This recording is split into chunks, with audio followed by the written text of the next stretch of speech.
No, all I can hear. It's loud. All I can hear is the effects going out.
1, 2, 3, 4, 5, 6, 7, 8, 9, 10. I'm just testing.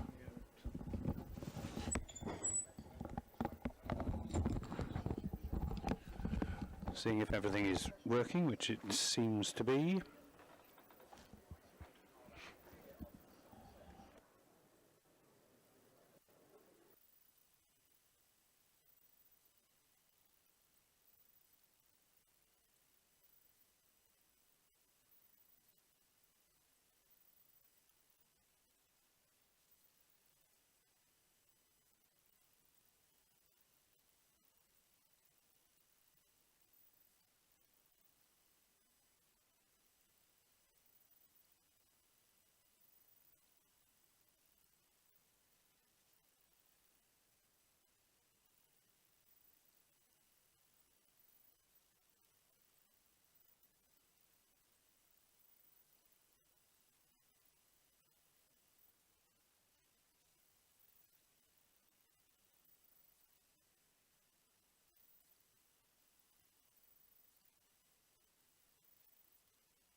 Hello Pots, it's Nick Webb here.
Good morning and welcome to the Cooper Associates County Ground at Taunton on the most glorious May morning.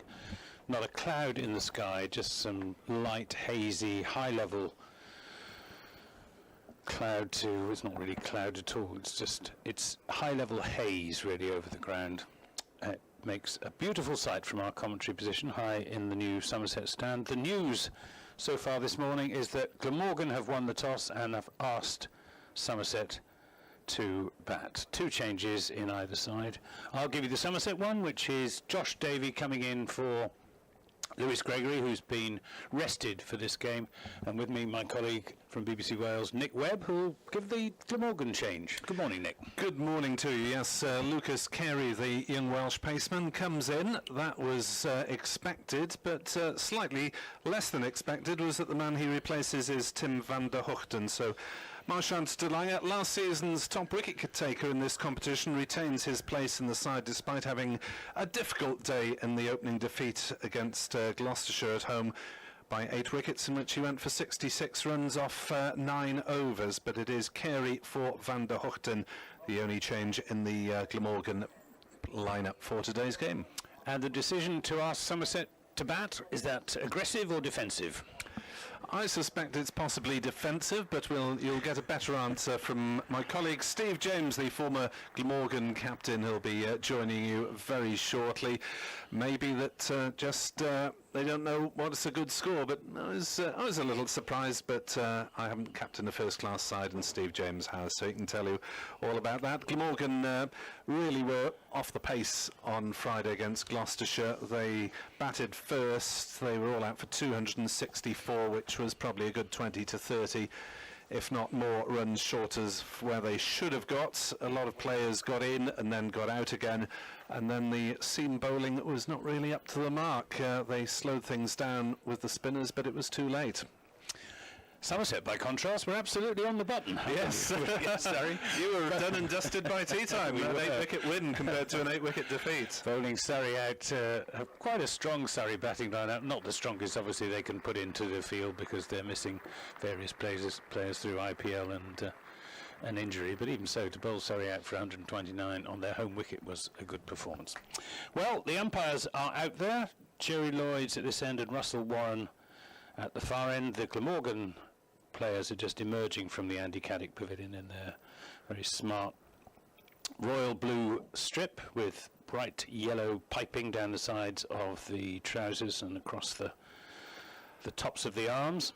Yes, retro 93 colours, the side that the colours in which Glamorgan won the one-day league. Then just to mention, for the benefit of Welsh listeners who may not be expecting an extra video stream treat, that it is available on the Somerset website with video, our commentary and the video as well, which is an unexpected bonus. I wasn't aware that could be done for the championship, for the one-day cup as well as the championship. We're used to, of course, championship games being streamed in Cardiff, but Anthony, Steve, myself and whatever magic guests Anthony brings together will be available on the Somerset website. Thank you, Nick, and Nick will be back with us after the first 5 overs, and we are indeed hoping that one or two of the Somerset players not taking part in this game will join us to do some guest summarising at times during the day. The two names most likely being Matt Renshaw and Jack Leach. But for the moment, welcome Steve James to good morning, Anthony. Welcome to the best view in county cricket. It's not bad, is it? Yeah. Well, I think it's the first time I've commentated from here, actually. I've spent some time just along the way there in the press box, but not in this room. Talking of Matt Renshaw, that's the first question I want to ask. Why is he not out there now? I honestly don't know. The word is that young Tom Banton is simply preferred. They want to give Tom Banton his chance. This is Lucas Carey coming in from the River End to bowl to Somerset's pocket dynamo, Johan Myberg, who scored a typically explosive, I can't remember exactly how many it was now, 75 against Surrey on Friday. That's another question I want to ask you, actually. Sorry to ask all these questions. I'm supposed to be answering them, but I thought the middle of last season that the talk was that Myberg was leaving, and he was. Didn't he play a very good innings here? And basically, as he walked off, I thought he was saying goodbye. I can't remember which game it was. He was a real force of nature in the T20 competition. There's a full toss, which Myberg doesn't get hold of. Plays it into the onside. Yeah, I mean, there was never an official announcement that his contract wasn't going to be extended, but we were given to understand that he was going to be let go, as they say, at the end of the season. But he made it impossible. Yeah, I mean, but by his own, he was so effective in T20 cricket, playing this sort of pinch hitter role at the top of the innings, and he's a very popular figure here in Taunton. This is a defensive shot to a good ball from Carey, who's a good, tall, strapping young right-arm, medium-fast bowler from Pontedillos. Pontedillos, that's right. Yeah, I'm glad to see him playing. He obviously missed out in that game on Friday, and Glamorgan seamers bowled particularly badly in that game. I thought he was unlucky not to play. So he's been doing quite well in the second team in the one-day games, and he's a promising young bowler actually. So yeah, it's good to see him back in the side. Coming in again now from the River End to Myberg, who hits that over the top of the fielders in the offside. It's running out towards the boundary in front of the Andy Caddick Pavilion and gets there. Now, he didn't get hold of that at all, Johan Myberg. But it's one of his favourite shots, a sort of inside-out lofted drive over the top of the offside field, and it's very much on in these first 10 overs, isn't it, Steve? Yeah, I mean, it was a poor ball, wasn't it? Short and wide. Gave Myberg the chance to free his arms at the first really wild delivery, actually.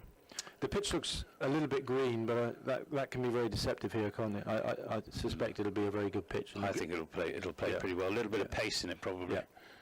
Here's Carey into Myberg, gets a good one, and to come down on that quickly in defence. I've been deceived here before as captain by some greenness in the pitch. You think it's going to move around, but as you say, I think it normally just is to generate a bit more pace and carry, isn't it, rather than... The pitches here in your day, though, I mean, they were fantastic. Well, I bet you really looked forward to coming to Taunton, didn't you? No, I didn't, because Andrew Caddy, yeah, he threw the ball and he used to get me out for fun.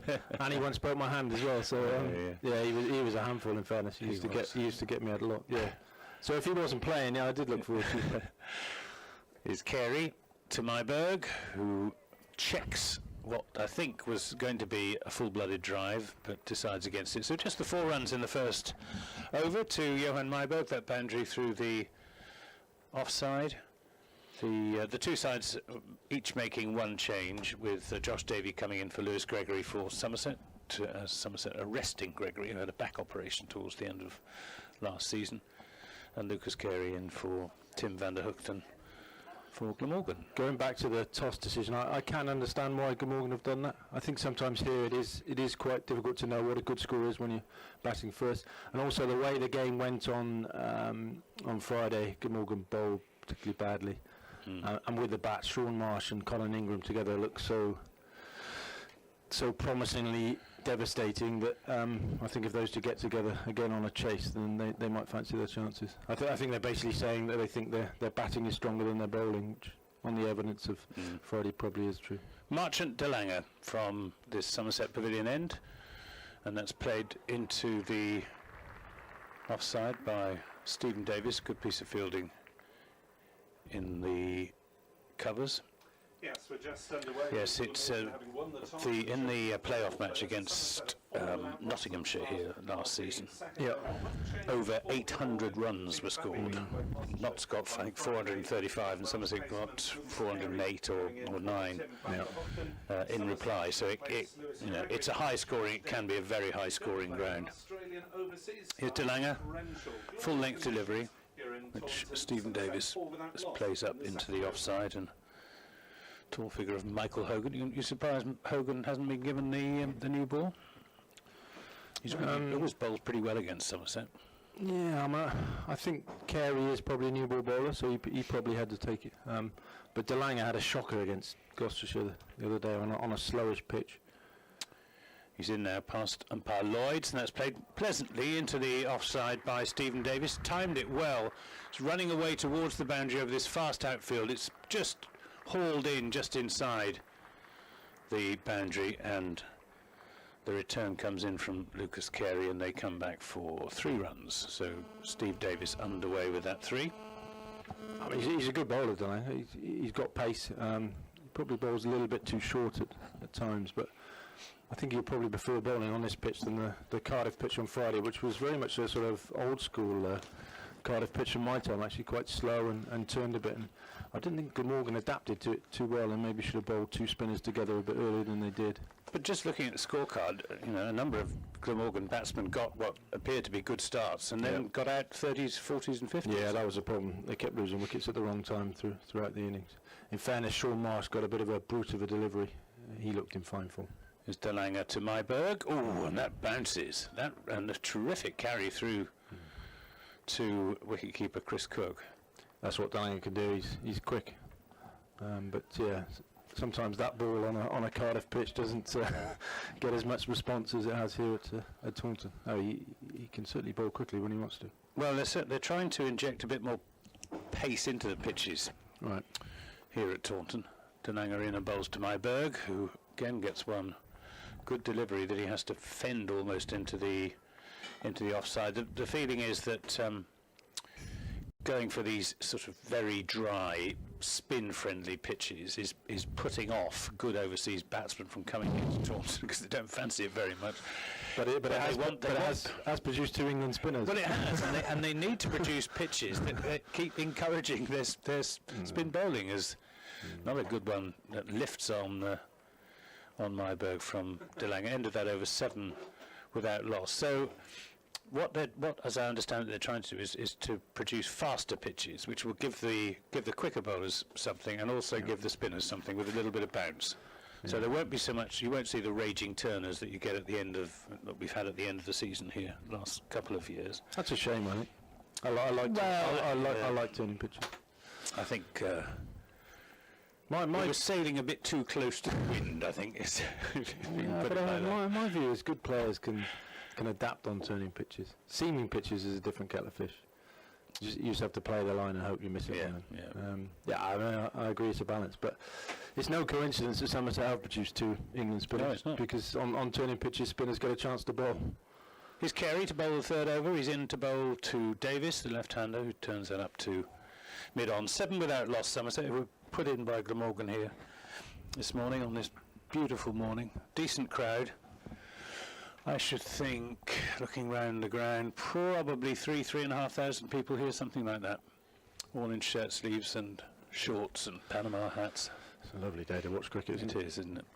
It's a lovely sight as well. I always think it's one of the best views in county cricket from up here, not just the ground and the quantocks, but the arrangement of the stands and the colour. As Carey bowls, and it's driven through the offside in a despairing dive at extra cover. But it was despairing. That was well placed and well timed by Johan Myberg. He moves on to 8, and the score on to 11. Davis, was it? Steve Davis. Steve Davis, I beg your pardon. Yeah. I mean, that's a trademark Davis shot, isn't it? You give him a bit of width outside off stump, and the left hand, he just throws his arms nicely at it and times it very well. 7 to Davis, 4 to Myberg. Races square as well, isn't it? Because the square is so big, isn't it? It is. Wickets all the way along. Is Carey to Davis, who turns that into the onside. They set off quickly for a single. As Andrew Salter runs in pursuit, but leaves it to his captain, Colin Ingram. That was a great win for Somerset on Friday, wasn't it? It was surprisingly easy. They bowled, Craig Overton and Pete Trigo bowled really well. Right. And Surrey didn't honestly bat very well. And the other thing about it, Somerset took their catches. They fielded brilliantly. It's one of those days. Yeah, and it's so important in this form of cricket as Carey bowls to Myberg, who hits that hard away through the mid-wicket area, out towards the big Somerset stand for 4 runs, hitting across the line there. Johan Myberg, which probably says something about the quality of this pitch. Yeah, I was just about to say, there's not much margin for error on this pitch. I think it was slightly onto leg stump, and Myberg, as you say, sees onto that very quickly in the air, but there's only a mid-on and a square leg. There's a big gap there at mid-wicket. Very safe shot. The 2 men out that Glamorgan are allowed in the first 10 overs are at long leg and fine leg, so no one out on the boundary in front of the wicket as Carey is in and bowls to Myberg, who mistimes an attempted cut shot, and it's picked up by Andrew Salter, fielding at backward point.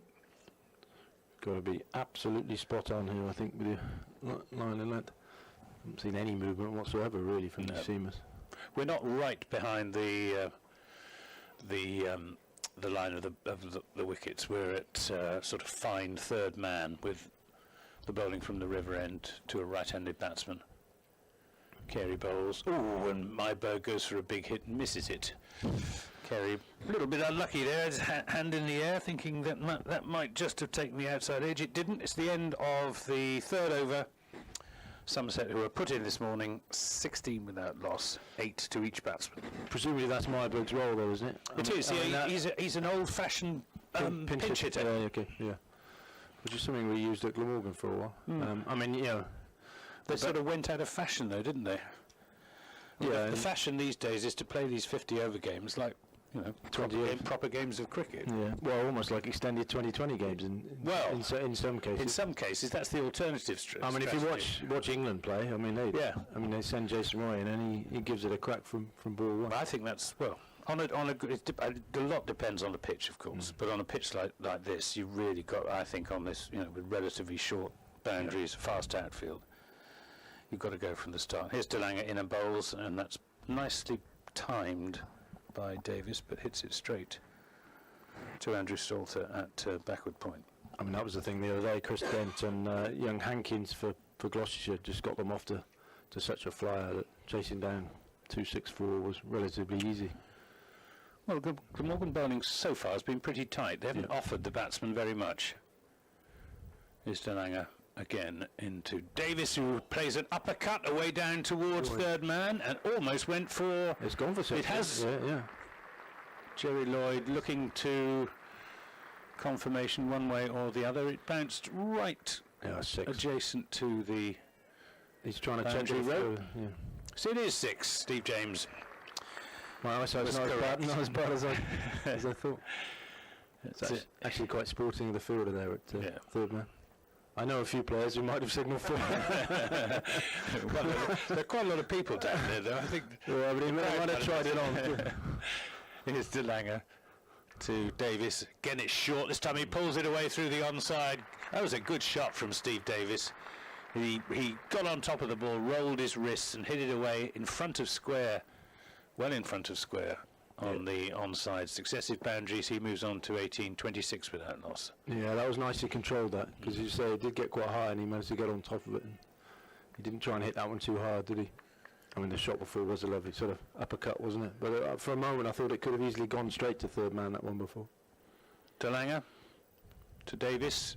Full length delivery driven away through the offside. I think that'll probably run away for a third consecutive boundary for Davis, and Somerset over-pitched on that occasion from De Lange, invited the drive, and Steve Davis made no mistake. So this is a productive over. 4 balls in it so far, and the last 3 of them have gone for 6-4-4. Looks a good pitch, doesn't it? It does. Good pitch. I think small boundaries, fast outfield. We're going to see some runs today, I think. That's it. Well, I say the last 50 over match played here produced 840 odd. So it's. I'd be surprised you see that many, but I mean, you know, Somerset will be looking 300 plus, I would have thought. Yeah, I reckon. 320 par, something like that. De Lange to Davis. Oh, and he fishes at that, looking to run it down to third man. Unfortunately, it missed the outside edge. Dangerous player, isn't he, Davis?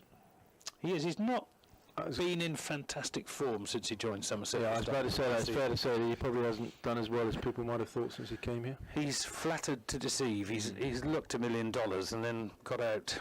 He caught at backward point is one of his favourite places. It's a defensive shot back up the pitch. He hits the ball in the air too often, I think, particularly in red ball cricket. But I think when he's in full flow, he's a beautiful player to watch. Oh, he is. As I said, he's got lovely arms through the offside, isn't he? Yeah, beautiful. And he plays that pick-up on the leg side as well. So, end of the over, the 4th of the innings, 30 without loss. Somerset 8 to Myberg, 22 to Steve Davis. Sounds strange, isn't it? We're sort of saying, mentioning 300. They've got to be looking getting 300 when back in the day. Any score over 300 was a huge mountain, but these days just par for the course, isn't it? Back in the days of the old Sunday League, I mean, 160 and 40 overs was a winning score, wasn't it? Well, I was saying the other day, I mean, in a run chase back in the day, if it ever went over 6 and over, that was game over. Yeah. That's run down to third man for a single by Johan Myberg. I think it was more of an outside edge than a run down to third man, but he picks up a single. 31 without loss. The game certainly has changed. It has. What is possible has changed, isn't it? Well, I suppose it's, I think, expectations are just different. Batsmen are more inventive. The bats are heavier. Carey to Davis, who waits on slightly slower delivery and plays it square of the wicket and won't get a run. Just the way they practice as well. I mean, this sort of range kicking. I was saying the other day. I mean, when we used to have net practice, if you hit the ball out of the net, the coach used to shout at you, tell you off, and don't lose it. We've only got so many balls. Don't lose the balls, and then they stand in the middle and whack it into the stands as practice, don't they? It's a big sea change. Here's Carey again, sprinting in from the river end. He's there. He bowls to Myberg, who tucks that off his hip down to long leg. Hogan comes off the boundary. They're coming back for the second run on the arm, and and if he'd hit at the bowler's end, then Myberg would have been struggling, but he didn't. It's Hogan down there. Hogan, yeah. For fine leg, yeah. What did I say? No, I think it, yeah. He's not the quickest, Michael Hogan. It's quite a good idea to throw at the bowler's end, though, wasn't it? It was, yeah, absolutely. 33 without loss, as Carey is in and it's played into the onside by Davis. Won't get a run. Crowd building up all the time. Plenty sitting outside the retirement apartments. Away to our left. Discovered the other day, Steve, that Giles Clark, when he was chairman here, negotiated a deal when they built those flats that 1% of the sale price of each flat every time it's sold comes to the club. Okay. And they're worth about between 250 and 400,000. So 2,500 ka-ching. As Myberg won't get a single this time as he plays it into the onside, which is rather a good deal. Fairly typical of Giles Clark. Well done, Giles Clark. And that's those are words I've not uttered too often in my journalistic career, can I assure you. Okay, I've had a few battles with Giles over the years. I think you've had a few with the latest boss of ECB. Here's Carey to Davis. He's there, he bowls. Davis waits on a good ball, plays it out square of the wicket into the offside. That's the end of the fifth over. Somerset 33 without loss. Some words from Steve James, and then Nick Webb will be taking up the commentary. Yeah, I think Somerset will be very happy with the start. 33 for no wicket off 5, and they've done that really without taking too many undue risks. Davis has thrived on the width and some short balls, especially from Delanga. Myberg had one swish at one ball he missed, but otherwise he's just picked off the rather loose stuff. So I think Somerset will be happy, and Glamorgan will be looking to get a breakthrough fairly swiftly. Marsh and Delanga then looking to get back on target after conceding a volley of boundaries in that last over, and that one is whipped away towards backwards square leg by Myberg. He may just pick up, he does pick up 4 more, as Carey at fine leg can't get round quite in time. And this is something of a problem for Glamorgan at the moment. Marsh and Delanga is going round the park once more. It's a good pitch, Nick, isn't it? Fast outfield, short boundaries. As I said, it's not a great recipe for a fast bowler, especially one who's probably lacking a little bit of confidence after what happened on Friday. As I say, I was quite surprised they did persist with him. Here comes Delanga then into the right-handed Myberg in the maroon and black of Somerset, who plays that one out on the leg side, fielded by Lloyd, and there is no run. It's an absolutely glorious day here in Taunton, and glorious to see a very healthy crowd. And I think Glamorgan would probably kill for a crowd like this for a one-day cup game. Well, they get very good support down here, don't they? And it is a lovely place to watch cricket.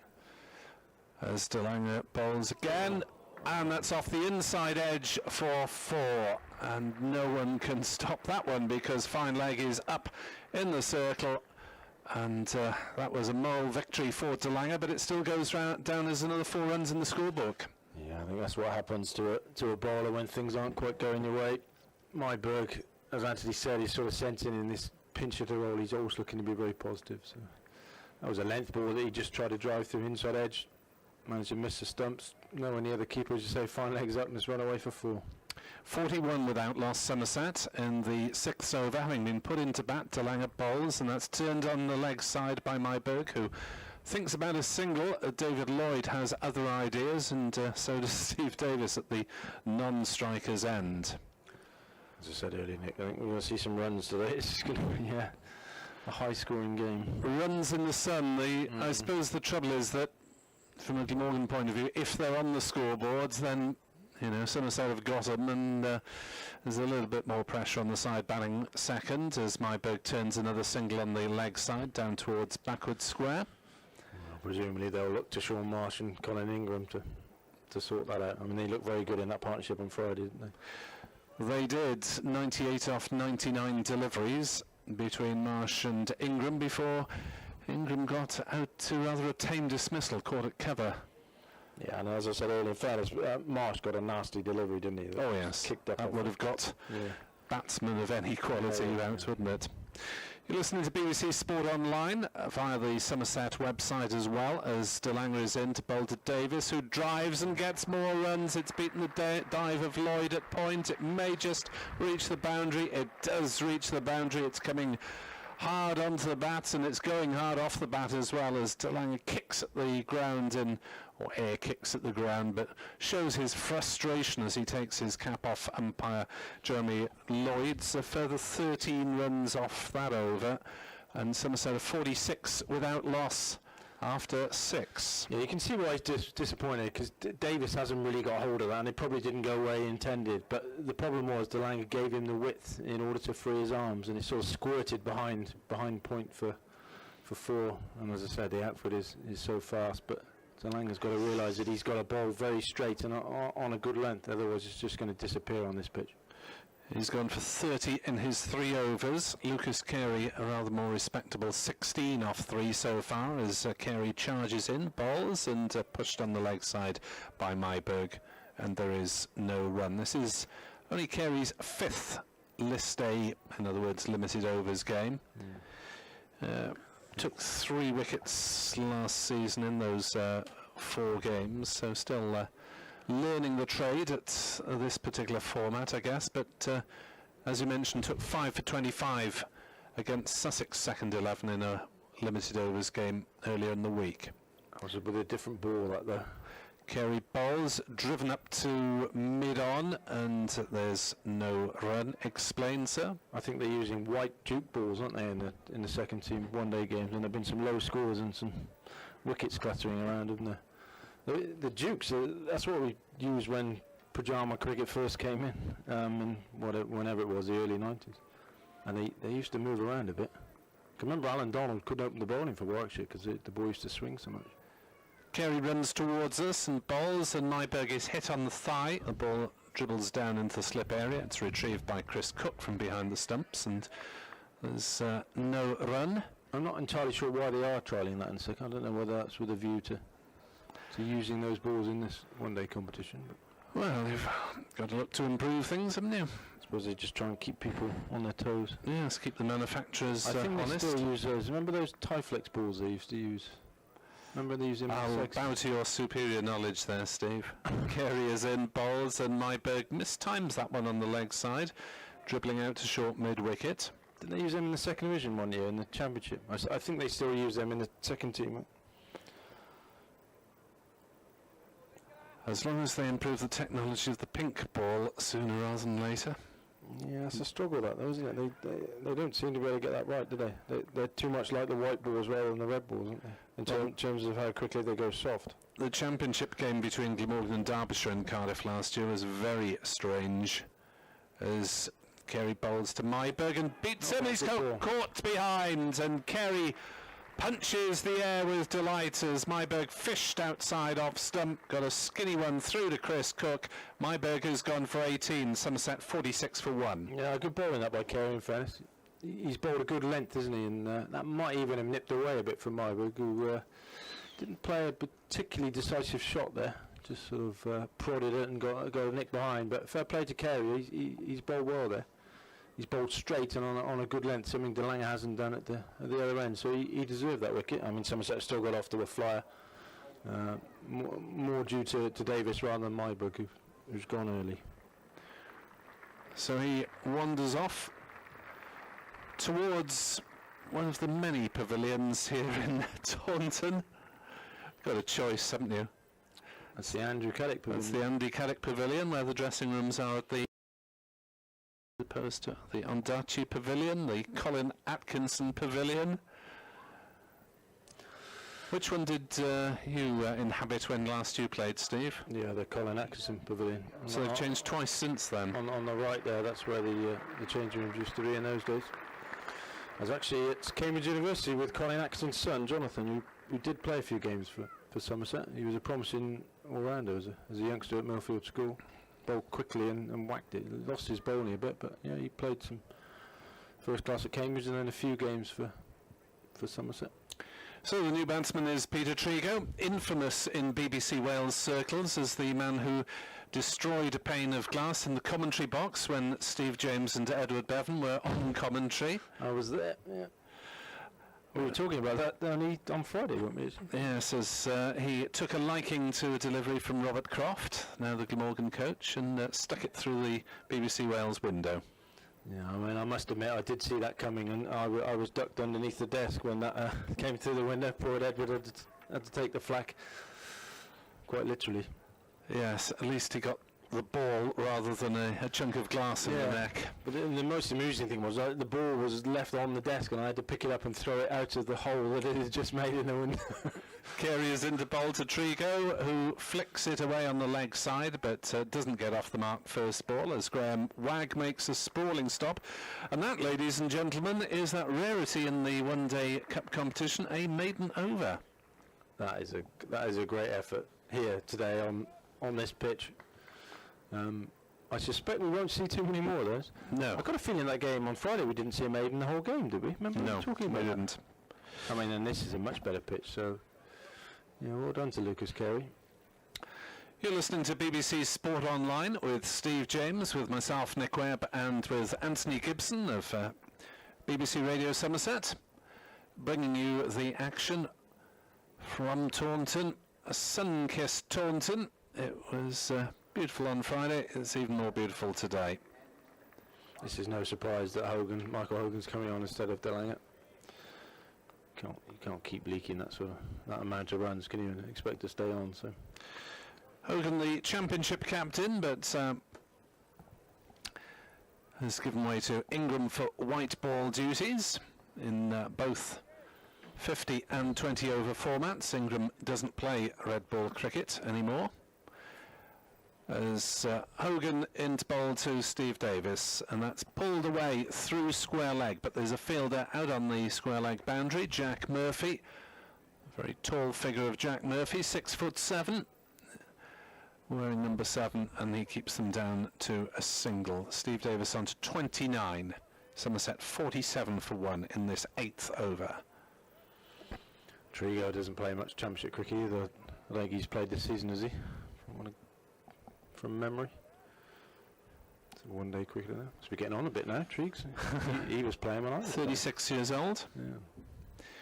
I wish I were 36 again. Yeah. Hogan is in, bowls, and that's pushed out on the offside by Trigo. No run. I think he was just coming through as a youngster when I was playing. Trigo claimed 2 for 23 in Somerset's win over Surrey, first up on Friday, but was out without scoring. Match in which Johan Myberg made light of the target. 75 not out. James Hildreth 35 not out. As Hogan is in, bowls, and that's defended out onto the offside by Trigo. No run. Selman doing the fielding at short cover. There aren't too many people still playing now who were playing when I was playing. Truscolic's one of them, I suppose. Yep. Collingwood. Gareth Batty, maybe. That's about it, I think. Are there any more veterans still lurking around? Must be a few, surely. Must be more than that. I don't think so. Hogan is in and bowls, and that's pushed on the leg side by Trigo, and this time he does gallop through for the single to get off the mark. 48 for 1. I think they are, you know, Nick. You last played in 2003? Yeah, I played one game in 2003. That's a long time ago, mate. Don't the years pass when you're not looking? That's a lifetime away. Tis in cricket fashions, I guess. Here is Hogan then into Davis, who plays that one down into the gully, and Michael Hogan imposing a little bit of order straight away from this end. I'm not sure I actually played against Trigo. He was definitely around, but I think I did play against him. You can look up his check when he made his debut, yes. Trigo as Hogan is into bowl to Davis again, who drives straight, but a good stopped by Ingram at mid-on, and there's no run. 2 singles off that over, so Somerset still in a healthy position, but have been reined in slightly. 48 for 1 off 8 overs. Peter Trigo made his Somerset debut in the year 2000, Steve, so maybe I did play against him there. You probably did in those 3-4 seasons. Of course, he went away from Somerset for a bit. He played at Middlesex and Kent, I think, didn't he? Kent 2003, yeah. Middlesex 2005. Played in New Zealand as well for 1 season for Central Districts.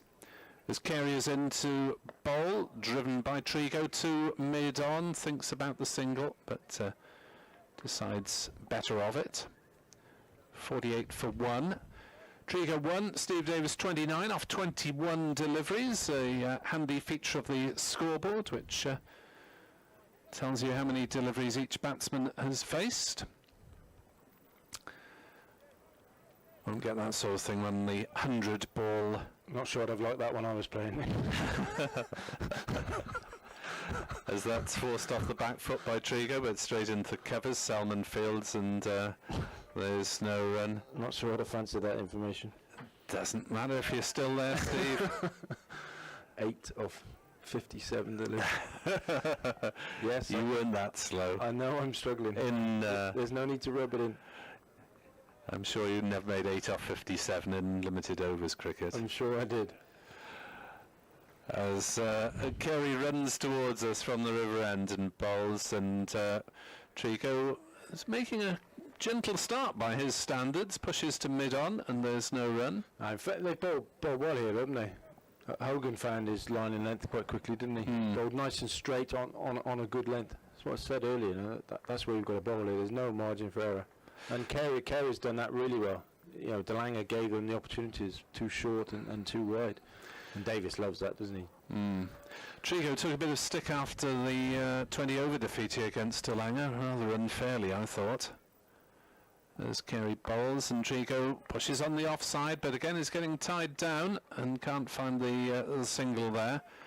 I think I was. I mean, I was asked earlier whether I was here for that game, but I think I was here for that game. Delanga bowled the last over to Trigo in the 2020, didn't he? And didn't get many runs off it. But frankly, if you're flinging them down as fast as Delanga is, then he bowled some good Yorkers, didn't he? It's a big ask to get him away.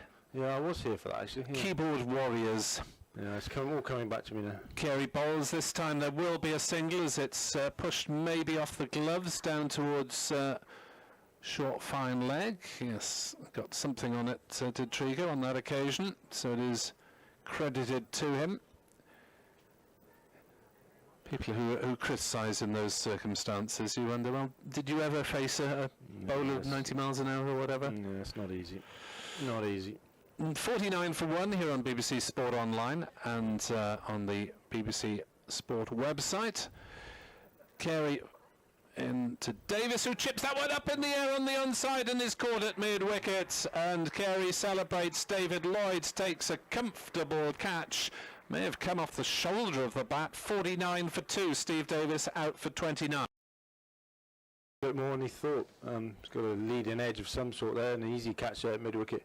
But fair play to Lucas Carey. He's bowled really well here. Glamorgan have dragged this back superbly well, really, after the flyer that the Somerset had. He picked up 2 important wickets there, and Carey's certainly proven his inclusion here, isn't he? I thought he should have played on Friday, and he's certainly showing that today. He's bowled really well. Just bowled a good line and length. It's not doing much for the seam bowlers, but there's just a little bit of bounce there if you get it on the right length, and he's done excellently well, Carey. Yes, it's the first time that he's taken more than 1 wicket in a first-team game with the white ball. Yeah. So Davis will be disappointed. He got off the flyer, didn't he? Delanga gave him some juicy balls to hit away. Got off to a start, and then he's rather thrown that away. So. 49 for 2 then. Steve Davis caught Lloyd, bowled Carey 29, and at least David Lloyd didn't have a miscommunication with the keeper on this occasion. For Somerset listeners or Welsh listeners who may not have picked it up, there was a skied catch offered by Gloucestershire. It was Chris Dent, wasn't it, the left-hander? Where Chris Cook was charging towards it. David Lloyd probably was much nearer to it, but neither in the end actually went for it, and it was a bit of a village green moment, really. After you, Claude. It was actually very important in the grander scheme of the game as well, wasn't it? It was an absolute shocker. Lloyd should have taken it really, but then I think he saw the wicket-keeper galloping across, so that's why he got out of the way, but yeah, not good. James Hildreth has come in. He can bat this, lad. Yes, always surprised that he didn't do better in international terms. Yet, says Anthony from the back of the box, 33 years old. Sadly, I think his time has passed, but I have to say I do think he's mightily unfortunate not to have got a game somewhere along the line. Hogan is in to bowl to Trigo, who has to defend up to De Lange at mid-on, and there's no run. I mean, there was always that chat, wasn't there? His record at Taunton was so much better than away, but I'm sure he's got plenty of runs away from home as well. As I say, I think he is unlucky. If only he'd been playing for Middlesex or Surrey, eh? No, I'm not allowed to. I don't believe that. Don't you? But I'm not naming names, but I think there have probably been lesser players who played for England than James Hildreth. That's what I'll say on that. Hogan bowls, turned on the leg side into a little gap by Trigo, and that's the 50. It's come in the 10th over, 50 for 2. Trigo 3. It's interesting because I was looking last season at sort of players' averages, because so many batsmen have been tried for England, and you look at their records when they're given a go, and a lot of them don't average 40. So sort of looking round to see how many players who had a long career, actually averaging over 40, and obviously Hildreth is one of those that stands out. Hogan into Hildreth, who plays on the offside. No run as it's fielded at point. Used to be the sort of absolute minimum, you, as a batsman, if you thought you had any pretensions of playing for England, you had to average 40 in first class cricket. And Hildreth is way above 40, I think, isn't it?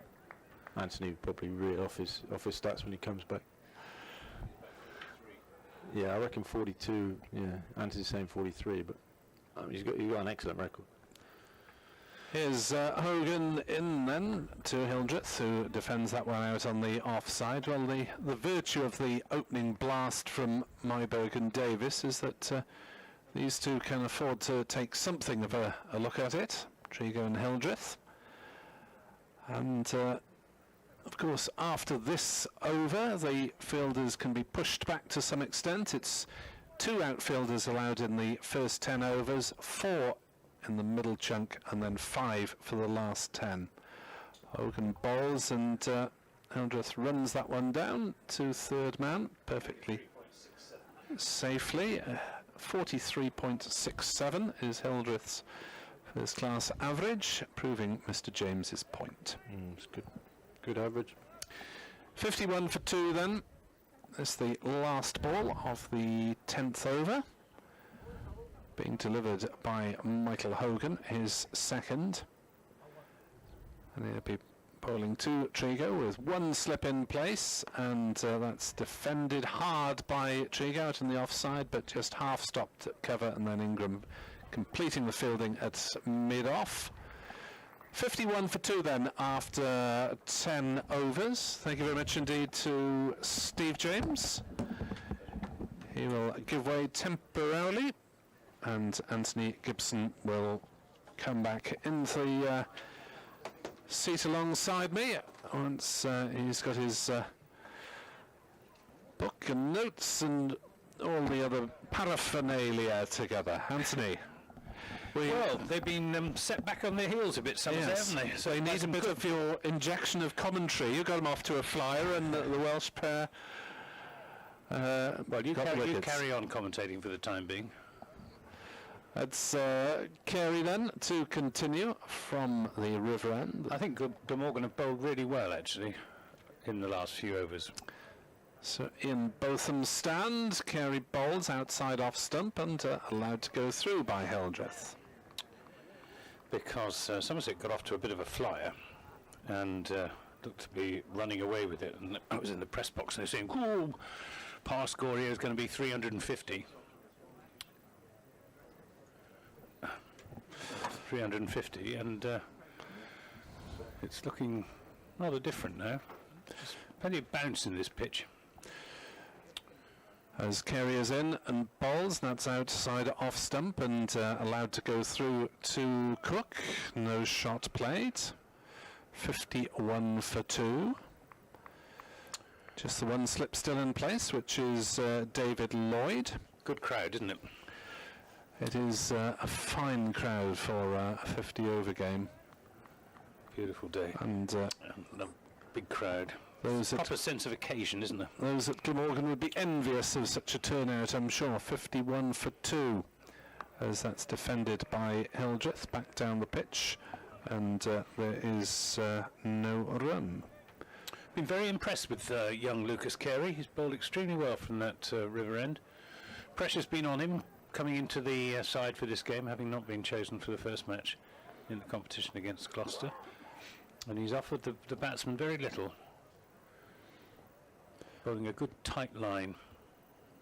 Here he comes again and bowls, and Hildreth drives up towards mid-on, and there is no run. Gather there may be a few technical problems with the BBC website as opposed to the Somerset stream. That I may not be coming through on the BBC, but we'll carry on for Somerset website viewers as Hildreth runs one down to third man. Hogan does the fielding and keeps them down to a single. 52 for 2.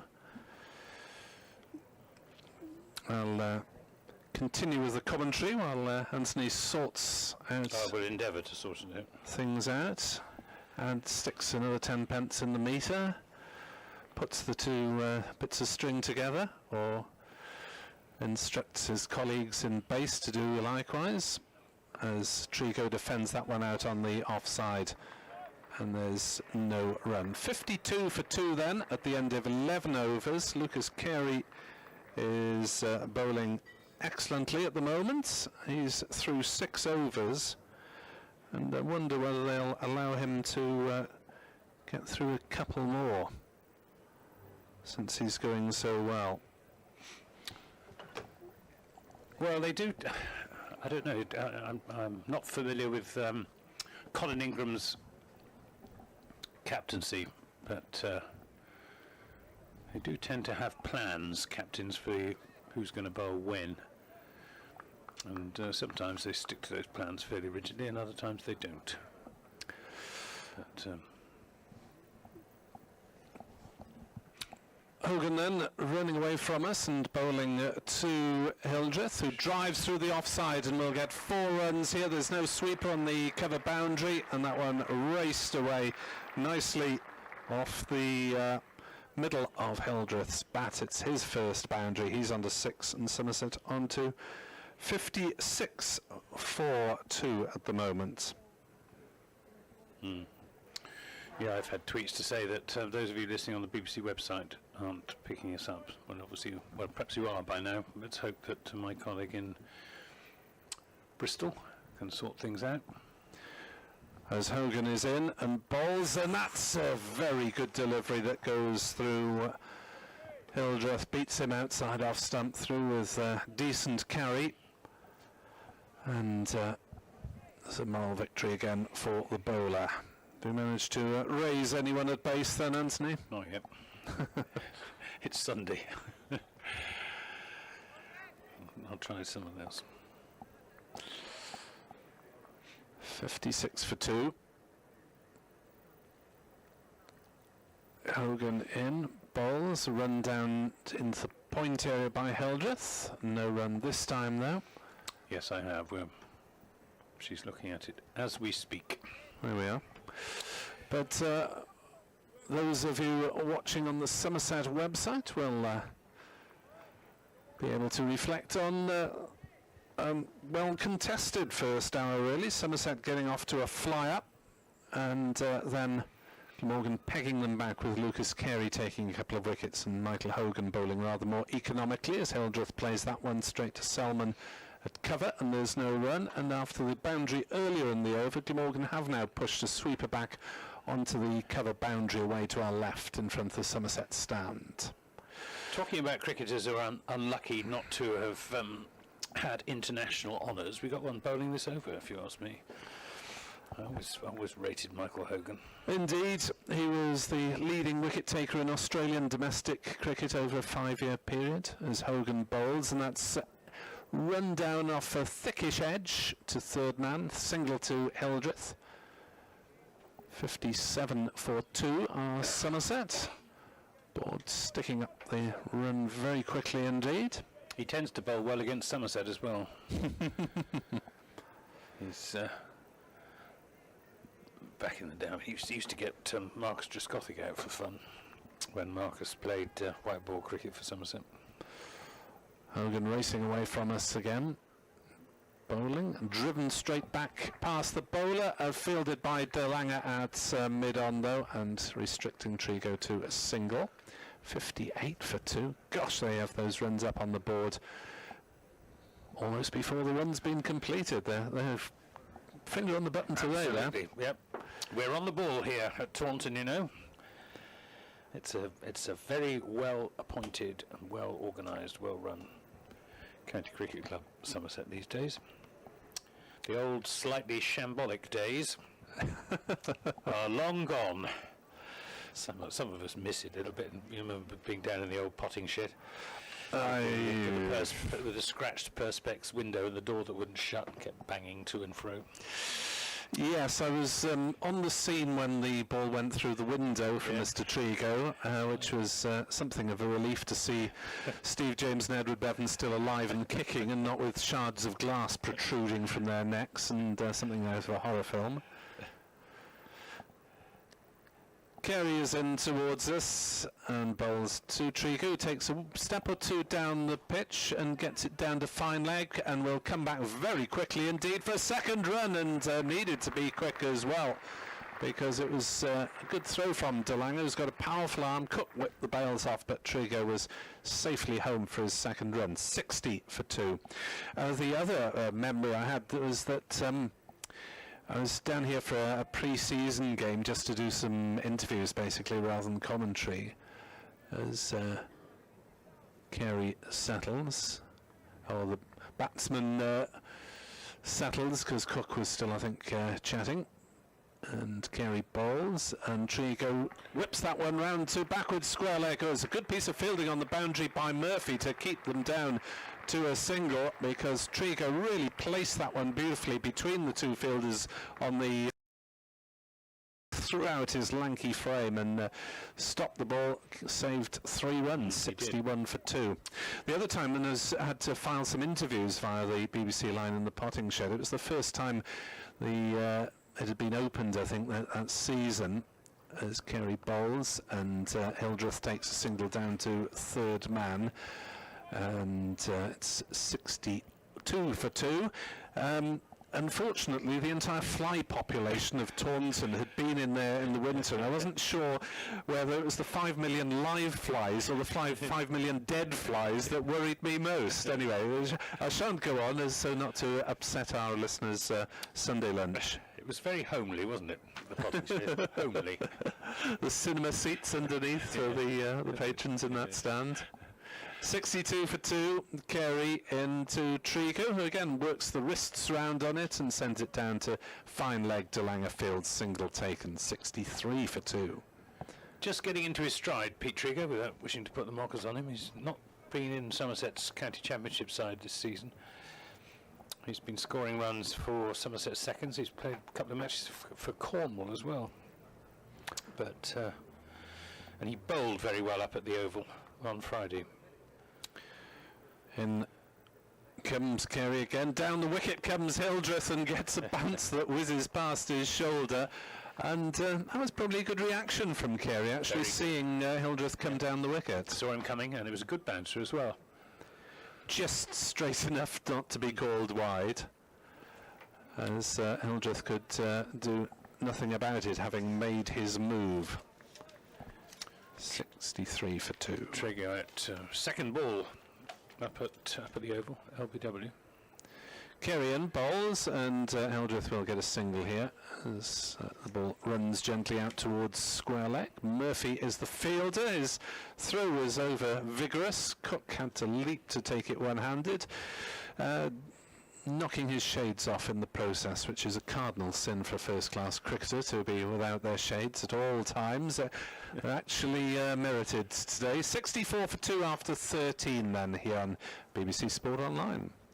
Yeah, both of these batsmen just feeling their way at the moment. There's plenty of time to play the big shots. For the moment, they just want to overcome this, I wouldn't call it a crisis, but setback for Somerset, losing both their overs in the space, openers in the space of a few overs. Just take a bit of a deep breath and then move forward again.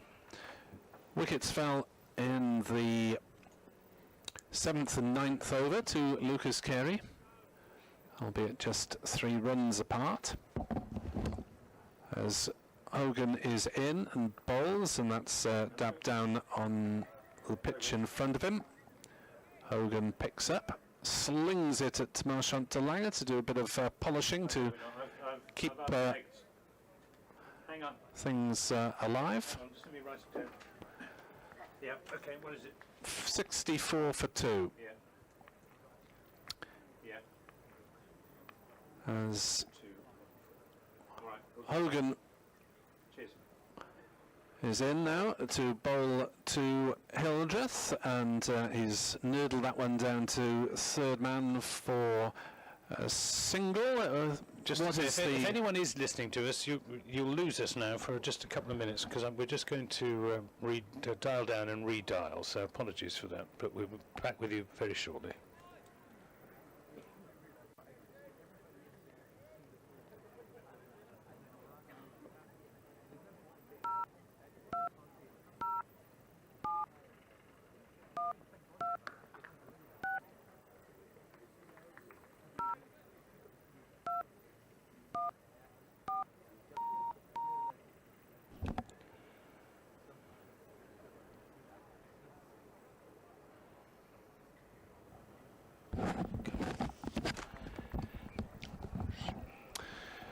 And we're back with commentary, at least on the Somerset website. Hopefully very shortly on BBC Sport Online as well, as Hogan is in, bowls. That's clipped through mid-wicket by Hildreth. Nice shot. Could well get 4 runs for it. He will get 4 runs for it as the ball just runs away frustratingly from de Lange. And Hildreth getting into his stride. Yes, 69 for 2. Apologies to those of you who've been trying to listen and haven't been able to make the connection. We've had problems with the internet this morning, which hopefully have now been resolved. 69 for 2. Hogan bowls, forced away on the offside by Hildreth, and there's no run. The board is trying to confuse me by having Trigo on strike, having praised it for its efficiency. 69 for 2. If you are just joining us for the first time on BBC Sport Online, then Somerset got off to a flyer. De Lange going for 30 in 3 overs. Lucas Carey, though, made the double breakthrough, dismissing both openers. Myberg for 18, Steve Davis for 29. Hogan is in, bowls to Hildreth, and he glances that one down backward of square and will pick up a couple of runs here, despite the slide by David Lloyd in the field. 72 for 2. Somerset in this 14th over, in fact at the end of the 14th over. So Trigo 13, Hildreth is 12. Johan Myberg was caught behind, fishing at Lucas Carey for 18, and Steve Davis just lobbed one up to David Lloyd at mid-wicket for 29. Yeah, it was an odd one, that. I don't think it was a leading edge. I think it seemed to come off the bottom of the bat, and certainly wasn't the middle of the bat. It certainly wasn't. And as soon as I watched on the replay on the live stream, which is delayed by about half a minute, so it's about not even half a minute. It's about 20 seconds behind. And as soon as he played the shot, he hung his head in disappointment, knowing that was end of story. Which was a shame from the Somerset perspective, because he was going well. 29 Steve Davis made. As let's see, is it to be? It's De Lange back into the attack by the look of it, as this one is driven out on the offside. De Lange and Trigo, unfinished business on Trigo's part. Yes, from last year's 2020 game. Dot ball first ball of the over, and of De Lange's new spell. Glamorgan's top scorer.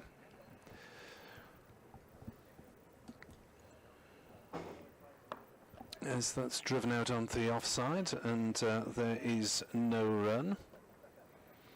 Was it 6 that Somerset needed in the last over? And it might have been 7 to win, and they only got 5 and lost by It was a one very run. narrow finish, wasn't it? It was. 72 for 2. De Lange in towards us and bowls, and that pulled away on the leg side for 4 runs. Nice shot by Trigo, finding the gap on that occasion. Timed that well. Wasn't a particularly good delivery from De Lange. Short, going down leg side, and Trigo swiveled on it. Any news from our Twitter correspondents as to whether we're I was just trying to follow a BBC stream of emails. There's an alternative Salford number if we need it. As De Lange bowls and Trigo gets a short ball that does well to fend away on the leg side, safely enough for a single. 77 for 2.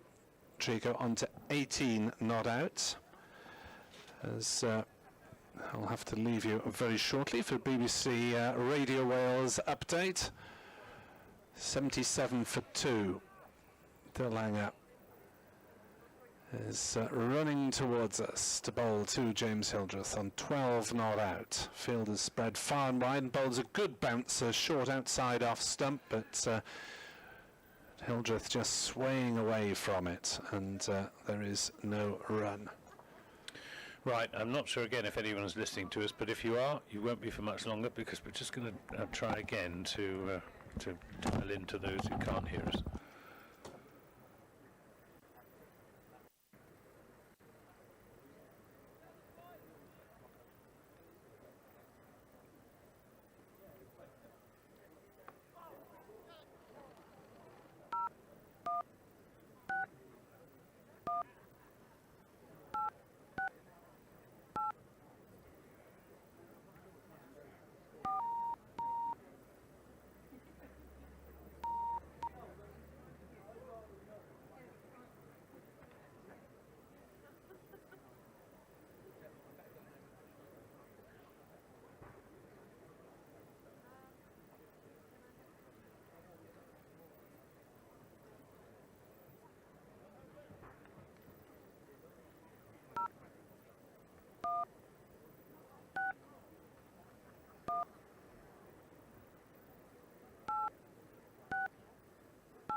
Well, I don't know if you are hearing us. I hope you are.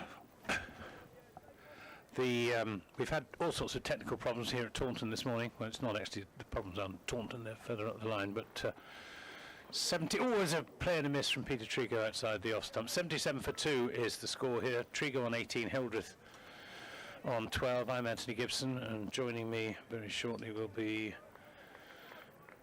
Steve James. Welcome back, Steve. Morning.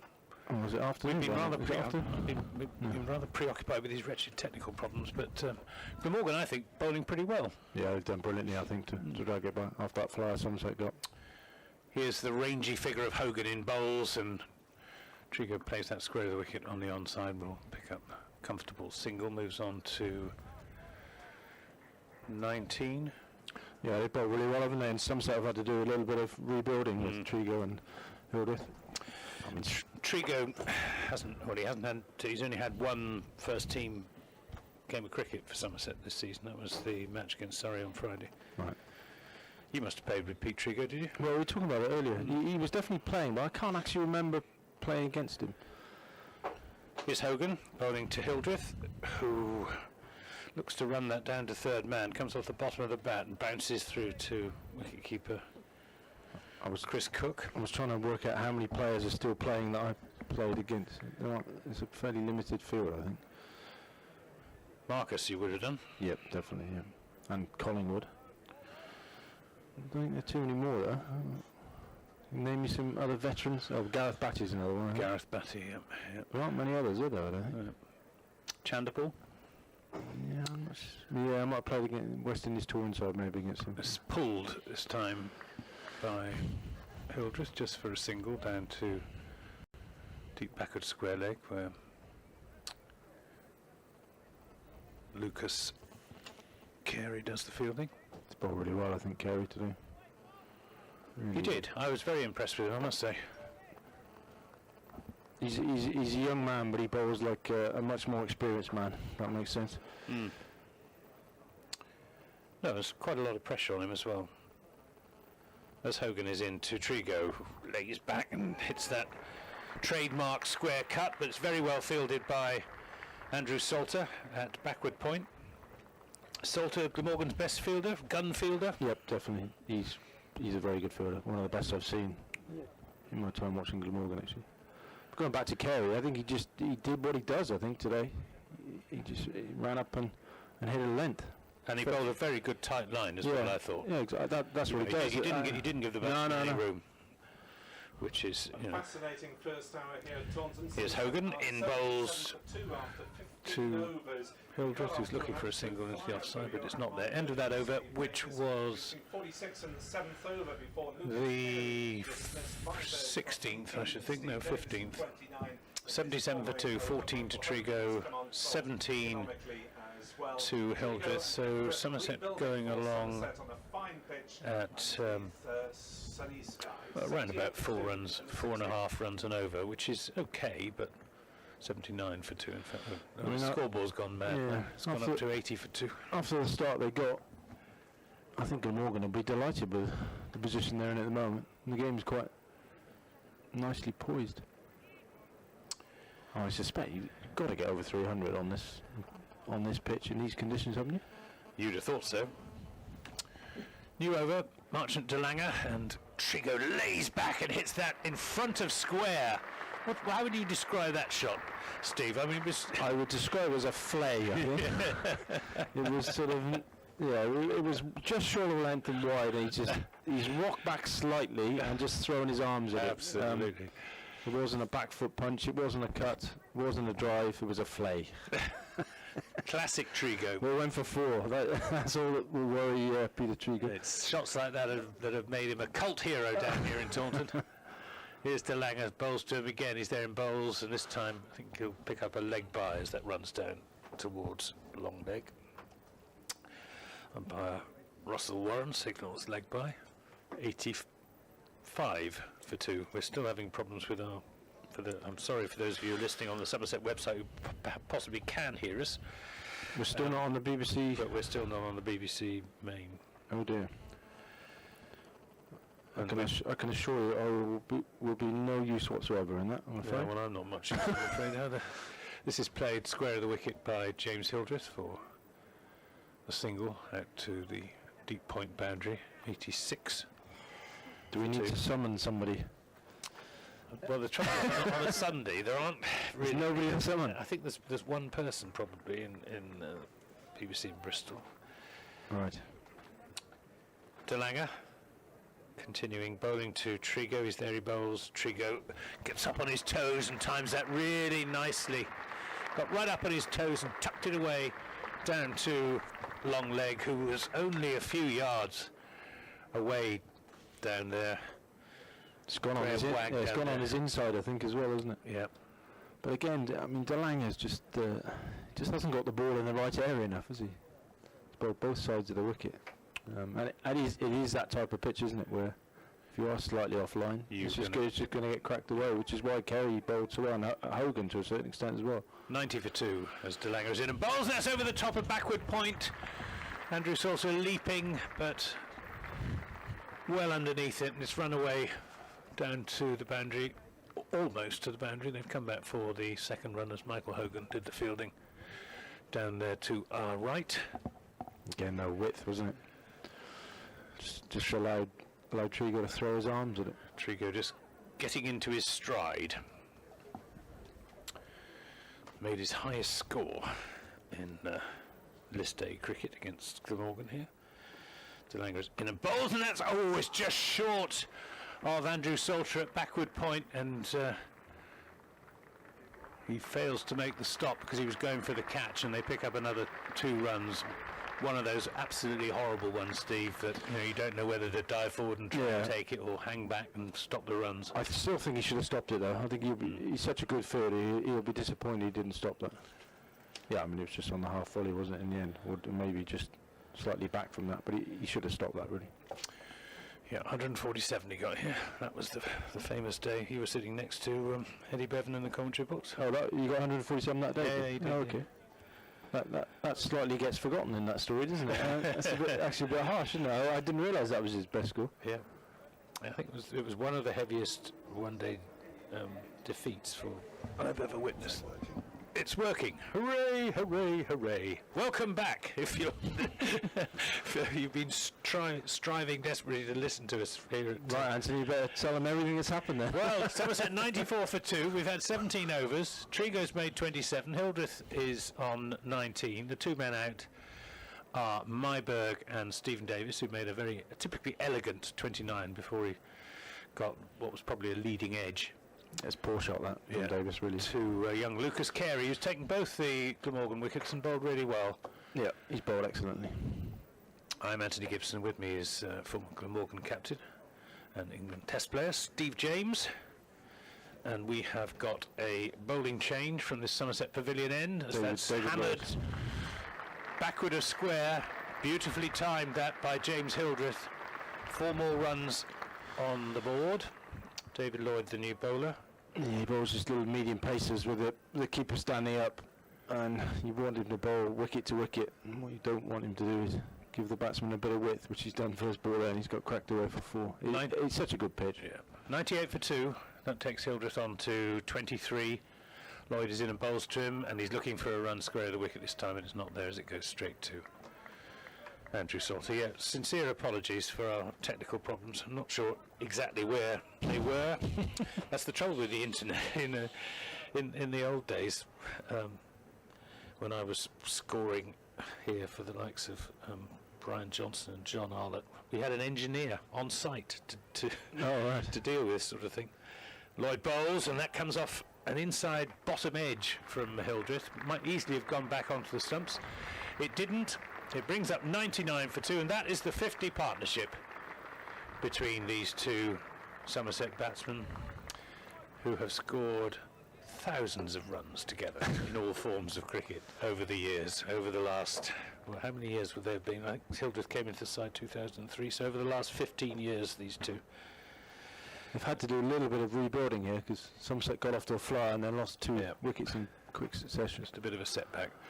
Wicket-keeper standing up as Lloyd is in and bowls to Trigo, drives that handsomely through the offside. That was an absolutely textbook cover drive from Peter Trigo.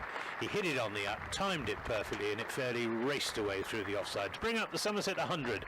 103 for 2, Trigo on to 31.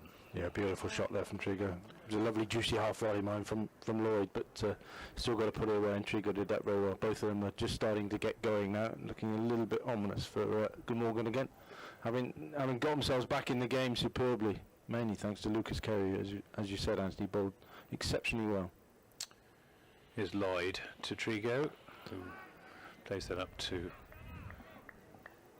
DeLanger at mid-on and won't get a run.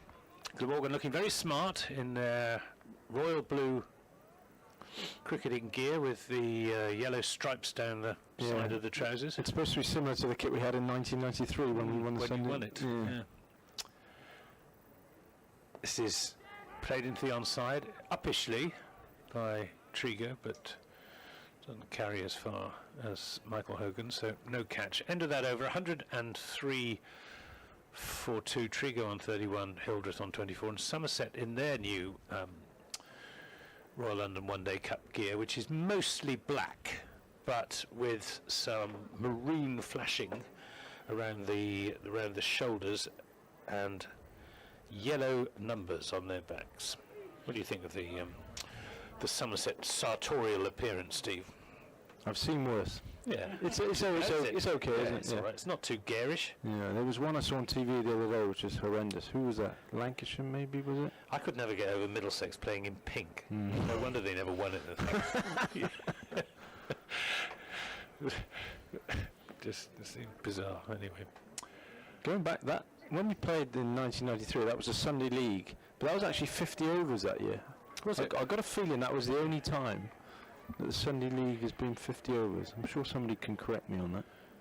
we still hanker. I'm looking at Andrew Hignell next to me, but he can't hear me. Can't so hear yeah, you, no. no. We But he's still the type hanker of bloke here who in knows. Somerset for the old 40 over Sunday League. But I mean, it was always 40 overs, isn't it? But that year it was definitely 50 overs. Right, we got a bowling change at the top end, or is it? This is Graham Wagg, I think. It is, yeah. He's going to bowl round, left arm around the wicket. He actually bowled 6 overs of left arm spin the other day at Cardiff. Bowled 4 overs of seam and then reverted to spin. He actually bowled alright. I wasn't a big fan of it when he made the change that day, but he bowled pretty well. His familiar scurrying approach. He's there now and bowls on leg stump, and Hildreth looks for a single into the offside. It's not there, sends Trigo back. Yes, he's getting on there, Graham Wagg. 35, 139 wickets in this form of the game. I think with all due respect, he's lost a little bit of nip that he once had. So I don't know whether the left arm spin option could be the way forward for him. He's still a destructive batsman lower down. Here he comes again, running in from behind the umpire. He emerges now, and Hildreth is down the pitch, just dropping that into the offside, setting off straight away for a well-judged single. Didn't appear to... Did he play in this competition last season? Doesn't look as if he did. I think he had injury problems last year, didn't he? Yeah. Looking for him in the last seasons. He didn't play at all, did he? Yeah, okay. Not in this competition. He certainly played in the T20. yeah. He's directly behind umpire Warren as he's running in. He's there now and bowls to Trigo, who plays that firmly off the black foot, but only as far as Nick Selman, fielding at extra cover. Is Nick Selman is English qualified, is he? Or English qualified. He was born in Australia, wasn't yeah, he? he's an Australian. Yeah. He played for a number of other county second teams, I think, before. Second, I think he played a bit at Gloucestershire as well, actually. Is Wagg to Trigo, who's tucked up a little bit by that, as Wagg bowling left arm around the wicket, just bringing the batsman back in, bringing the ball back into the right-handed batsman. Yeah, I was going to say that. Presumably he's bowling around the wicket because he's mindful of that it's such a good pitch. You can't give any width to bowling over the wicket. He would run the risk of slanting it across and letting them free their arms. So he's trying to bowl around and just tuck the two right-handers up. Really good crowd here at Taunton for this first 50-over match of the season at home for Somerset. Slow ball from Wagg, which is spotted by Trigo, and he is content just to play it back up the pitch defensively. This competition has been popular in Somerset. We had good crowds for it last season. Terrific game against Nottinghamshire in the playoff when over 800 runs were scored here on another lovely sunny day. You do wonder what's going to happen to 50-over cricket, don't you? You in do. the grander scheme of things. Here's Wagg coming round the wicket, bowling to Trigo, who digs out full-length delivery, and Wagg picks up. End of that over, 104 for 2. Of course, there's this working party considering the future of Well, there's a shooting match. There's a few Welsh lads on that. There's Hugh Morris, Mark Wallace, the former keeper, and Ian Thomas as well, who's involved with the PCA. And of course, what would you do if you were in charge, in terms of scheduling of competitions and what have you? I'm quite keen on that idea of playing some championship cricket during that new 100 competition. I know a lot of the players aren't, and a lot of the directors of cricket aren't, but I think that would be... Wouldn't it become a bit of a second 11 competition, though? The championship? Well, it'd be a good chance for some young Welsh and English talent to play, wouldn't it? And also think it would be a good opportunity to play on some outgrounds in those periods, which I think might be good for the game as a whole. There's David Lloyd in to bowl to Hildreth, who tries that back straight, well fielded, right-handed by Lloyd. No run, 104. I'd prefer to see championship cricket doing that than 50 over stuff. So I could just see 50 over stuff just not attracting any interest when that 100 competition is on. Well, and people always talk about wanting to watch championship cricket in high summer. Here's Lloyd in and bowls, and that's pulled in front of square by Hildreth. They'll pick up 2 runs as it's fielded by Sean Marsh. First time Sean Marsh has been in the game this morning, I think. But the trouble is that almost whatever competition is played alongside this new 100 ball thing is going to be a bit devalued, isn't it? It's a question of which which one you value more, the championship or the 50 over cricket. Here's Lloyd in and bowls, and that's driven up to mid-on, won't get a run. The bottom line is there's no perfect solution, is there? We've got 18 counties, and now maybe 4 formats. Even when we've got 3 formats, we can't fit everything in. Yeah. And there's always compromise, isn't there? There's no perfect solution. There's Lloyd in past umpire Lloyd's, and this square of the wicket. This working party must be the 851st domestic working party we've had. But what people always say to me, regular cricket followers, the sort of people who come to our West of England Cricket Society, that they like the season to have a rhythm to it, an established pattern that they're familiar with and comfortable with. As this is driven nicely up to long off, Delanger will do the fielding. But in that regard, I liked it when the T20s were played regularly on Friday night. Yes, but then they've gone back to a block because apparently the players didn't like it.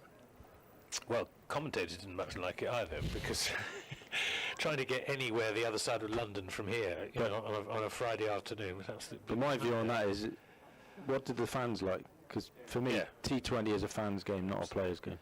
Here's Lloyd in and bowls down the leg side. That'll be given as wide by Jerry Lloyd. Yeah, I mean, the atmosphere here, we haven't got floodlights here yet. They're on their way. But for a 5:30 start on a Friday evening, full house, it was just, it was tremendous. Yeah, let's not beat around the bush. T20 is about making money. That is where you're going to make the money, is it? That's where you're going to get the biggest crowd. So play it when you can get the biggest crowds. End of story.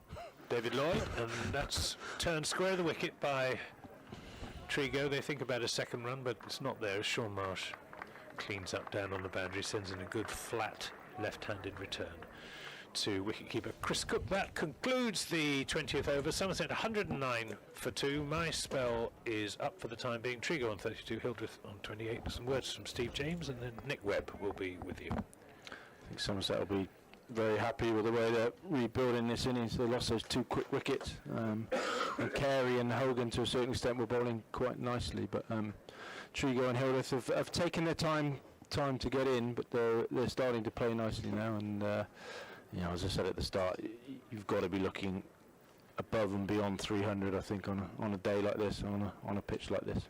It's been sensibly timed by these 2 batsmen as Graham Wagg is in, and Trigo forces off the back foot out into covers, but there's no run as Nick Selman intercepts that one. 109 for 2. Welcome along to BBC Sport listeners who joined us late, but we were live on the Somerset website for the first hour. A little consolation to those of you who didn't pick us up there quite in time, but there is a video stream available via the Somerset website with our commentary upon it.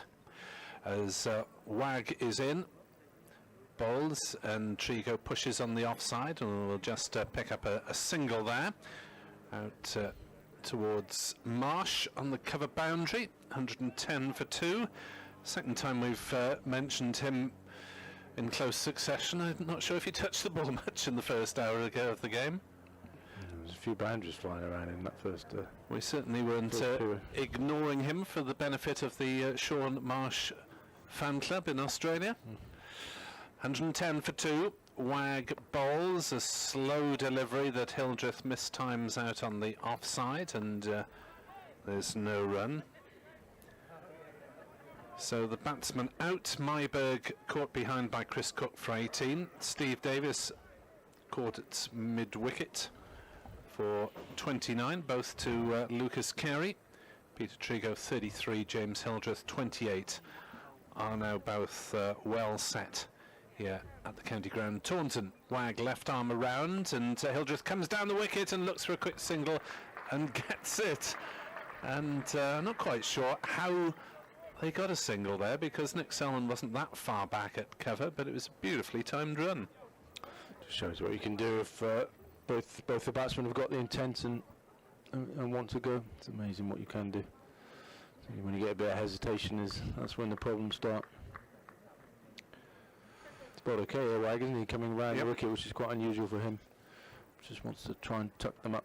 He's bowled a good length. I think that's the key on this pitch. Good length. Wag is in, bowls, and that'll be another single down towards fine leg for Peter Trigo. Marsh and Stalanga doing the fielding on the boundary. 112 for 2 then, Somerset. As Steve was saying, looking a bit ominous from the Welsh point of view, and looking thoroughly profitable from the Somerset point of view. It's a good pitch, though, isn't it?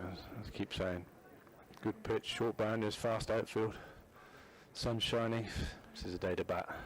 Recipe for runs. Wag bowls, driven by Hildreth, and well stopped at mid-off as they dash through for a single. Right to the edge of the circle. It's the skipper Colin Ingram out there. 113 for 2 then. 21 overs gone here on BBC Sport Online and via the Somerset website. Interesting that Lloyd's had a bowl today. I thought he might have had a go at Cardiff on Friday on a slower pitch, which is sort of wicket to wicket, medium paces might have been useful. So we haven't seen any spinners yet. Wag's spin option is available, as are the off breaks of Andrew Salter, which is nominally their first choice spin, and of course the leg breaks of Colin Ingram. It's not an easy place to bowl spin here, is it? Not on this sort of wicket, you wouldn't have thought. There have been one or two turners as Lloyd bowls, driven hard by Hildreth to Ingram on the edge of the circle, and they dash through for a single. Yeah, sorry, I meant in one-day cricket. I mean, I've seen four-day cricket when they prepare spinning pitches. That's a different kettle of fish, but on a good one-day pitch with these boundaries, not easy. I can remember seeing Craig Keyswetter's debut here, where he tucked into Robert Croft. I don't know if you were here for that. Nick, that's a long time ago. Don't think so. Lloyd sees this one clipped off his legs by Trigo. Fine leg is up in the circle. Carey goes racing back, but in vain. And Somerset are galloping on nicely now to 118 for 2 in this 22nd over. Yeah, he just there's no margin for error for David Lloyd on here, is it? His little medium pace, he's got to be right on the money every single ball, and he hasn't quite been that so far. As Lloyd is in to Trigo, who clips that one down towards square leg again, but this time it's intercepted by Sean Marsh, just backward of square. Jack Leach, we understand, is going to be joining us. The Somerset and almost England spin bowler. Oh no, yes, he's got England, England.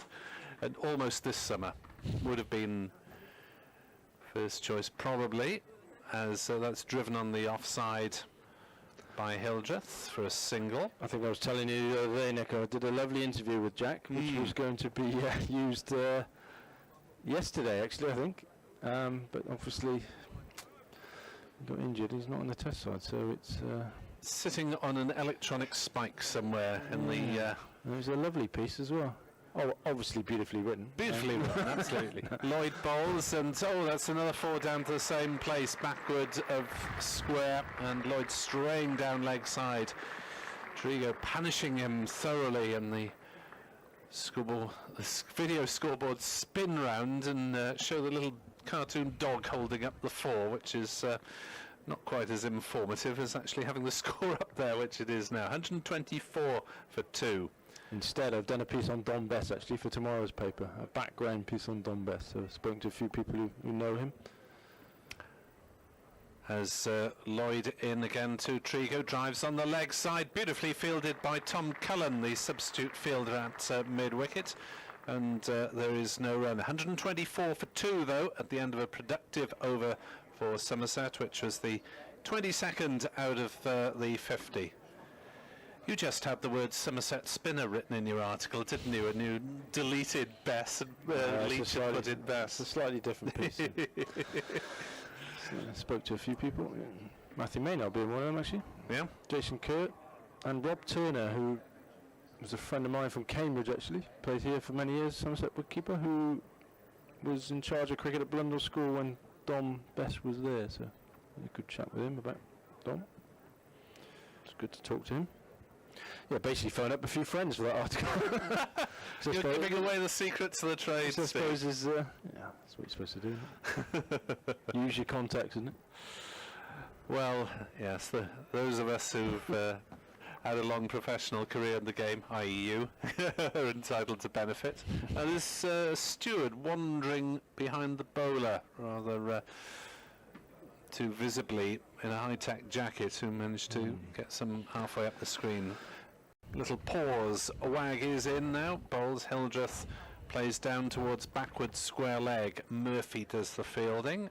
Single taken. 125 for 2. Runs coming very easily indeed for these two at the moment. Well, they're 2 experienced batsmen and they're 2 high-class one-day batsmen, aren't they? So, this is a bit of a problem for Glamorgan. This is probably how Gloucestershire felt on Friday when Sean, Marsh and Ingram were getting going. Here's Wag then. Bowls. Trigo pulls it round from outside off stump and will get, I think, 4 runs through mid-wicket. He does. It beats the race of Murphy around the boundary as Wag dropped that one short outside off stump. But Trigo was determined that it was going to mid-wicket wherever it pitched there. I'm not sure he didn't quite time it properly, did he? Just the muscle, wasn't it? Yeah, and he placed it nicely enough. I think he knew if he got it, bludgeoned away got it in the gap, wicket, it'd be enough. Yeah. I suppose the lesson for Glamorgan is that in that game on Friday, Gloucestershire did keep pegging away, in the hope that they'd break the partnership. 7th boundary to Trigo, who moves on to 48 and is forced to defend the next ball back down the wicket to Graham Wag, who might have seen him take a pace down and just drifted it in a little bit. Got him tucked up. 48 off 49 has Trigo. Graham Wag was desperate to engage Trigo in some sort of eye contact or conversation there, and Trigo was having nothing of it. Was he turned his back and didn't even give him a second glance. 3rd man comes up inside the circle. Who's Cullen on for then, Nick? Cruel question, I know. Wag is in to bowl. Trigo pushes defensively forward on the offside. It's a good battle of wits at the moment between these 2 gnarly veterans of the county game. It's usually one of the quickies. DeLanger I'm going for. You see him? Probably. Is that DeLanger? Who's up at mid-on in the distance? That looks like DeLanger. No, I reckon that's Carey, isn't it? So DeLanger's a few inches taller. As that one's driven off an edge by Trigo and beautifully stopped by Salter. Actually, I reckon that's DeLanger down at fine leg. Gully. No. There's no run. Isn't that DeLanger down at fine leg? Steve, never ask a question on air when you don't know the answer. It's a bit of fun, though. Steve will peer around. Come on, help me out, Nick. Who's off? It's always one of the bowlers. Well, is it though? Because isn't that who's at a deep square leg? Oh, that's Murphy. It's It's Hogan off. Hogan off. Yeah. As Wag bowls, driven by Trigo, and Selman gets a hand to it, and they take a single out towards the cover boundary. 49 to Trigo. Should have stopped that, shouldn't he, Selman? 32 to Hildreth. Do you think? He was on an old No, he dived. wicket. He dived and got almost 2 hands to it. Should have stopped it. 130 for 2. Going to see some Salter, aren't we? We're going to see a bit of spin into the equation. Indeed, the off breaks of Andrew Salter. Sure, you would have preferred a ball from the other end, wouldn't you? Slightly longer straight the other end than it is here. Mid wicket is a bit wider here, I think, I suppose, okay. for Salter bowling from our commentary end. 6 at one, half dozen the other, I think, isn't it? Don't you think? Yes, that's an interesting phrase when you talk about spin bowlers at Exactly. Taunton, isn't it? Mm. 6 and, yes, 6 off one end and half a dozen off the other end. 130 for 2, Somerset, 23 overs gone. So you usually talk about doubling the score after 30 overs, don't you, in a 50-over game. At this rate, they'll be round about the 180 plus mark by 30 overs, so 360. I mean, that used to be the thing. I'm not sure that... Does that hold anymore? It's a few more than that these days. Salter is in to bowl, and Trigo plays gently to cover, and there's no run. I think you get to about 40 and double it, don't you?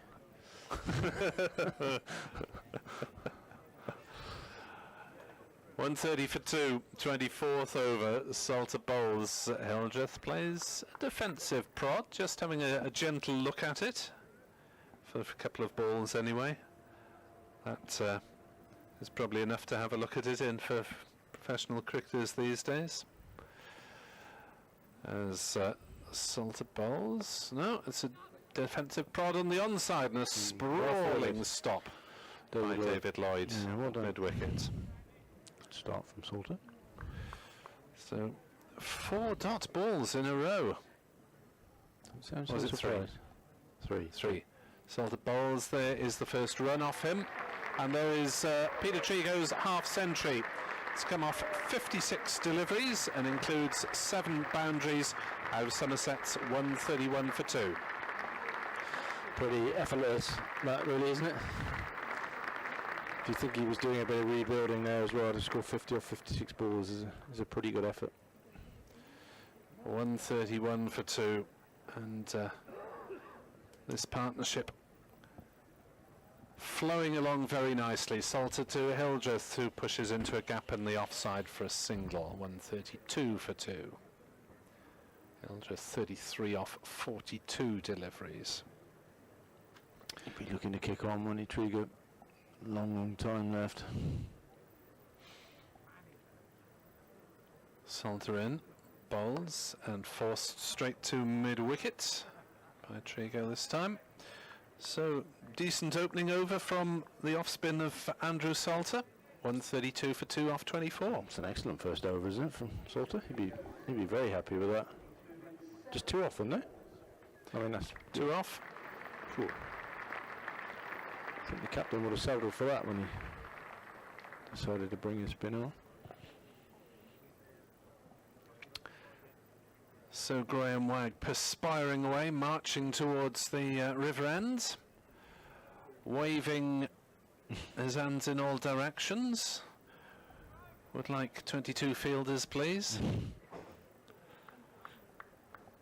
2 of them on the roof of the flats. No, I mean, they've done okay, Glamorgan, haven't they? Somehow haven't run away with it, but... Well, Lloyd's been expensive, 3 overs for 25, and DeLange 5 overs for 48. As down the wicket comes Hildreth, gets a leg on it, and it rolls out on the offside, and Salter fields no run. Hildreth was looking to scamper a single then, even though he made no contact, but Salter had other ideas. So Carey's bowled 7 overs, 1 maiden, 2 for 24. Hogan 5 overs for 21. Wagg 3 overs for 11, and Salter 1 over for 2. As Wag is in. Balls, and Hildreth mistimes that one off bat and pad out on the onside. Lloyd fields, and there's no run. So they've already got 8 overs of De Lange and Lloyd between them. Probably need maybe 2 of Colin Ingram, and they don't need to bring back either of the more expensive bowlers if they decide not to. I mean, the thing with De Lange, though, I mean, as he showed in that T20 game here last year, I mean, he can bowl Yorkers very well at the end, quick Yorkers.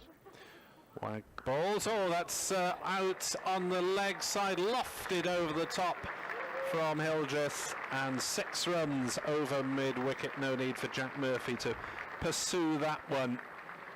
Beautifully timed shot. Yeah, I mean, that is the problem with Wag coming round the wicket. If he does slightly get that wrong and straight down the leg side, that's quite an easy hit that for Hildreth. And I sort of sensed that there was a big hit coming. Things have gone a little bit quiet. As I say, Glamorgan haven't let things get out of control, but this partnership has a lot of possibilities.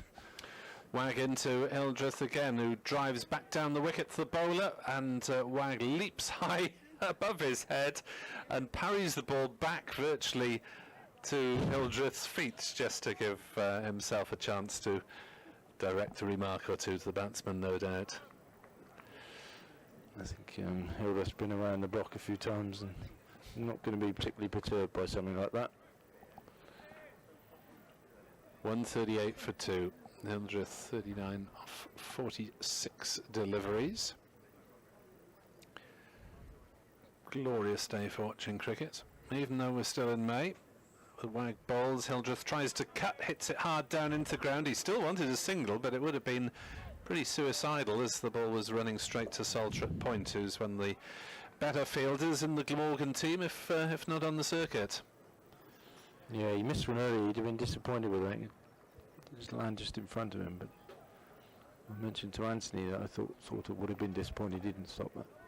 Here we come then, the halfway mark of the innings after this delivery, unless it's a no ball. And Wag steaming in. The ball to Hildreth, driven to mid-on, single taken, 139 for 2 at halfway are Somerset. Hildreth 40, Trigo 50. Yeah, I think they're very, very handily placed here. As I said just now, things haven't got away from Glamorgan really, but these two are two very experienced batsmen, aren't they? And I think it's looking slightly ominous, I'd say. Thank you very much indeed, Steve. As Jack Leach will make his way into the summarisers position. 139 for 2. Good to see a bit of spin bowling for Jack to talk about. As we sort out his headphones. They must be easy if even an old geezer like me can work them. Welcome along, Jack. We'll probably have more time to talk to you in the over from the other end, because Andrew Salter whips through them fairly quickly. Yeah. 139 for 2 at halfway Somerset. Nice to be here. Thank you for having me. Absolute pleasure. As Salter bowls down the wicket comes Hildreth and drives to cover, and there is no run. In comes Salter again, just off half a dozen steps. Hildreth drives through the offside and will get just a single out to Jack Murphy running round the boundary at cover point, 140 for 2. So, first of all, what sort of state is your injured hand in? Yeah, it's all right. It's in a cast, and it's going to be 4 to 6 weeks, which I keep telling everyone. It's the most frequently asked question at the moment. If I had £1 for every time I got asked how long it's going to be, I'd be very rich. Over the top, that was hit by Trigo because cover had come in off the boundary and he's got away with it and saw the fielder had come in and was able to throw his arms at it. 54 to Trigo, 144 for 2. Yeah, very very poor timing, I suppose, in terms of injuries. If injuries never have a good time, obviously. As Salter bowls, Trico drives to long on for a single, 145 for 2. Because your name was pretty much inked in for an England spot, I guess. Have they actually told you that, or...? No, I hadn't been told that. I had a call from Ed Smith a couple of days ago to see how I was. Single taken by Hildreth out to mid-wicket, 146 for 2. So, yeah, that was nice to get that call, and good to catch up with him. And, you know, now for me it's just a case of getting the thumb right and getting back to full fitness and bowling well. Salter bowls, Trico gives himself room and forces it all along the ground up to long off for a single, 147 for 2, 26 overs bowled. So how bad was the break then? As breaks go, it was probably not too bad. It's not displaced in any way, so it should just heal on its own in the cast, so I won't need any operations or anything, which is good. So yeah, it's going to be a tough few weeks, but I can do a certain amount of fitness training and that kind of thing, so I'll be doing that starting today in the break. So yeah, it's just a case of being patient and waiting to get back into things. But I suppose if you had to be replaced in the England squad, at least it was by a Somerset teammate. Yeah, well, it's great for Dom, and obviously very proud of Dom. He's a young lad but achieved a lot already in the game, so he deserves his chance. And Wag bowls and is caught. Trico's gone, trying to force to mid-wicket. Didn't quite get hold of that one. David Lloyd took a catch head high, and Graham Wag has the breakthrough after a partnership of 98 between Peter Trico and James Hildreth. Sorry to cut across you, Jack. No, that's quite an important wicket there. Yeah. Interesting on the radio. You've got to try and fit things in between balls, haven't you? That's the idea. Yeah. But yeah, Treeks played well there. It's good to see him in the runs, and he bowled well at the Oval on Friday. So it's good to see him in the runs. So the applause for Peter Trico, 56 off 61 deliveries in the end, and just the innings that your boys needed after losing Johan Myberg and Steve Davis in quick succession there. Yeah, exactly. It was a good start, especially Steve Davis played some lovely shots. So yeah, I'm not sure what a good score will be. Hopefully we'll get up around 300 mark and maybe beyond. So Tom Banton in now, who's a very exciting young player. So hopefully he can get a few runs. Didn't From a Somerset point of view, obviously. Wasn't required to bat. That's all right, you're allowed to be biased. People will understand that, even Welsh listeners. Jack Leach with me, Nick Webb on BBC Sport Online and via the Somerset website at the moment. So have you got you said sort of 4 to 6 weeks, have you got your heart set on any particular game?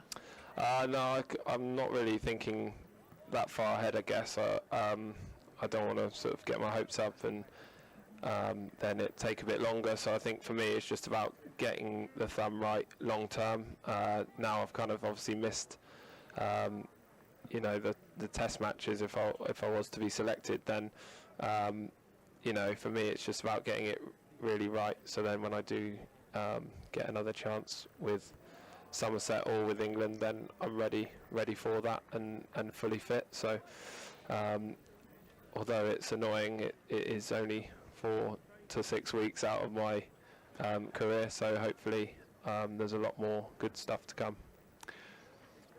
The first delivery to Banton was down leg side from Wag and given wide, as it has to be in this form of the game. 148 for 3. Wag up the wicket, bowls to Banton, who looks for a drive outside off stump and is beaten. Didn't quite get to the pitch of it there. 148 for 3 it remains. So how much practice and other training can you do in the meantime? Not a lot, I guess. No, it's going to be a lot of fitness training, which is unfortunate. You'll be as fit as a butcher's dog by the time you get back. Yeah, so it's going to be all sort of running and in the gym with Joel Trapp, which will be good fun. Wag bowls and Banton is hit on the pad. Ball runs out on the leg side, no run. You thought you'd done all your fitness work pre-season and in the winter? Well, I was away for most of the winter playing, so I haven't really got that excuse. I can get into my pre-season now.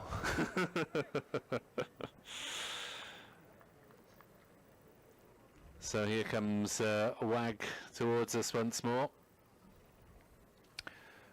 To Banton, down leg side again, wide given, even though it kind of missed the leg side by an awful lot, and Wag stands and stares, but them's the rules.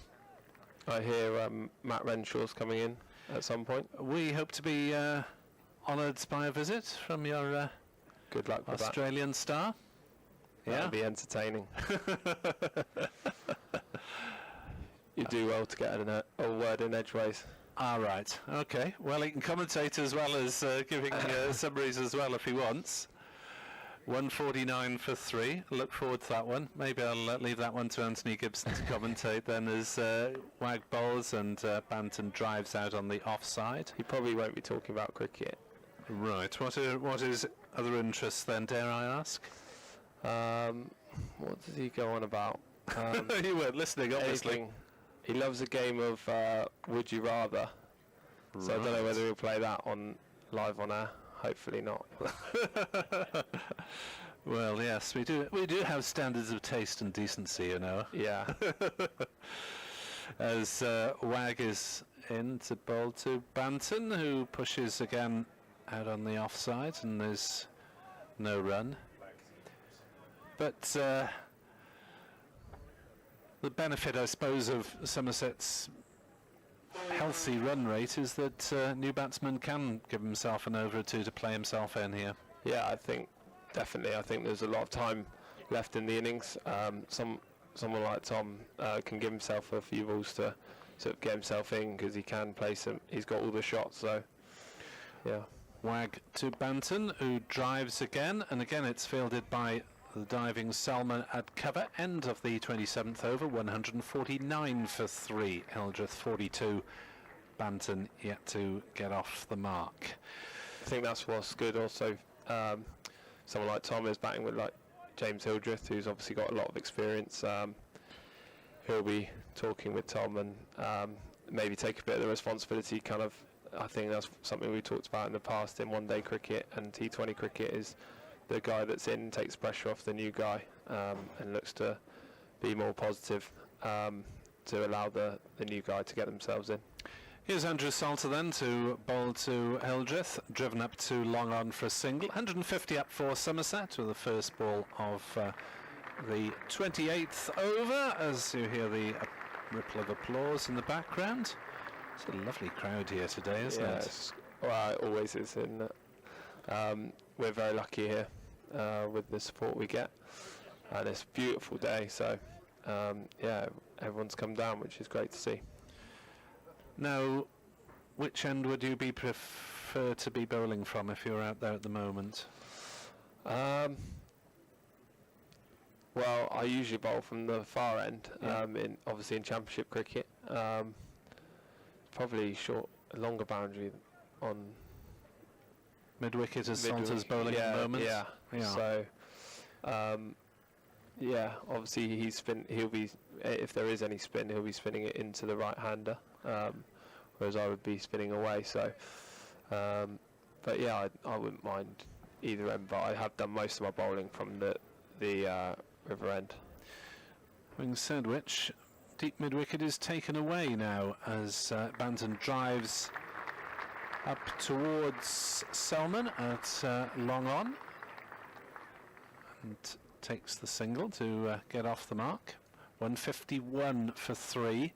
Mid-wicket is now retreating for the set batsman Hildreth, as that is turned out towards deep mid-wicket by Hildreth, fielded by Marsh. The Marsh fan club is listening in Melbourne, I hear. On Twitter, NickWeb 2017, at AntGib for my colleague Anthony Gibson.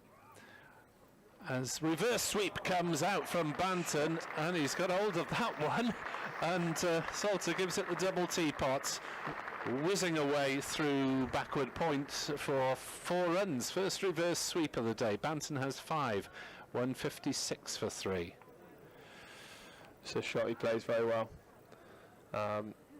One of his favourites, and he's played that really well, hasn't he? Certainly got hold of it. Now there's a backward point on the boundary as Banton milks a single up to long on. Selman doing the fielding.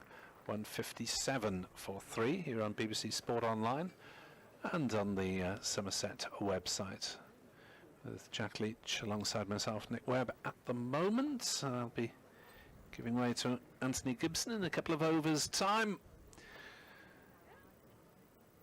Steve James, the other member of our commentary team. Salter bowls and played to mid-wicket by Hildreth. Lloyd with a scrabbling stop. End of the over. 157 for 3 after 28. Banton 6, Hildreth 44.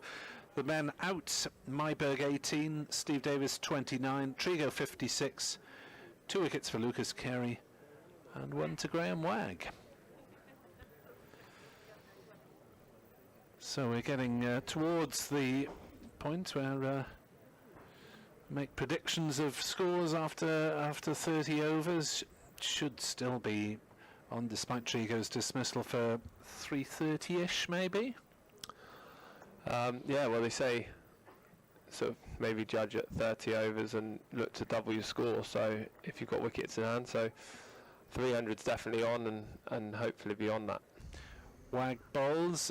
Down leg side, they'll be called wide again as Banton tries to divert it down to fine leg. Didn't get anything on it. We're getting somewhat frustrated with these leg side deliveries. That he's obviously targeting something in that area, but you don't have any room to stray at all. Did Glamorgan play yesterday? They were beaten by Gloucestershire on Friday. Wagg bowls and Banton drives to cover. There's no run. Yes, played somewhat below par. Be beaten by 8 wickets for Gloucestershire. But Graham Wagg on that occasion bowled 4 overs of seam, followed by 6 overs of left arm spin in a row. I've seen him bowl spin before, actually. He bowls it quite well, doesn't he? He did bowl quite well on Friday. 6 overs, 1 for 19. His spin figures were 158 for 3 as Wagg loses it completely there in his run up and doesn't deliver anything of any speed. He looks like he's bowling a few cutters into the wicket, so maybe he should just go to spin again. Yes, well, his seam is medium pace these days as Wagg bowls and Banton turns off his legs down to De Lange at fine leg for the single. 159 for 3. Still a feisty character though, isn't he? Even if he is medium pace. I'm sure he has a word or 15 for the batsmen, telling them what jammy dodgers they are to be still there. Would you have batted against him much?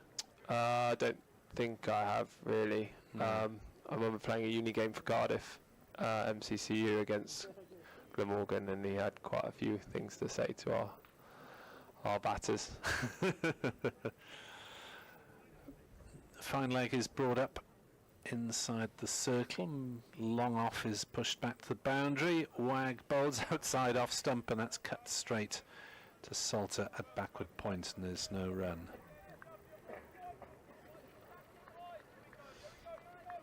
Enjoy your days in Cardiff? Yeah, I did. Cardiff's a great city. And yeah, I had a good time there. Kevin Lyons was my coach at the time. And he was a great character, old school coach. Wagg bowls, very slow outside off stump. Hildreth drives and gets a single out to cover. 160 for 3 Somerset in this 29th over. Would you have played it alongside any of this or Glamorgan squad? Andrew Salter. Yeah. I went to uni with him. You're fighting over the ball then, were you? We played together quite a bit. My first class debut was actually against Somerset when Hildreth and Compton put on the record partnership. Oof. As Banton takes a single out into the covers, 161 for 3. And I was, I think, about 45 wicketless overs for about 150. So that was an interesting start for me, and kind of made me realise I had a lot of work to do if I wanted to be a success in first class cricket, I guess. A learning experience, as they say. 161 for 3. Wag in. Balls. Hildreth drives and will get at least a couple here. May well get 4. He will get 4 as Sean Marsh gives up the chase up towards the scoreboard next to the Colin Atkinson Pavilion. Beautifully driven that by Hildreth to move on to 49 not out. Tom Banton has 8 not out. It is 165 for 3. I'm going to have to depart to update BBC Radio Wales listeners as soon as Anthony returns to the proceedings. 165 for 3. Banton is 8. Hildreth is 49 not out. Andrew Salter will continue from this end, and after I'll give way now and allow Anthony Gibson to join Jack Leach after this first delivery, which Banton drives back the bowler, and there's no run.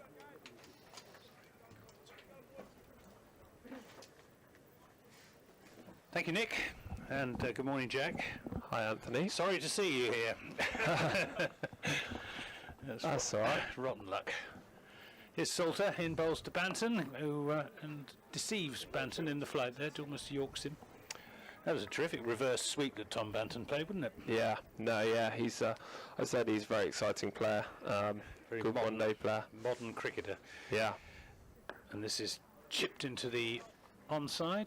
These youngsters. Pick up a single. These youngsters have got a lot of confidence coming in, and they're not afraid to play those shots. So it's good to see him. You know, in his second game, probably his first hit in the competition, and he's not afraid to take those options on. Salter to Hildreth, who turns that wristily into the onside, trots through for a single. Hildreth's 50, yet another 50 for Somerset in one-day cricket. He made 35 up at the Oval on Friday and followed that with 35 not out, 50 not out here this afternoon. As Banton drives hard back, the bowler dives across but can't make the stop. It comes out to long on down below us, and Nick Selman does the fielding. Has Nick Webb asked you what you reckon a par score is on this? Yeah. He said several times. He said, Yeah. that after this from Salter, and he saw Hildreth coming then and dropped that one in short, and Hildreth got it rather caught up in his pads, and no run is the result. End of that over 168 for 3. Yeah, par score. So I said at 30 overs tend to maybe look to double your score, so 170, you're looking hopefully 300 and beyond definitely, so maybe even up to 330. If the only, I was just chatting about this in the press box. Yeah. There are two things about it. First of all, the ball by the 40th over is getting a bit soft, isn't it? Or Yeah. the two, they're using one from either end. Yeah. Which makes run scoring a little bit difficult. And of course, And in you the get the last extra man last 10 overs, you've got the extra man out. Yeah, it's true. I guess the other thing is that if you've got wickets in hand, the less overs you got to bat, then the more risk you can take as a batting side. It becomes a bit more like a T20 then. Yeah. And I think one thing I've noticed is how quick the outfield is starting to be now. It is. So, yeah, I still think above 300. 300. Definitely. I think Somerset certainly need more than 300 to be competitive although scoreboard pressure. Definitely. I think, in a one-day game, 50-over game, if you're getting, if you've got over 280 on the board, then you've got something to bowl at, definitely. It is a tough place to defend here. So, maybe the scores here are more than at other places, but, we've got a good bowling side as well. So, I think those bowlers, if we've got over 300, will fancy defending it, definitely. Well, we've got a bowling change from the River End. It's Colin Ingram bowling his leg brace. He's in to bowl to Banton, pitches that one right up in the block hole, and Banton drives it up. To long on for a single. He moves on to 11, 169. For 3, we have got short third man, backward point, shortish extra cover, long off, cover, extra cover sweeper, really, quite a long way in front of square, as Ingram is in and bowls, and Hildreth down the pitch, and again just gets a little bit too close to the pitch of that one, can't really get any timing on it. It's fielded by a mixture of the bowler and David Lloyd. Lovely day here at Taunton. Big crowd, we reckon around about 4,000. Ingram bowls, full toss to Hildreth, who takes full toll of it.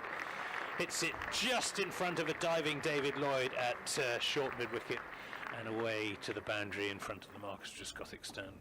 Classic Hildreth shot, wasn't it? Yeah, he's done that to me a few times in the nets.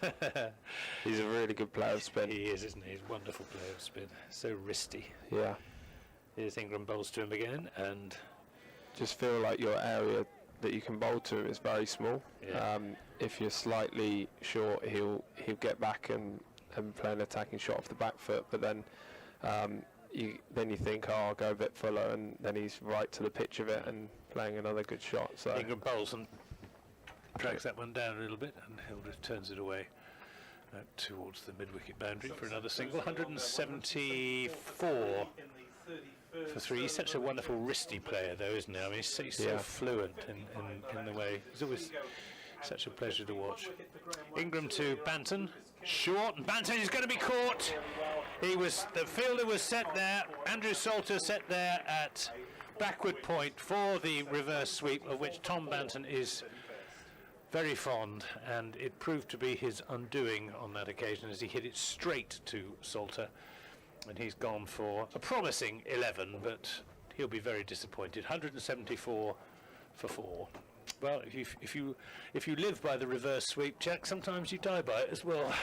Yeah, I mean, that's what's so I guess amazing about this sport, what it does your head in, doesn't it? Because your strengths can also be your weaknesses. I know, speaking to someone like Trez, is like the sweep shot's been a great shot for him, and at times he's kind of put the sweep shot away because he feels like it's got him out too many times or whatever. But to me, as a bowler, I would just always want him to be sweeping because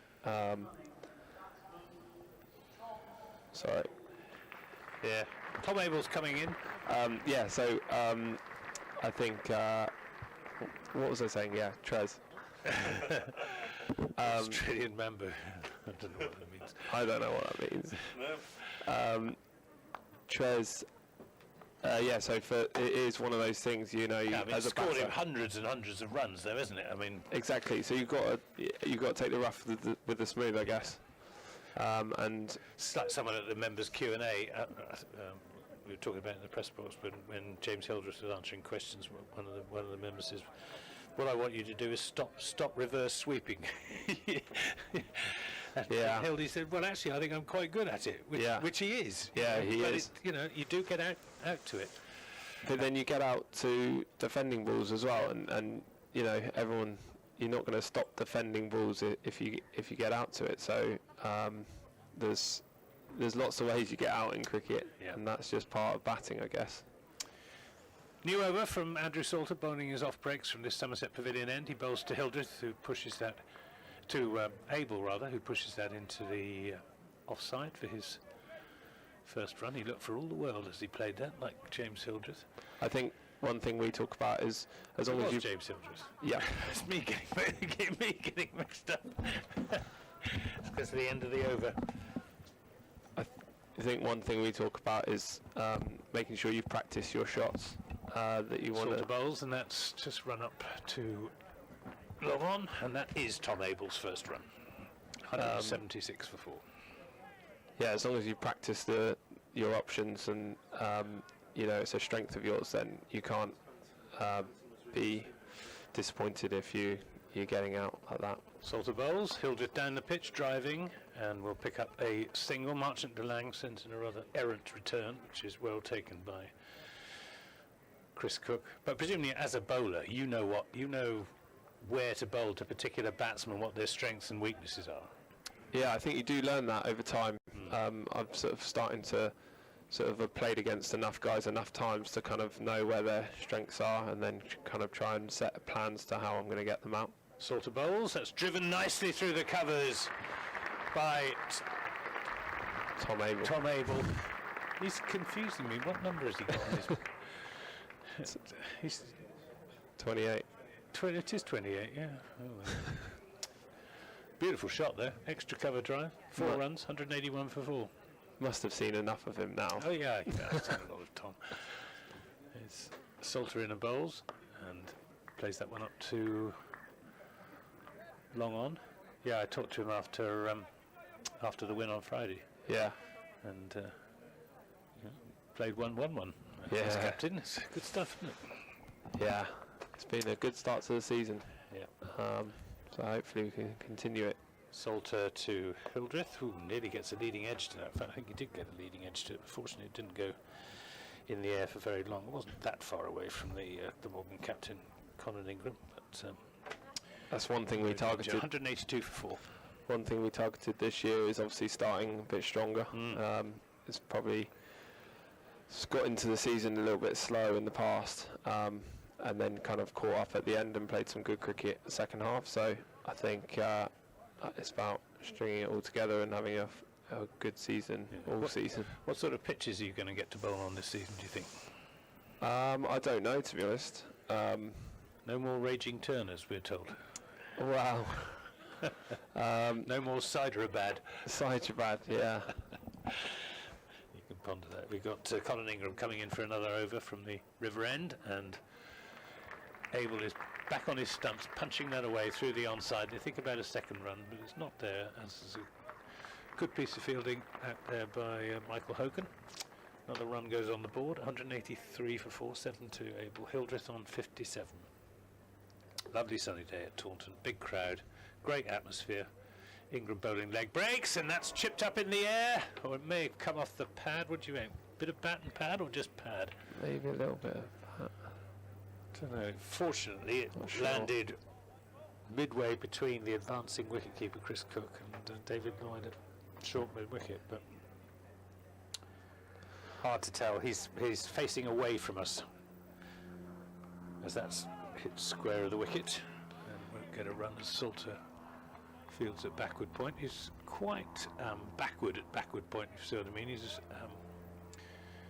like a deep gully is Andrew Salter. Again, I think he's been set there for the reverse sweep, which Hildreth does play, and that's just a defensive shot into the offside. It's hard to fit in what you want to say when there's a spinner on. It is. Yeah, not much, especially when you're bowling. This is lofted away over the top of mid-on, out towards and over the top of the Marcus Trescothick stand. I'm not sure it quite made the river. They're standing up at the back there to see. I think that's wet. I think that could be in the river. That was a terrific shot by Hildreth. 6 runs, 189 for 4. Timed it beautifully. Right off the meat of the bat, wouldn't it? Yeah, that was a good shot over long on.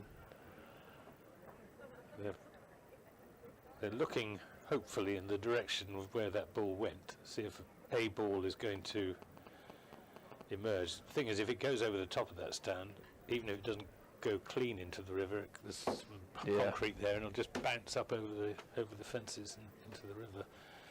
Just next stop, Creech St Michael. Just on the pitches, I think whatever surface we're playing on is about adapting to that surface as a team.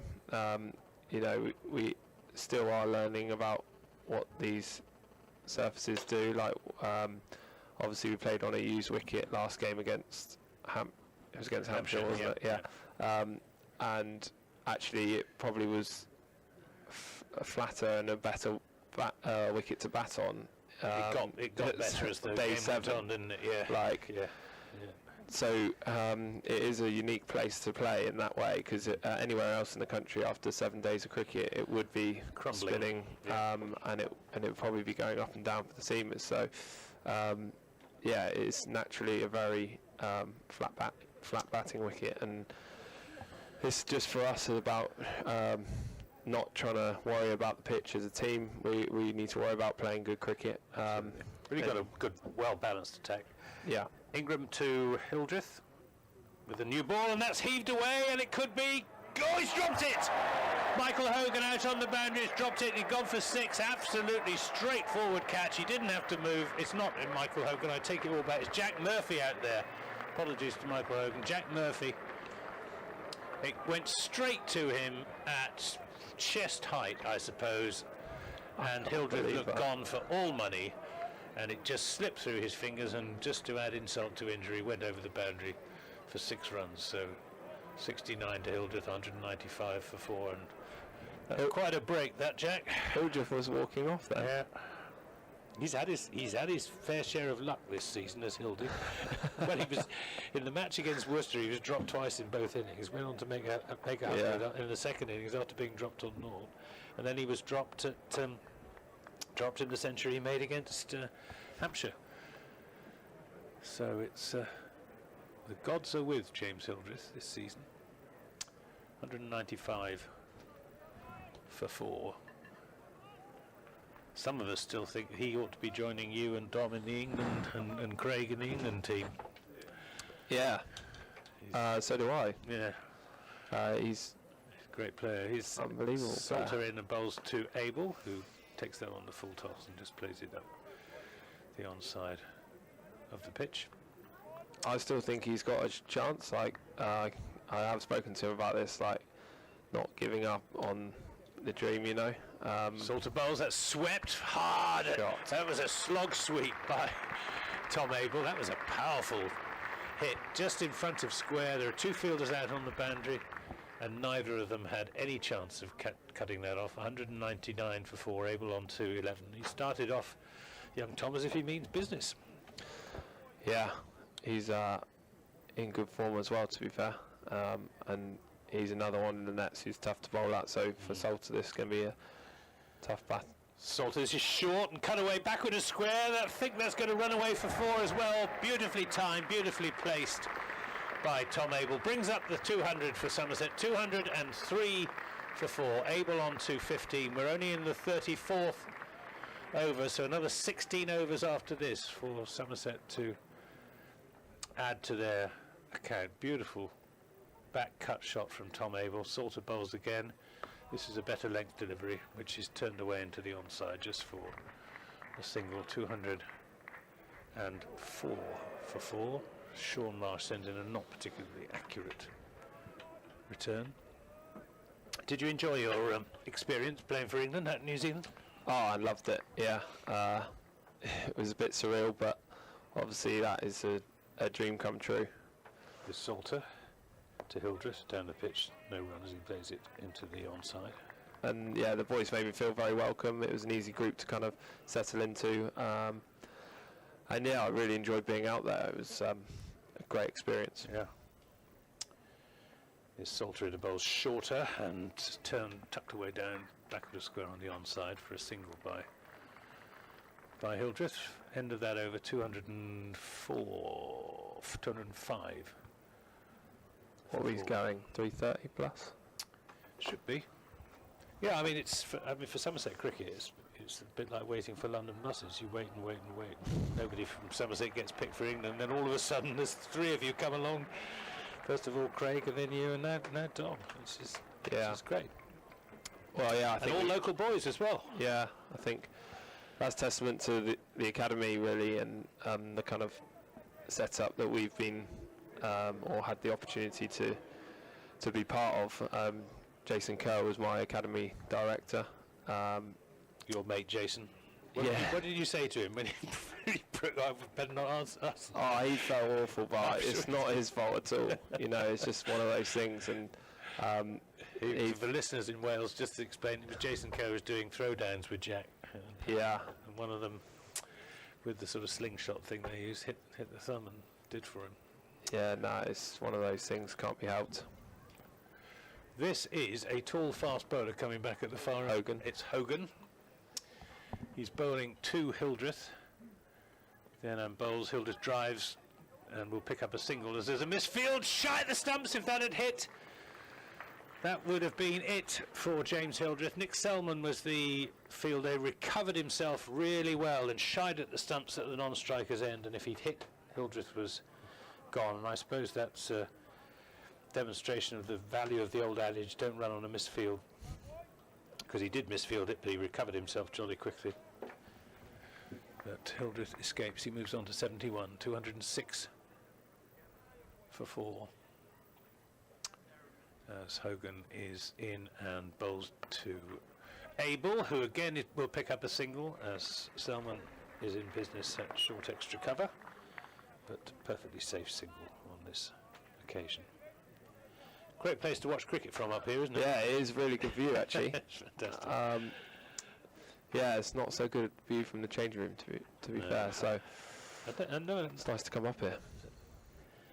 It never seems to me make any sense at all to put pavilions, changing rooms, square to the wicket. Here's Hogan in a bowls to Hildreth, who drives that up to long on. Maybe we should move over here, and then you should move over to that building over there. You don't want that. The only thing about watching cricket square of the wicket, you get a very good idea of the sort of spectacle of the game, and also the pace of the bowlers. Yeah. You really need, if you're broadcasting, you really need to be wicket to wicket so as you can see what the ball is doing, which on this pitch isn't much, is it? No, it's it not looks a deviating. good wicket.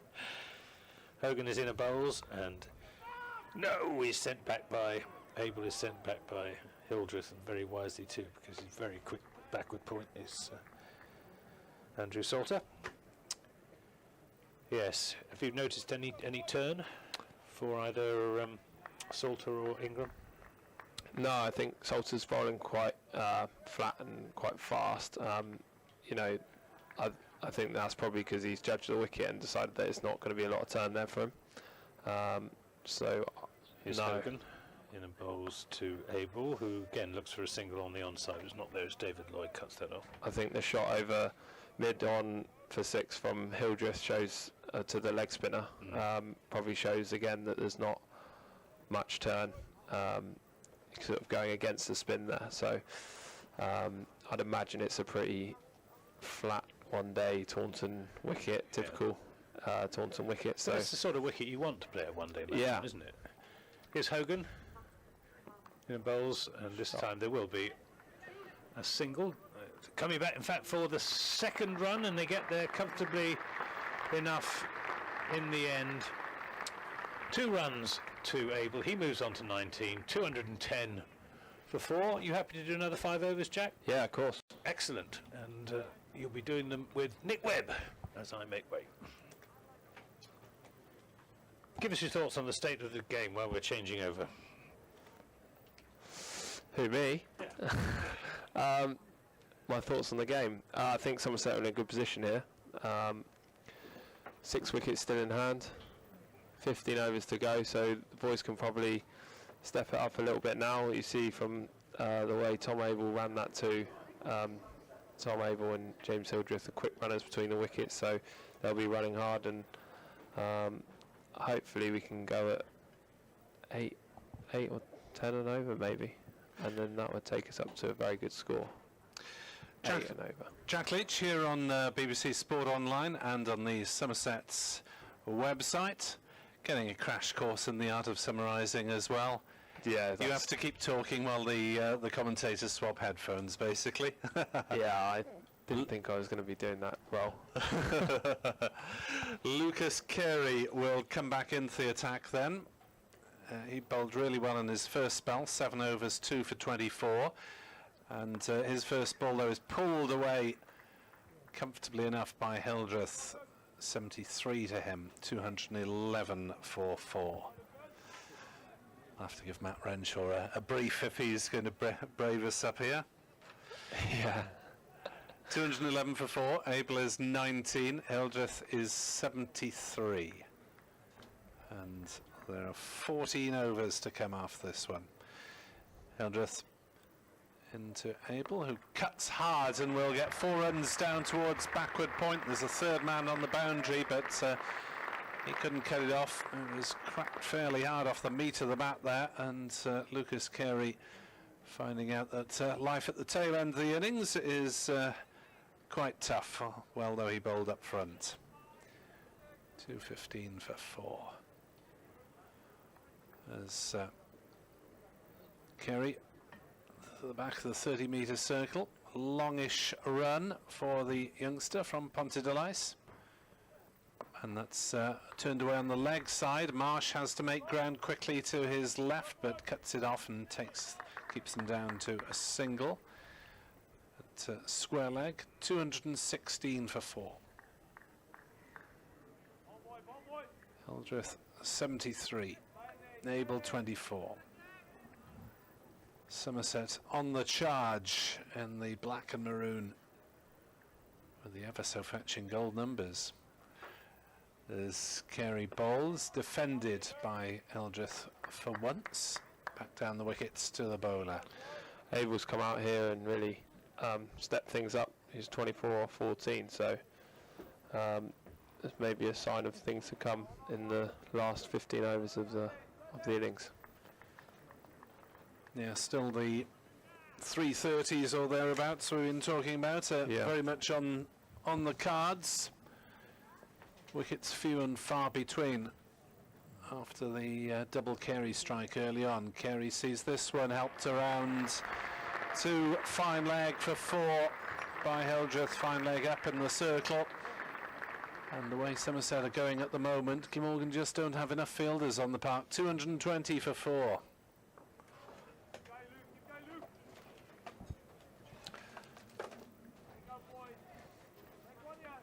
So Hildreth dashing on to 77, and he is very close to 5,000 List A runs, Anthony told me. And needs just another 2 to reach that landmark. 5,000 in limited overs cricket, the one-day game as opposed to the 2020s.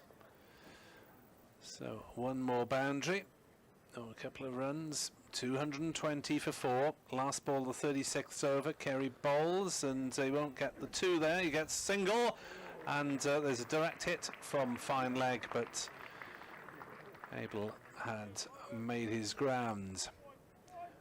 221 for 4. Abel 24.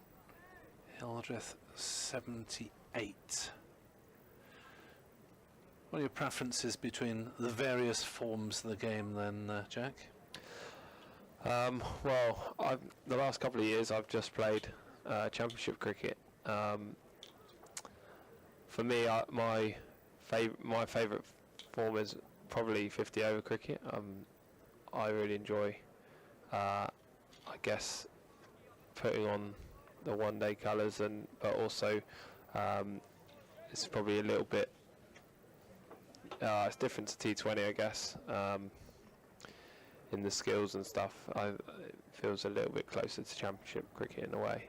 Hogan bowls and Hildreth glances down to fine leg, takes the single. De Lange has a shot at the non-striker's end, but misses the stumps. So that's 5,000. That is the 5,000 for James Hildreth then, as he moves on to 79. 222 for 4. No doubt the applause will come with an announcement at the end of the over. There it is. 222 for 4. Hildreth 5,000 one-day runs. Well batted, sir. Hogan in to Abel, who drives, and Selman intercepts at cover. That one was going like a rocket as well. I think Championship cricket, though, obviously, if you're winning a championship game, there's nothing like it in terms of you put in that work for 4 days, and you know, when you win a game of that, they don't come around all too often, and when they do, is a good feeling, definitely. Hogan bowls, and Abel drives up to long on for a single. 223 for 4. Abel 25. What are your thoughts on this 100-ball format? I'm a man of a certain age. I was just about coped with 2020 15 years ago. I can't get my head around it.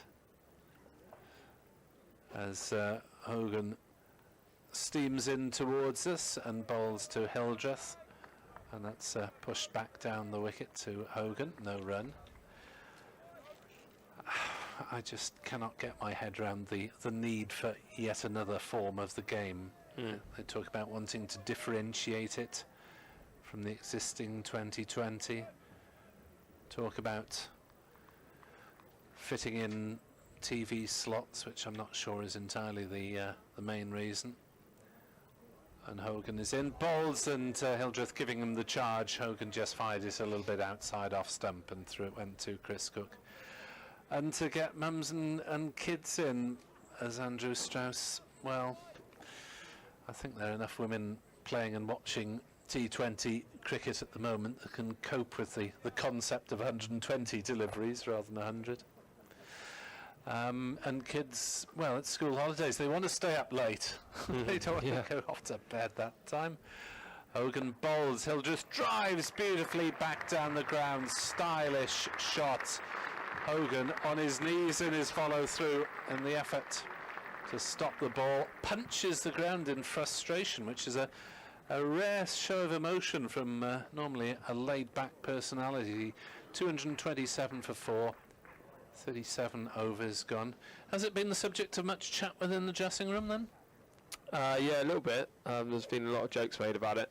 I think, to be honest, most of the comments are negative about it. I mean, from my point of view, an over in cricket is 6 balls. So I don't like the idea of a 10-ball over. That's, to me, it's going away from what cricket is, and I'm a bit of a traditionalist. And certain rules in cricket should stay the same, in my opinion. Carey is in to bowl full toss to Abel, punched up towards long off. Oh, Selman's let it through his legs for 4. Well, he got there. He wasn't quite balanced. Got both hands down, and that is 2 fielding mistakes that Glamorgan will not be pleased with. The dropping of Hildreth on the boundary by Jack Murphy, and then Abel presented with 4 runs that should have been 1 or 2. As he glances the next ball down to fine leg for a single. Abel, it's 30 to him, 232 for 4 here in this 38th over.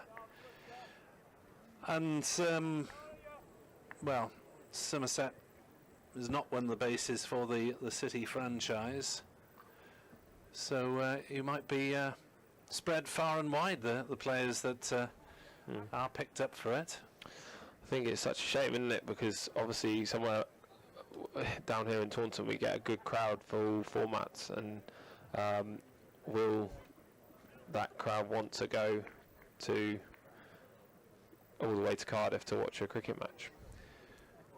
Carey is in to bowl to Hildreth. Short ball pulled round towards mid-wicket. Lloyd fields on the boundary. 233 for 4. Hildreth on to 84 not out. Yeah, I mean, you talk about the length of the game. Well, it's a good hour and a half most days to Cardiff, and it could be 2.5 hours, frankly, in the rush hour in the afternoon. It's usually raining there as well, isn't it? No, never rains in Wales. Carey is in and bowls. That's creamed through cover point for 4 by Abel. Beautiful shot.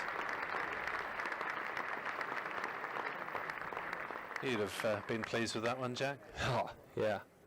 especially given I'm left-handed. Well, Would have turned around and just played that shot. the equivalent thereof.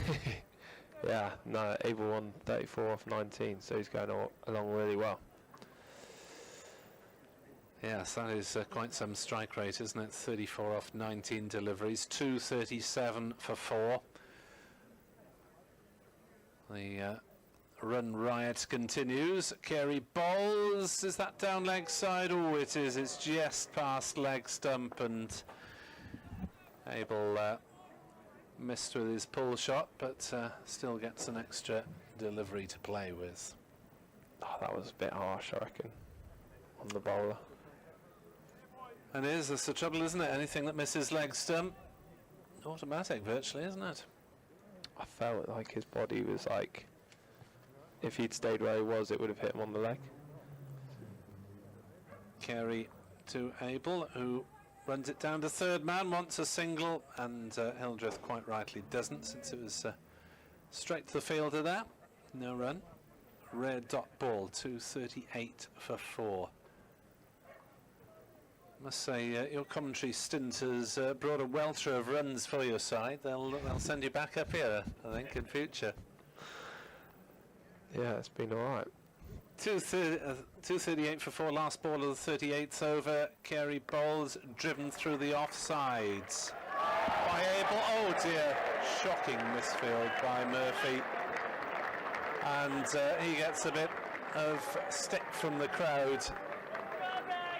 And you have to feel sorry for the youngster, but that was the sort of fielding that ought to have been routine, and has cost his side another 3 runs. So Glamorgan's fielding that let them down somewhat against Gloucestershire on Friday has now produced 3 instances that you have to say are howlers at this level, Jack. Yeah, I think on this quick outfield, obviously good wicket. I think fielding's obviously really important, and I'm sure Somerset lads will be thinking that's an area that they can beat Glamorgan in and maybe save some runs. Murphy will probably be getting a bit of a tough time on the boundary there.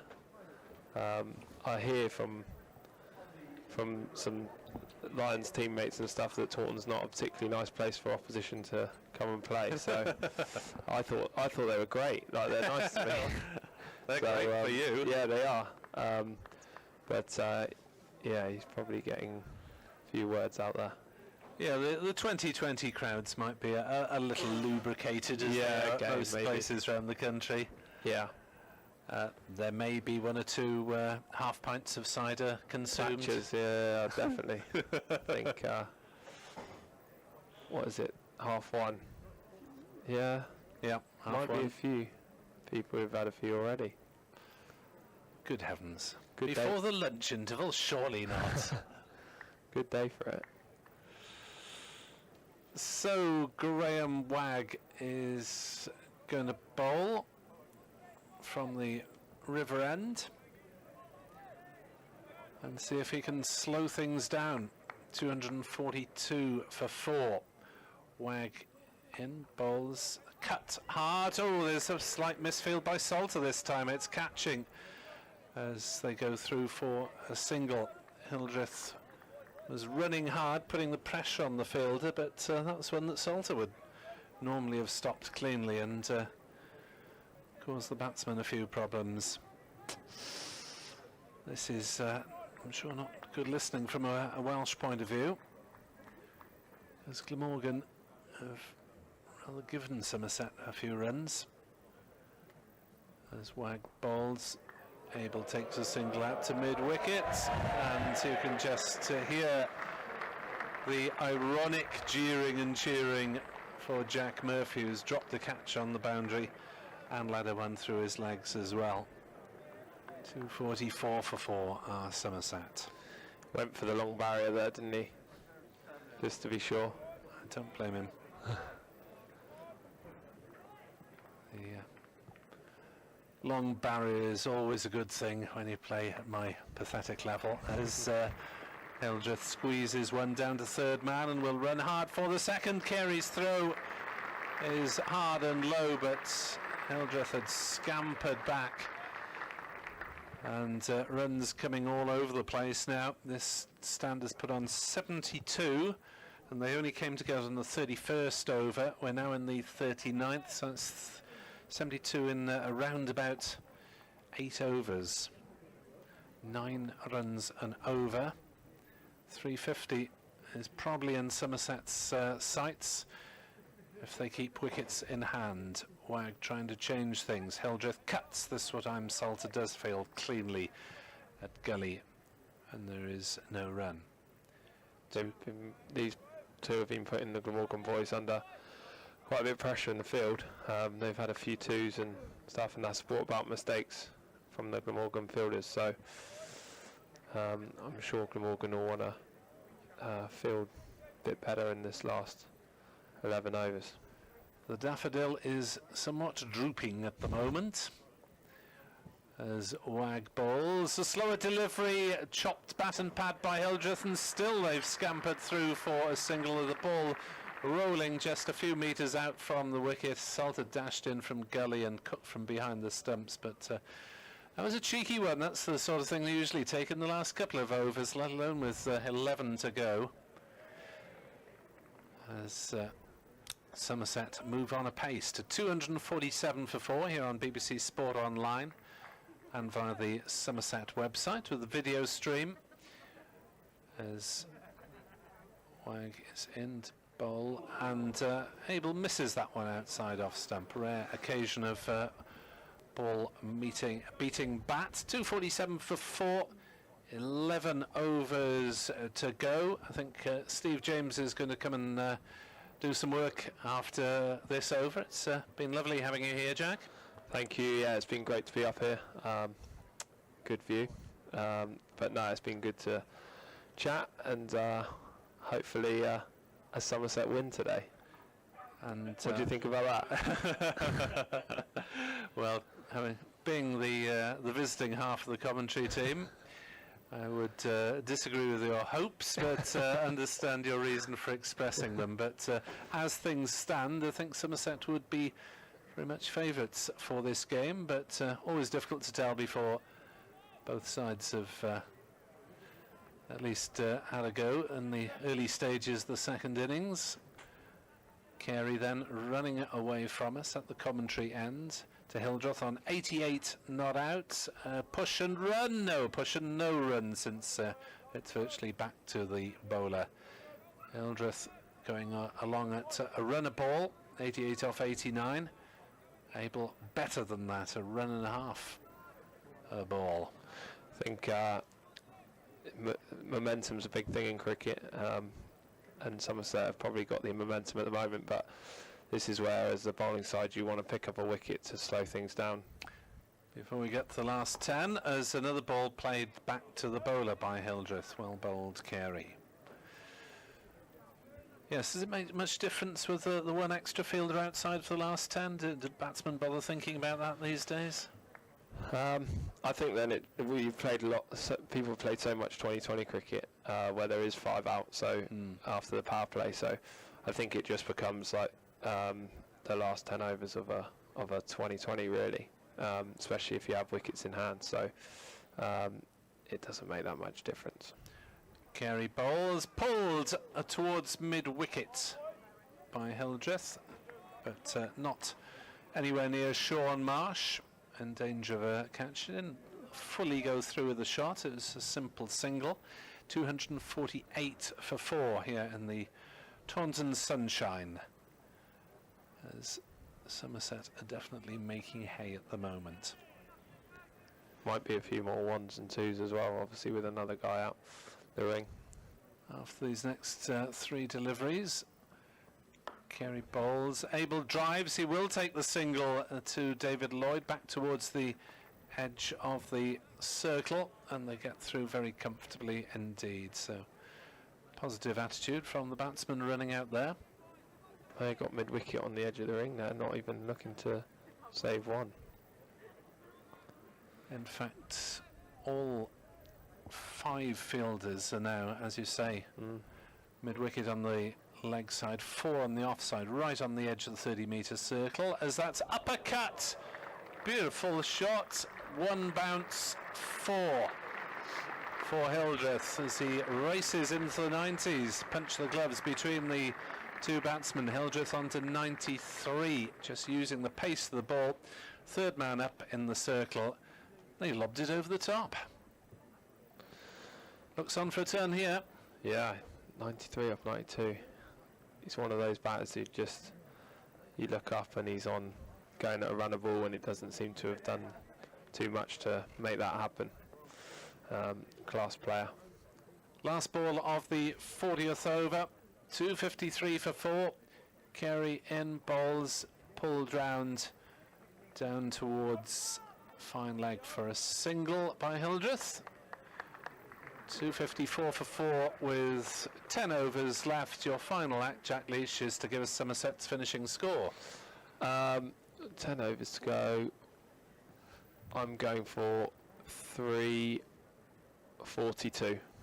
Thank you very much indeed. So, Jack Leach withdraws from the attack. A pleasure having more expert opinion here, as Jack Leach of Somerset and England is replaced by Steve James of Glamorgan and England.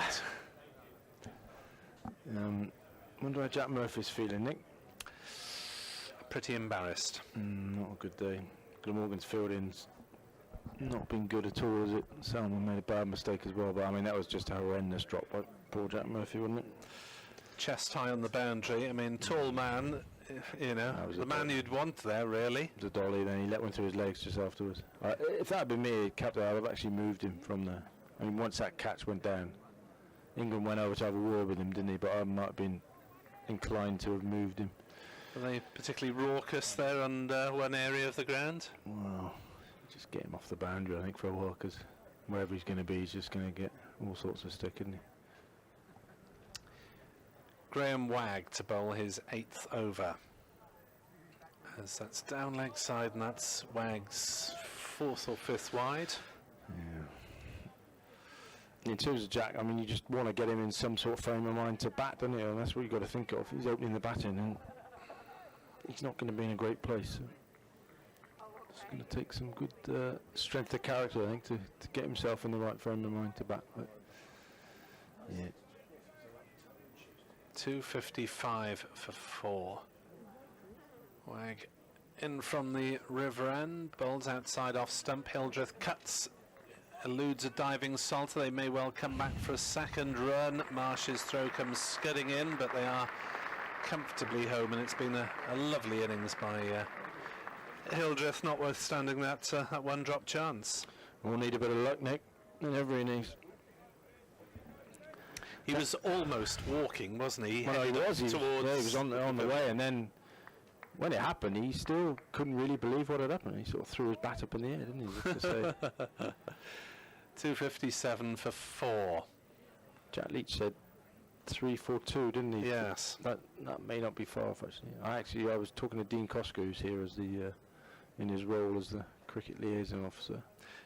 As that's glove towards fine leg, didn't quite carry. Just bounced half a metre short of Marchant de Lange, as Hildreth certainly didn't get hold of that one. May have been off the gloves or the top of the bat, and lobbed frustratingly just short of de Lange at short fine leg. Yeah, I said to Cosco a while ago, I feared that Somerset might get 350. He thought I was being a bit excessive there, but I tell you what, Tom Abel's played well here as well. He's come in and struck the ball beautifully, hasn't he? Hildreth on 96. Wagg in, bowls, cut hard through the offside. Marsh may cut it off. He does, but they'll be back for a comfortable enough 2 runs as Hildreth moves on to 98's not out, and the crowd basking in the sunshine and really enjoying this one. There's even a few basking on the top layer of the flats, the balconies there. Wouldn't mind a place like that when I retire, would you, Nick? No. Sit up there, watch the cricket. In comes Wagg to Hildreth on 98. Slower delivery, prayed through the offside. Will he be able to get back for 2 this time? No, Marsh has got quickly to the ball, and he'll have to wait at least 1 delivery longer. Hildreth on to 99. Total on to 260 for 4 in this 41st out of the 50 overs. Did you tell Jack Leach about my spiked article? I think you mentioned it when you were handing over, didn't you? Yeah. The interview on his England call-up that wasn't possible. As Swag has him caught behind, Tom Abel has gone for 40, 260 for 5 in the 41st over. And Abel walks off swishing his bat. Was that inside or outside edge? I don't know. It's a bit of a strange. I think he tried to give himself some room, didn't he? I suspect he was looking to go over mid-off or extra cover. You may well be right. He may have got a little inside edge on it as it sort of ran back into him. But it's a good wicket to get. As I said, Abel came in and played really well, I thought. He came in and played some 25 balls. Yeah, I mean, that's a dangerous knock, isn't it? And Wag's bowling medium pace, but he's varying it quite nicely, hasn't he, to avoid the worst of the punishment. He's now 2 for 39 in 7.5, which may sound quite expensive, but in the context of the game, it's not a bad effort. Wickets are vital in this sort of period, aren't they? And Somerset are looking to launch. All sorts of possibilities for them, really, in these last 10 overs. So those two put on 86 runs in around about 10 overs. One ball under 10 overs, in fact. It's a good partnership, that. 86 and 9.5. Van der Merwe, roll-off. Van der Merwe is in. Graham Wagg bids him good day and welcome to the crease. What is he on, Waggy? Positivity. Oh dear. And certainly pumped up. Dangerous cricketer, Van der Merwe, though. Several of those in the Somerset batting lineup. Wagg is in to Van der Merwe and squeezes one just past his off stump as Van der Merwe, I think, tried to run it down to third man to get the single. Lucas Carey is limping slightly coming in off the boundary. 260 for 5 then, after 41 of the 50 overs. When was it Van der Merwe played that remarkable innings? Was that last season against Surrey? Yeah, Surrey. And Anthony's saying 165 on that. It was on television, that wasn't it? Won the game virtually on his own, didn't he? Quite literally, innings of a lifetime, I think that. He had a bit of luck in that as well, didn't he? But yeah, it was incredible hitting.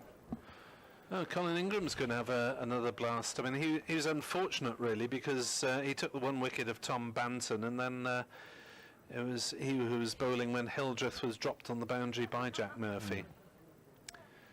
So 260 for 5.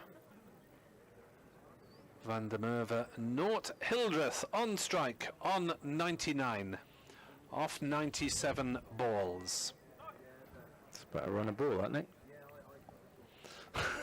Approximately. 3 sixes, 8 fours.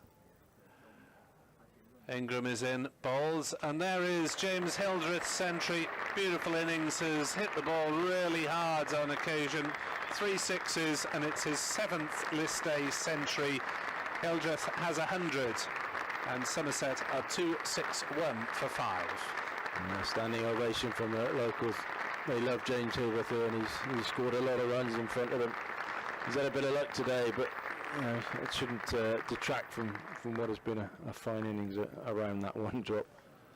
8 fours, 3 sixes, 98 balls according to the board. 261 for 5. Ingram to bowl to the...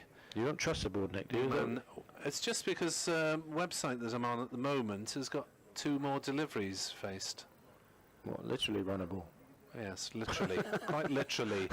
Single taken by Van der Merwe off, I think, the pad. No, it's a wide. Didn't hit anything on the way through, so it's 2 wides. Oh dear. As it turned down leg side. thought it might have flicked the batsman's pads on the way through. Last thing the Glamorgan skipper will want. Ingram bowls, hits Hildreth on the pad. No run, 263 for 5. Ingram just moving his mid-wicket. Where's he going to put him? 4 have to be within the circle, and Lloyd moves from mid-wicket to point on the edge of the circle. The cover is just about saving a single, but there are plenty of spaces, and Hildreth strokes the ball through the leg side, but will be restricted to just a single as Salter does the fielding there. 264 for 5.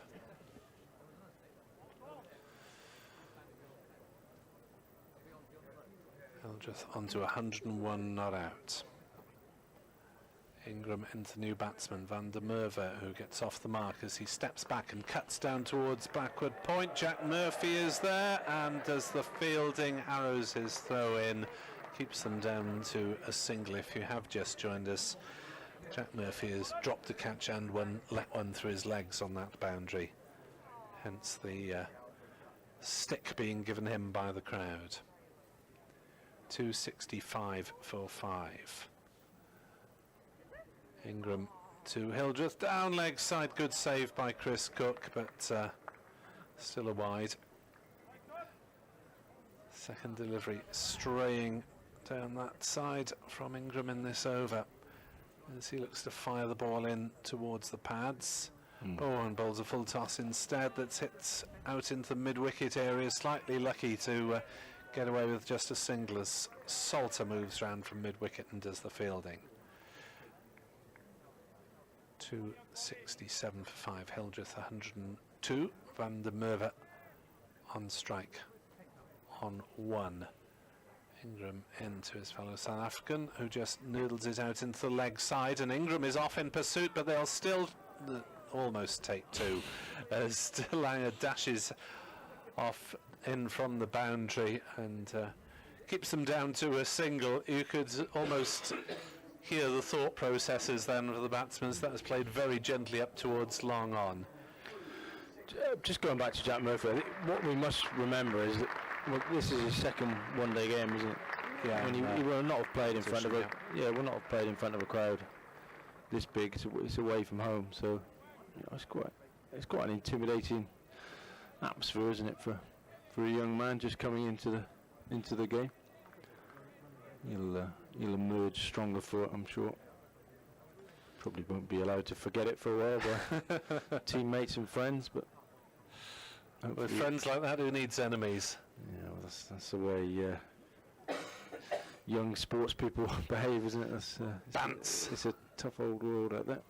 It is. Graham Wagg in, and Van der Merwe plays it down towards backward point, scrambling, stopped by Salter, but Hildreth is through comfortably enough for the single. 269 for 5 here on BBC Sport Online and via the Somerset website with the video stream, which is always nice if you have the opportunity to watch as well as listen.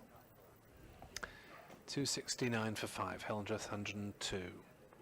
Wagg bowls. Hildreth down the wicket, straight drives, doesn't time it. The ball rolling up to mid-off off the bottom edge almost, or bottom of the bat, but comfortable single nonetheless. I'm going to have to withdraw after this over and let Anthony steer you through a couple more than his ration.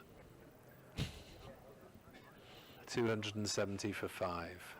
I'm sure he'll manage. I'm sure he will. Wagg in, bowls a full toss that's hammered high over long off by Van der Merwe. At 6 runs, it may be a no ball as well. Was it over waist height? Nothing signalled. Wagg kicks furiously at the ground. Not the first Glamorgan bowler to do that today. When Van der Merwe hits it, he really does give it everything, doesn't he? Almost sort of hits it slightly inside out, doesn't he? Yeah, there was no doubt that was going for 6. There's no long off back, so it wouldn't really have mattered. And 276 for 5 as it's better delivery from Wag, but it's still played through mid-wicket by Van der Merwe for a single. 277 for 5. Van der Merwe into double figures. Hildreth 103 off 102. We'll be looking to go even faster in these closing stages. 2 balls to come off the Wag over. His 9th. 2 for 48 at the moment. So even if he ends up at 2 for 60, it's relatively respectable given the stages of the innings where he has bowled. As Wag is in, bowls straight driven down the ground by Hildreth like a bullet, just raced away. Second ball that's ended up at long off, one lofted by Van der Merwe, the other one drilled along the ground by Hildreth for 4 more, 281 for 5. Oh, that's a magnificent shot, isn't it? Wag obviously trying to get that in the block. Hildreth's come down the pitch, giving himself a little bit of room and just drilled that through mid-off. I mean, mid-off is at the edge of the circle, but he had no chance to get anywhere near that, did he? Hit with such power. 350 is looking a probability now, I suspect, rather than a possibility. I dare say, I did tell you, but I had to have a word with my friend Dean Koska as well, because I did tell him. Wag, last ball of this over. It's brought third man up to try and get an extra fielder somewhere else, and gets away with one that's clipped to square leg. Murphy fields, and that was down leg side, would have been called wide if he hadn't got to it, but Hildreth missing out for once there. 281 for 5 then Somerset. James Hildreth has a magnificent 107. Steve James and Anthony Gibson will take you through the close here on BBC Sport Online. Yeah, it's fair to say Somerset quite handily placed here. 281 for 5 with 7 overs remaining. 350 looks more than a distinct possibility at the moment. Could even go beyond that were Somerset to really crack on. Got a guy who's already got 100, and Van der Merwe's in, and we all know he's a very dangerous cricketer too. Craig Overton to come. Here's Ingram, and that's hammered through the offside by Van der Merwe, but just for a single. Poor old Jack Murphy gets the bird again from the crowd behind him. You'll be mighty glad to get off at the end of this innings, Jack. I'm afraid. Trouble is, we'll come back to that after this delivery from Ingram. To Hildreth, who swings that away. That's a huge hit. That's gone over the top of the... Oh, no, it hasn't. It's just just over the top of the family stand into the Sir Christopher Ondarchi pavilion. He absolutely nailed that, Hildreth. That's a great shot, isn't it? I was saying earlier, I mean, there's all sorts of possibilities here for this Somerset innings, isn't there? With Hildreth in, 6 overs after this left. Ooh. 288 for 5 as Ingram bowls to Hildreth. Down the pitch, driving that hard up too long on. Marchant de Lange down below us. It's just a single. No, I was going to say about poor Jack Murphy is that it always happens if you drop a catch, the ball then follows you around, doesn't it? And your confidence is shot. But I was saying to Nick, if I'd have been captain, I think I'd have got him in the circle quickly, you know. Yeah. Here's Ingram too. That's short and hammered through the offside by Van der Merwe. Didn't really get hold of it though. And Jack Murphy's still out there on that cover boundary in front of the Somerset stand. It's just a single, 294 for 5. What I was saying to Nick was you've got to get Jack Murphy in the right frame of mind to bat. That's the key thing. Here's Ingram to Hildreth, who just plays that quietly. He's in two minds there as to whether to give it the charge or hang back in the crease, and in the end did neither and simply played it back to the bowler Ingram. Glamorgan captain is there now, bowls. Hildreth again has hit this for 6, and that's away just in front. It just hit the Andy Caddick bit of the Andy Caddick pavilion. He carted that really.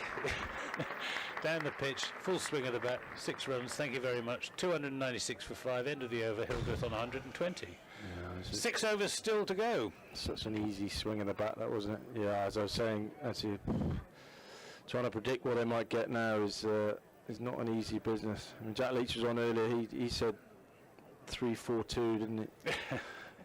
It's going to go a long way beyond that, I think. Now, I don't know. you're not sure. I mean, it all depends how long Hildreth's there, I suppose. But Van der Merwe's dangerous as well, isn't he? He is. I'm not sure how much cricket Rolf van der Merwe's had. I mean, he's been playing second 11 cricket, but it's not always easy to make the step up to. What are you looking at the moment? If I asked you now for a score? Well, I would say around about 350. But I said that a while back to Dean Coscritch, and he thought it was a bit excessive. But I actually think it could even go well beyond that at the moment. Dean Cosco, Millfield boy. Here's Wag to Van der Merwe, and Van der Merwe's content just to drop that into the onside, and they sit off quickly, and Wag couldn't make up his mind which end to throw at in any case, and by the time he decided Hildreth was safely home, the striker's end for a single, 297 for 5. You must have played quite a lot of cricket with Dean Cosco, did you? I did, yeah. Yeah. He was obviously, when we won the championship here in 1997, he took the final wicket. Yeah, that's right. I was actually reminiscing with him earlier. I was his captain on his second 11 debut at a place called Ponty Mister, which you've probably never heard of. No, I confess I haven't been there. It's Essex seconds. Here's Wag to Hildreth, who gets a full toss and carts it away into the Somerset stand, almost over the Somerset stand. It landed about 2 rows from the back. Almost carried it onto one of those balconies in the retirement flats. I don't know what Graham Wagg thinks he's doing, bowling full tosses to James Hildreth, but James Hildreth certainly isn't complaining. That's 300 on the board for Somerset, 303 for 5. He moves on to 126. It was there to be hit, wasn't it? But Hildreth certainly made sure he did hit it. Juicy full toss. He's been written off as not really a one-day player, James Hildreth, in the past. He was wagging and bowls to him. This is miles outside the off stump, and it has nothing to do with it whatsoever. By Russell Warren spreads his arms. Wagg's trying to complain about that, but I'm not sure he's got much to complain about. I mean, these days there is that line there to show you, guideline, and it was outside the guideline, wasn't it? He's a mouthy cricketer, Graham Wagg, isn't he? That's a polite way of putting it, Anthony. He gave Trigo a hell of a terrific send-off. I never played against him, but I've always said that if I did play against him, I think there might have been a bit of aggro going on. Suffering in the sun at the hands of James. 304 for 5. We're in the 45th over, so still 5 overs after this. For Somerset to pile on the runs. Wagg is in and bowls. That's again. He gets the benefit of the doubt on that occasion. As I think that was fair enough. Hildreth was backing away towards the onside to give himself room to hit through the offside. I think he was fortunate, was he? I think he was probably on that line. Yeah. Rather than just outside that one. But Glamorgan have looked not quite on their game, Steve. I think it'd be fair to say. I mean, it's shown a bit in the field. Yeah, they've not. I thought they did okay for a while. I think that drop catch. Yeah. After that, things started to fall to pieces a bit. Here's Waggin and bowls to Hildreth, who drives this up too long off. He'll just get a single. He was looking to hit it closer to extra cover. Didn't quite time it. Came rather off the bottom of the bat. It's another run though. 305 for 5. He moves on to 127. These two have added 45 since Tom Abel. He batted beautifully. Yeah, he did. 40. That was quite an important innings. That the way he came in and played so positively. Kept the momentum going. Yeah. Here's Wagg to Van der Merwe. Van der Merwe tries to reach one outside the off stump, can't, and on this occasion, much to the sarcastic approval of the crowd, it is given as a wide by the umpire. He certainly did his best to reach that, did Rolf van der Merwe. Yeah, I mean, Wagg's trying to bowl wide Yorkers, isn't he? But he's pushing that line all the time. Is he Glamorgan's standard death bowler? Not necessarily. Marchant to yeah. Marchant, he must have a few overs still to bowl, and of course Hogan. Yeah. Wag just bought his. What have we got? Delanger's only bowled 5 overs, so he's not going to bowl his full lot. Hogan's got another 3.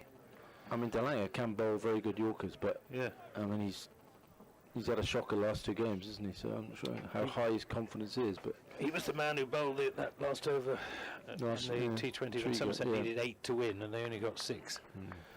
Wag's got something in his eye, I think.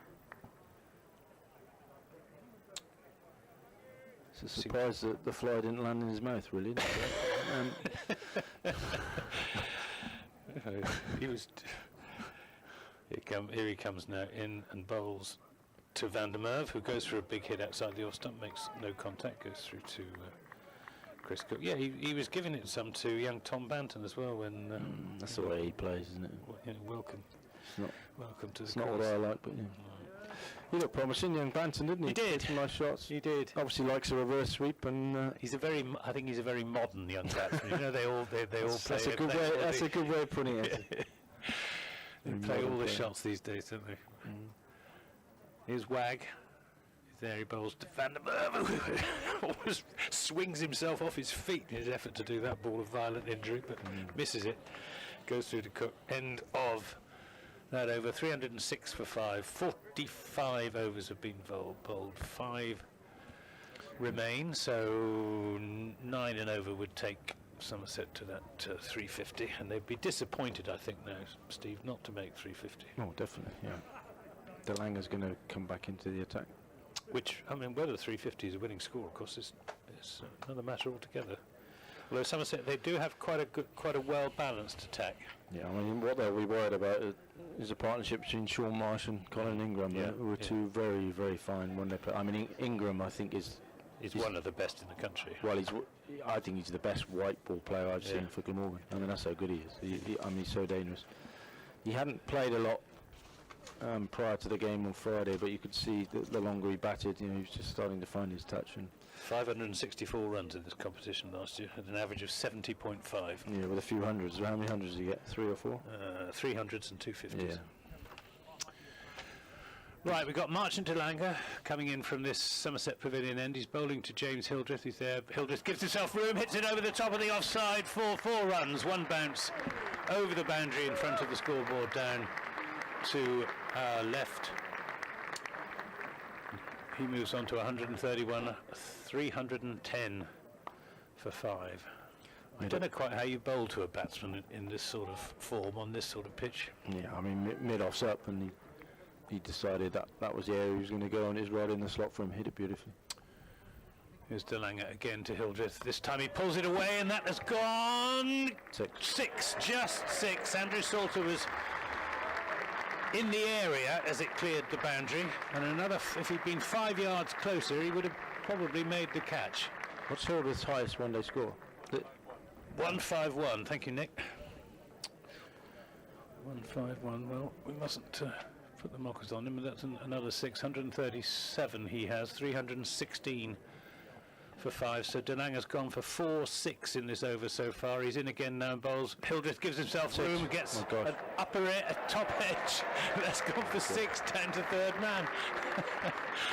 Quite extraordinary shot. That was an extraordinary shot. Just gave himself room.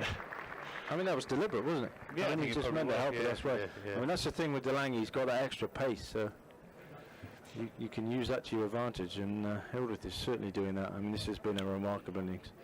143 he has. You can't help but think back to he's on 63, wasn't he, when he was dropped? Yeah, and a pretty straightforward catch as they go in the outfield. Delanger to Hildreth on 143, 322 for 5. Delanger is in and bowls. Hildreth strokes that into the covers, but only as far as Nick Selman, and takes a single. Takes him on to 144, 323 for 5. This is a great game of, this is what 50 over cricket should be like, isn't it? Sunny day, good pitch. Yep.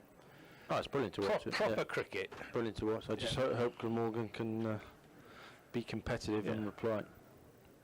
So Delanger to Van der Merwe. He's there and bowls, and Van der Merwe makes room for himself to hit it through the offside, ends up tucking it away into the onside. They'll pick up a single as Salter comes in.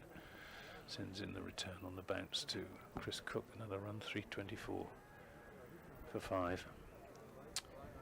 The one-day pitches here tend to be good pitches for one-day cricket. You know, people come to one-day cricket to watch fours and sixes being hit.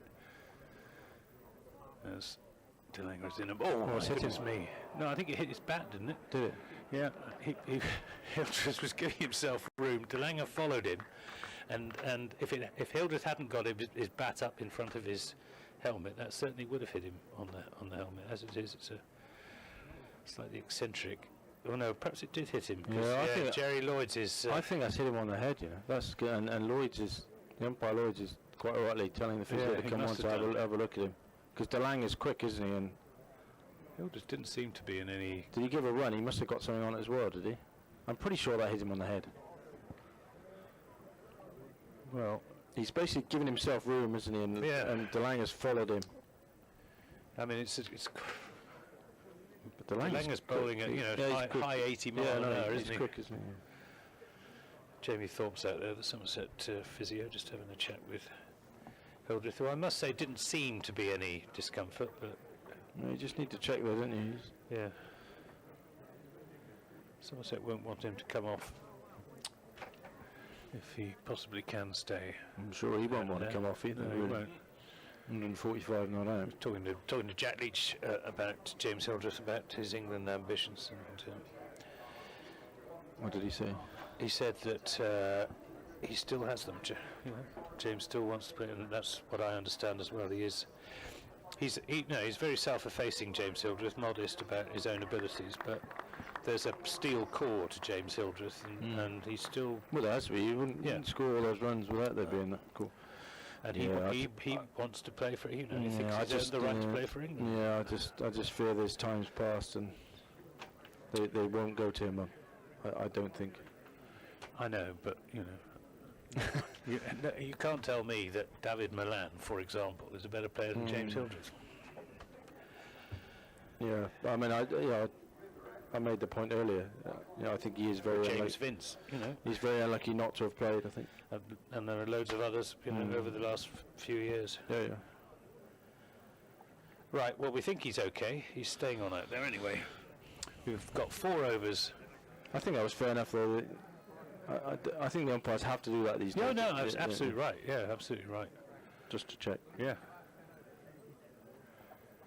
So we're going to have Michael Hogan coming back into the attack from the river end. I've got my killer stat on Michael Hogan. He needs 1 wicket for 100 wickets in this day cricket. I thought it was an absolute certainty, but he hasn't got it yet. Perhaps this will be it. Hogan to Hildreth.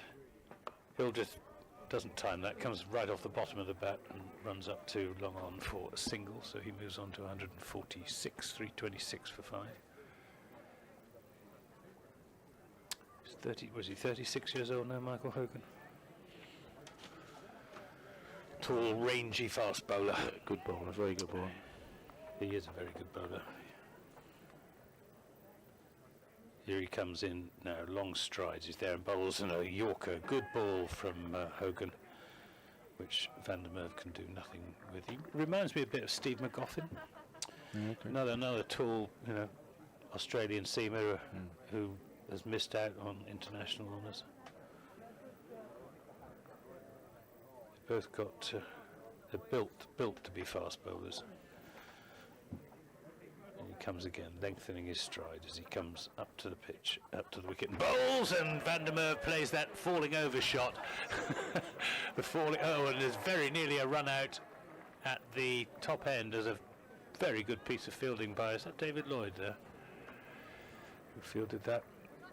That's Delanger, I think. It's Delanger, it is indeed.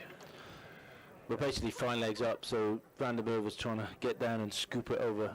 Short fine leg. He sort of hurls himself across the crease. A single is the result of all that excitement. 327 for 5. Hildreth is on strike. Hogan is bowling to him. Hildreth gets a full toss, which he hits down to long leg for 4 runs. Not a good delivery from Hogan. He was presumably trying for the bouncer. It's Hildreth's 150 brought up with that 4. 150 out of Somerset's 331 for 5. A tremendous innings by James Hildreth, which is again warmly appreciated by this big crowd standing up all around the ground to applaud. Yeah, and Hogan's got his Yorkers in quite nicely before that. And that was a juicy full toss, and as I said, fine leg is up. There's a big gap there. We've got long leg now down on the boundary. Jack Murphy having a chat with the spectators, waiting for the ball to come back, which it has now. Poor old Jack Murphy.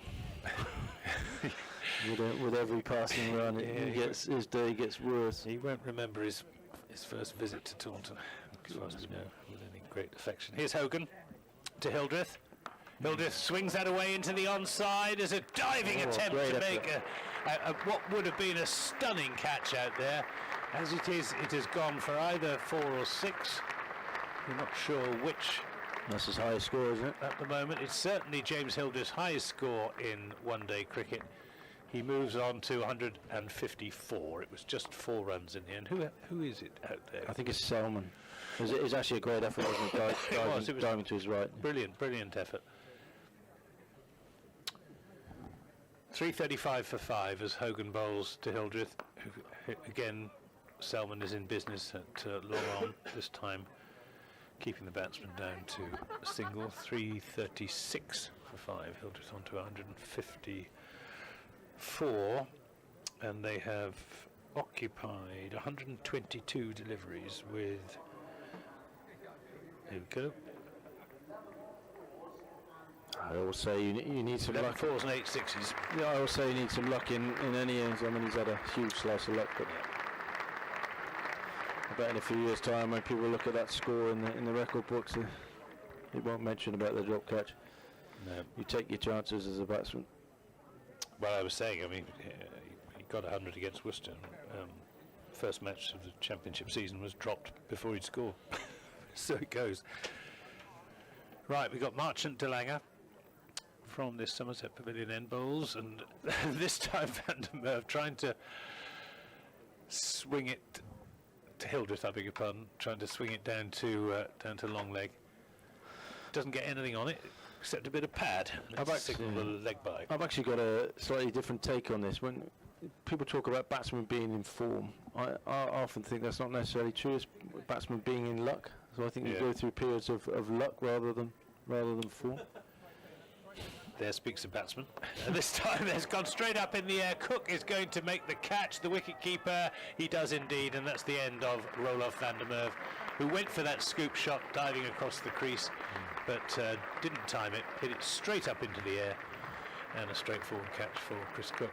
Went high. So the 6th wicket goes down, 3:37 for 6. Van der Merwe caught Cook, bowled de Lange for 15.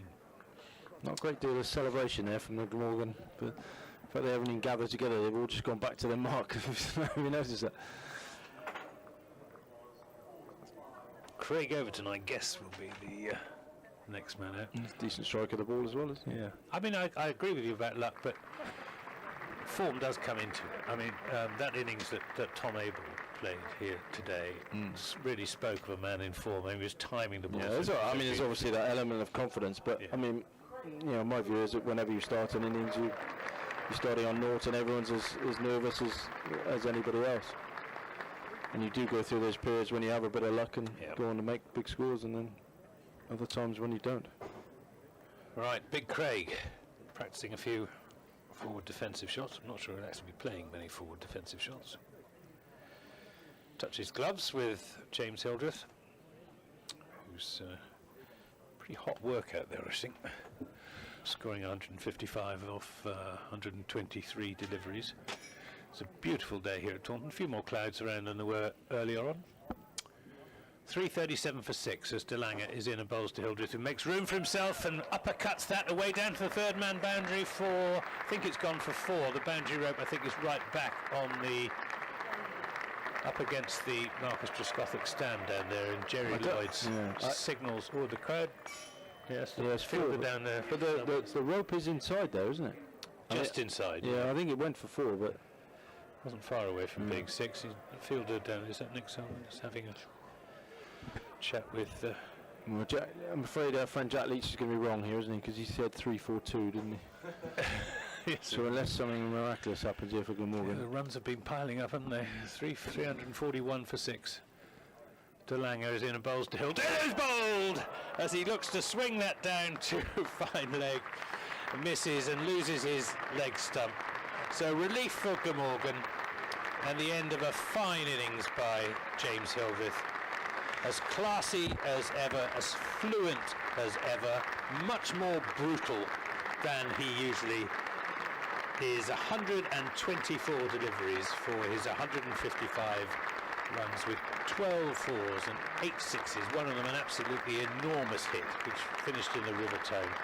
Terrific innings, and nice to see the Glamorgan players out there applauding Hildreth back into the pavilion. yeah, magnificent innings that from James Hildreth. It will be a day he'll remember for a very, very long time, and so he should. I think I said 155, 159 it was in the end. His highest score in this day cricket. It'd be a surprise if it's not a match-winning innings. Well, Glamorgan are going to have to pick themselves up, aren't they? And It won't be easy. it won't be So easy. it's going to be a daunting task. What have we got coming out to bat then? That looks like it's Tim Grunewald, isn't it? Is it? Okay. Tell by the walk. Tell him by the way he walks. Well, I knew it wasn't Josh Davey. It was a particularly distinctive gait. And 341 for 7 then, as Grunewald, who can hit a long ball, as they say. We're in the 48th over, 2 overs after this, 2 balls in this over. Ooh, and that's a short, nasty one from Marsh and DeLanger to his... DeLanger, he is South African, isn't he? Yes, yes. To his fellow South African. Shows how quick he is, and Yeah. shows when you're coming in first up.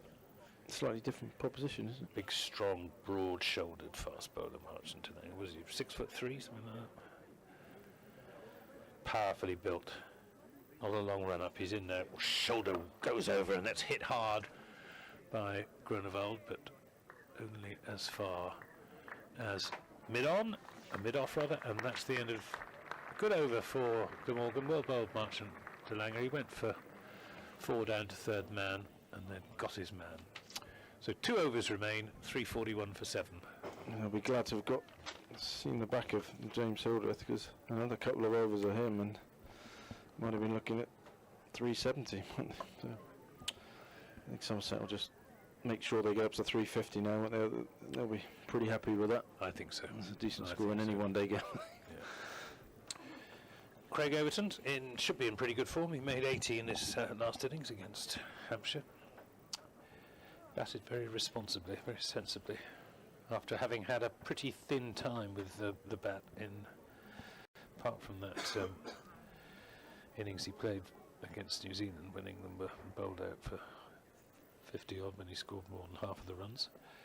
He gets a full toss, but she hits away towards the fielder out there on the log-on boundary, who leaps and tries to catch it. Selman out there fails to do so. It hits the boundary fence, which is over the boundary rope, so it's gone for 6 and rebounds 20 or 30 yards into the field of play. 347 for 7. That's the way to announce yourself. I was going to say, that's a decent start, isn't it? Full toss, over wide mid-on.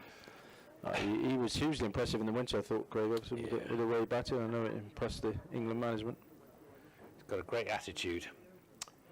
Here's Hogan in and bowls to him, and he goes for a big swing outside the off stump and misses. Yes, it was I can't remember, where was that? I can't remember where that test match was when we were bowled out. Was it Auckland? Yeah, the first test in New Zealand, Yeah. 56 or 58. No, Yes. but I think throughout the winter he impressed with, as you say, with his attitude. Yeah. I was surprised he wasn't in the squad for the first test, actually. Here's Hogan in bowls to him. Gets a Yorker, a good piece of bowling that by Hogan. A fast Yorker fired in at Overton's pads, and he could do nothing with it. He hasn't actually been bowling terribly well for Somerset in the championship. He's just, I don't know whether it's the rib injury is still affecting him. I thought they might have included him even in the sort of extended squad of 13, just to sort of keep him involved and to tell him that he is still involved.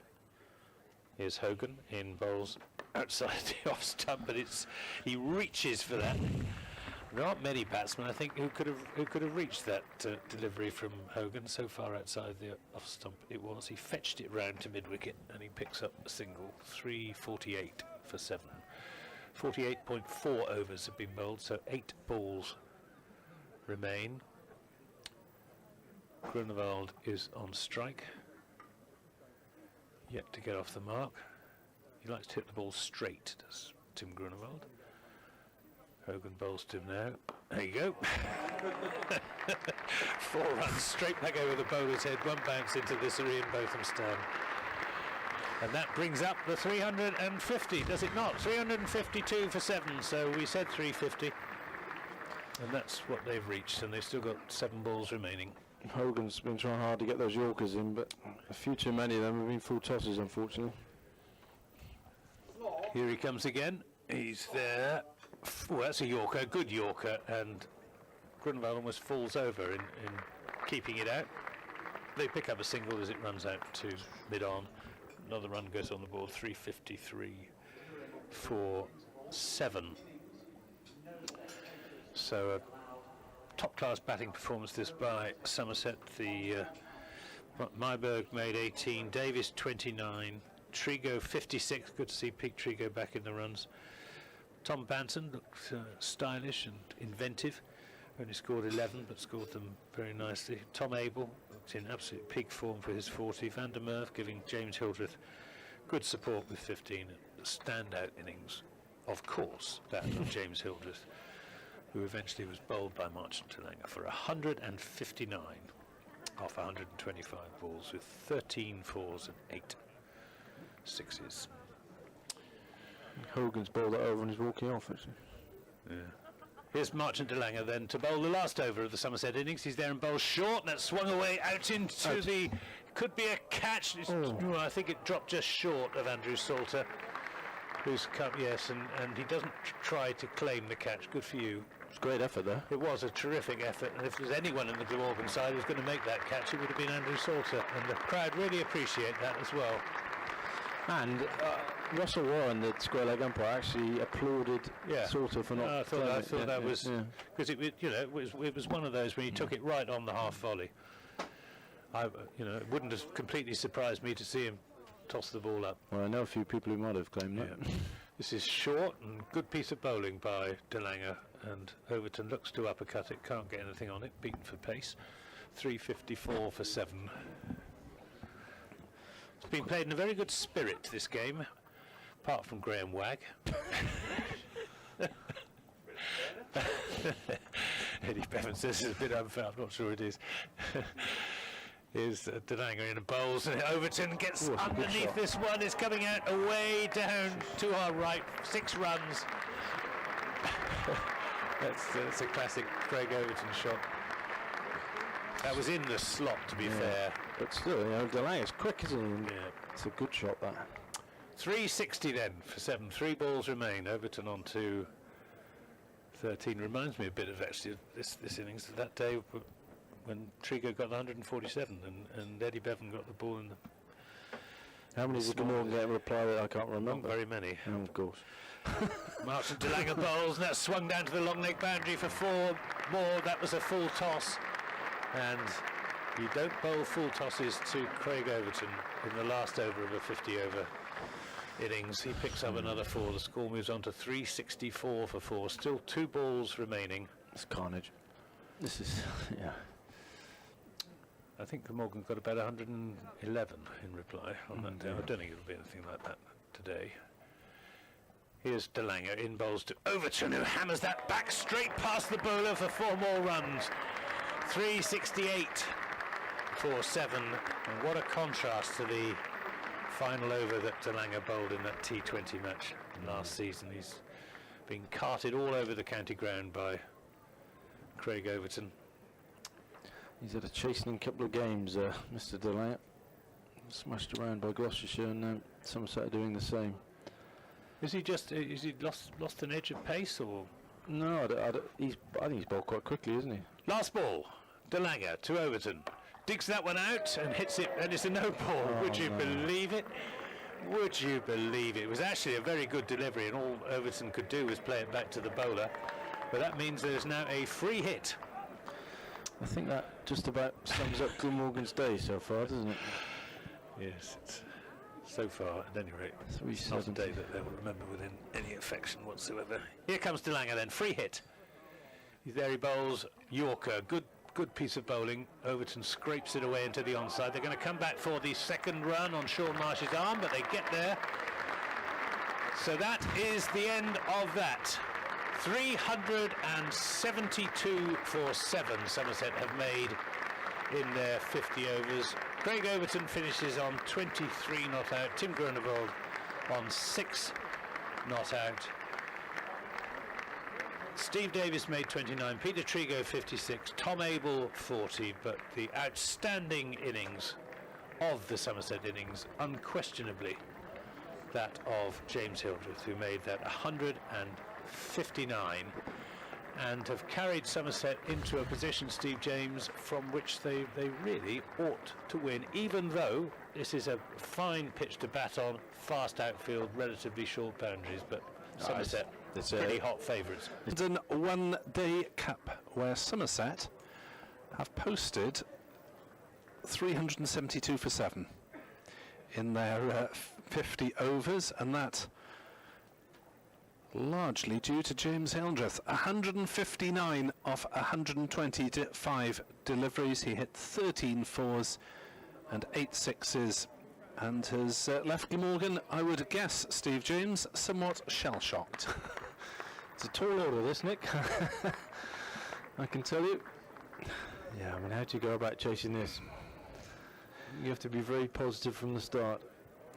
It's the type of game where you've got to make sure you do go for the runs rather than trying to just get a respectable score. It might be easy to get sort of 240, 250 for 7 or something, but that's no good, isn't it? And it's difficult for Salmon and Murphy because they are the championship openers, so it's not their natural game necessarily to go hard. But Glamorgan simply have to get off the flyer to have any chance of winning this game, don't they? It's the regular openers, Salmon and Murphy. Despite the huge chase, and the first ball is played back down the wicket, it is Josh Davey delivering it. Davey, the one change in the Somerset side from their opening win over Surrey at the Oval by 8 wickets. And, well, there's the possibility that today's margin could be equally convincing.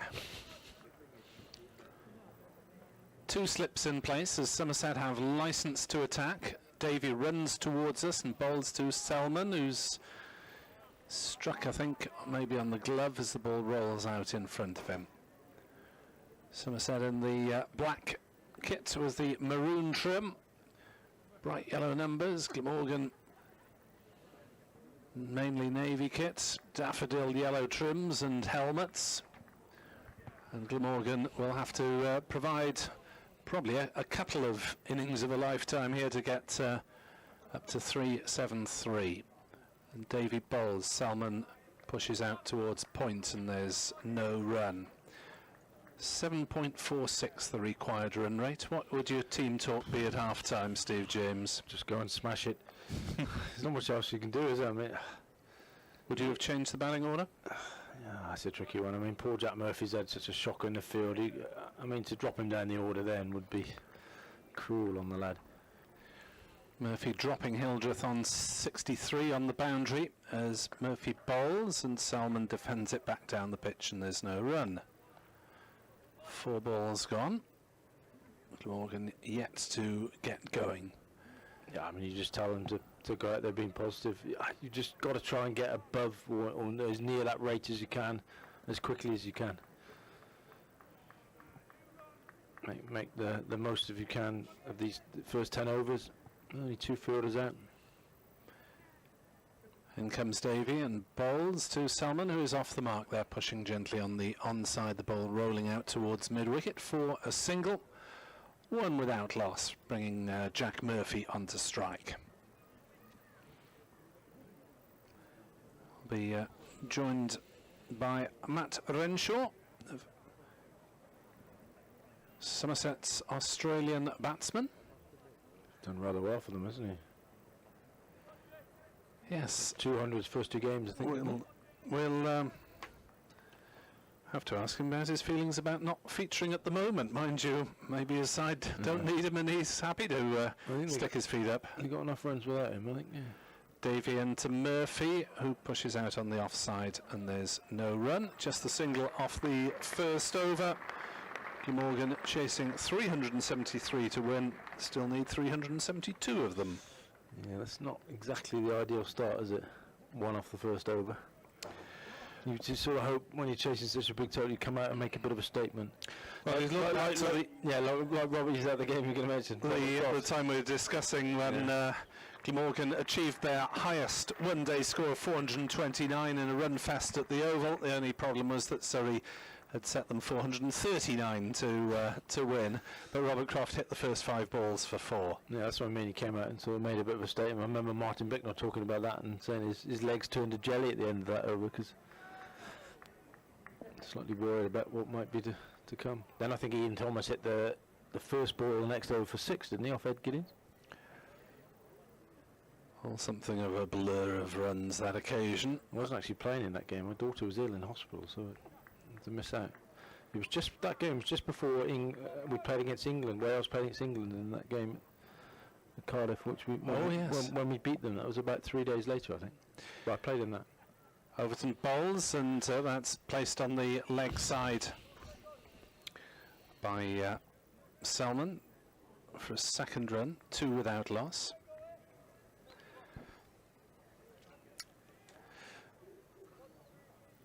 Pleased that you're able to refer to Wales as we in that context. Well, I was captain of Wales in that game. One and only time. What an honour. It's a shame that fixture was discontinued after 3 games. Overton is running away from us and bowling to left-handed Murphy, who leaves that ball outside off stump. Through it goes to keeper Davis, and there's no run. If you are just joining us, Somerset's magnificent 372 for 7 was belled round 159 from James Hildreth off 125 balls. Peter Trico made 56 at virtually a runner ball. Tom Abel hit 40 off just 25, which provided even more acceleration in the middle. Overton in, bowls to Murphy, who plays that out into the covers, and there's no run as Waller rather does the fielding. 2 without loss. Exactly, come out in a blaze of glory here, Glamorgan, have they? But I suppose they are, as I said earlier, they are the championship openers, aren't they? Yes, DeLanger, of course, hit 90 off 45 balls in a championship match last week. I think he should have been promoted, do you? Well, given that he had a bit of a nightmare day with the ball, he might be the sort who would have welcomed the chance to make up for it. Yeah, I see what you're saying. There's a slight hold-up in play. The player's trying to get someone to sit down or move something just around about the sight screen area. They're pointing down from us. Can't make out what it is at the moment. It's a couple of floors down, probably. A few players with hands on hips. I don't know if a window is open and shining in the wrong direction. Ironic cheers, so something's changed down beneath us anyway, and Overton can resume his over, bowling to Murphy, who drives, and it's lucky to get away with that one as it runs down towards third man for 4 runs. Would have been a very simple catch for a third slip had there been one. Yep, that time he had a bit of luck in it, Murphy. Slightly wide, went for the drive. Nick through slip, raced away for 4. I see Jamie Overton's on at mid-off. Somebody's injured, are they? Or maybe Hildreth's resting, is he? Well spotted, Steve. There's Craig bowls, and that's played out to point by Murphy. No run, 6 without loss. Yes, the equally tall and powerful figure of number 8. And Jamie Overton is indeed receiving the ball at the moment to lob it to his brother. Looks like he'd make a decent number 8, actually. He's got the build, doesn't he? Yeah, big lad. As Craig Overton is in to bowl to Murphy, who plays another one down into the gully area, and again there's no run. Just 6 runs then coming off the first 2 overs. Selman the 2 singles, Murphy the streaky boundary. 373 is the target in 50 at 6 for 0 off 2. I think it might be Hildreth who's off, I can't see him out there. Knackered. Heat exhaustion. That's the way, isn't it? Score 159 and then not go on field. I mean, that's you've got the game sus then, haven't you? I've done my bit, boys. Get on with it. Yeah, just watch. Yes, both Overtons are listed as 6'5". Big lads. As Josh Davey is in and bowls to Salmon, who pushes back down the wicket. And there's no run. Hope Glamorgan aren't going for the tactics of that one-day international between England and India back in the 70s when cricket had just been... Brilliant boycott, was it? No, it's the one where India blocked it out. They finished on about 140 for 4, Gavaskar. Yeah. Okay. That's the one I was thinking of. As in comes Davey and bowls. Selman drives nicely, but doesn't get a run for it as Waller fields at mid-off. Got that one off the meat of the bat nicely enough, but no reward. Nick Salmon playing only his 2nd game in this competition and his 3rd game in all of List A cricket. Made 32 in the opening game against Gloucestershire. As Davey bowls and Salmon gets up for something of an inside edge out on the onside, and there's no run. Salmon having made his List A debut for what was effectively a Glamorgan 2nd 11 against Pakistan A couple of summers back. But your advice of going and tee off has not been... No, I thought he played nicely actually on Friday. He did. Positively, didn't he? I mean, it's a bit of a death when he got out wide when he had a flash up. Davies in, bowls to Salmon, who forces through mid-wicket, should get his first boundary there. The ball racing away up to the boundary ropes for 4, and Glamorgan are into double figures on 10 without loss in this 3rd over here on BBC Sport Online. That's a lovely shot. That's why he's so strong, isn't it, Nick Salmon? If you just run it into him, he'll clip it away through straight mid-wicket all day. Minimum of effort there as well, and a lot of timing. Good shot. Here comes Davey then, running towards us once more, and Salmon works this one through mid-wicket. I think it'll be just a single. There is a man out on the boundary away to our left in front of the Somerset stand. It is just the single. 11 without loss. Just the 2 outfielders, of course, allowed in the first 10 overs of each innings in this form of cricket. And for the left-handed Jack Murphy, they will be at square leg, or just in front of square leg, and at 3rd man down to our left as Murphy bowls. Murphy plays Davey out into the covers. No run. 11 without loss, Glamorgan after 3, chasing 372 to win. How are they going to play this? I mean, 11 off 3 is not the rollicking start you're looking for. Got to make maximum use of these first 10 overs, haven't you? So, I mean, they both got in now. Do they start taking some risks already? I think they might have to, Just can't leave yourself too much to do, can you? No, you can't have that long to have a look at it. As Overton starts the 4th over of the innings, bowling to Salmon, who's defending that one back down the pitch. The outfielders for Overton, the right-hander, are a square leg, which is now the other Overton. And it's 3rd man. We saw quite a few uppercuts off the bowling of Marsh and Ingram, sailing over 3rd man, deliberately played.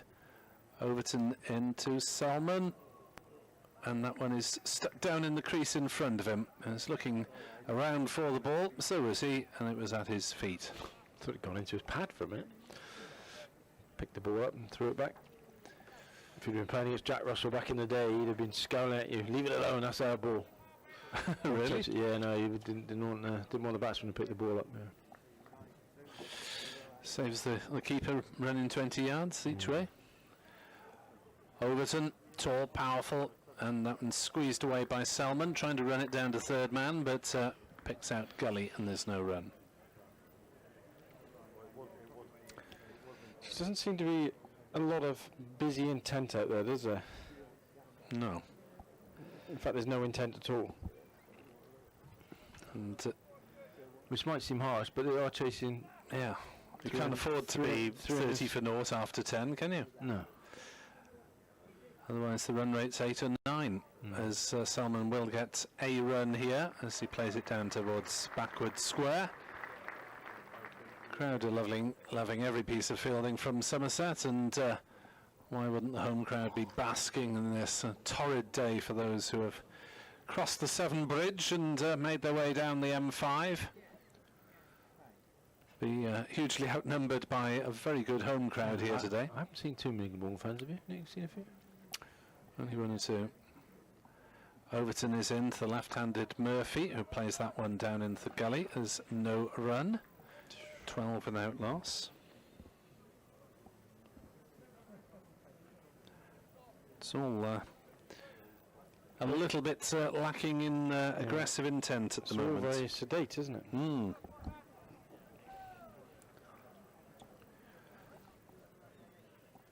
In comes Overton. Bowls. Murphy has a swing, and somehow it's gone down to fine leg. He was trying to hit, I think, through mid-wicket. It's come off a bottom edge, possibly, and run away to fine leg for 4-16 for naught. Well, there was the intent, Steve, at least. No, fair enough, yeah. I think he's looking to hit it sort of wide and mid-on, wasn't he? Inside edge, and it flew off down to fine leg for 4, as you say. But yeah, first sign of any sort of real aggressive intent. But Glamorgan do need to show a lot more of that. Just looks a little bit too sedate, doesn't it? Not enough sort of urgency about what they're trying to do.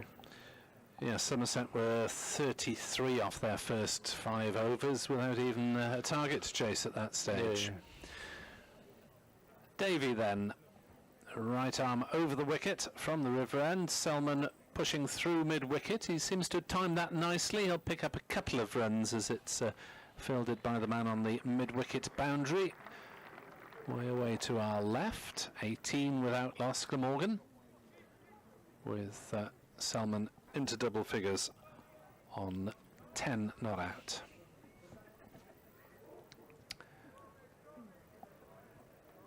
Selman very much established as a championship batsman, coming new into the one-day side this year and pushing that next one up to mid-on, and there's no run.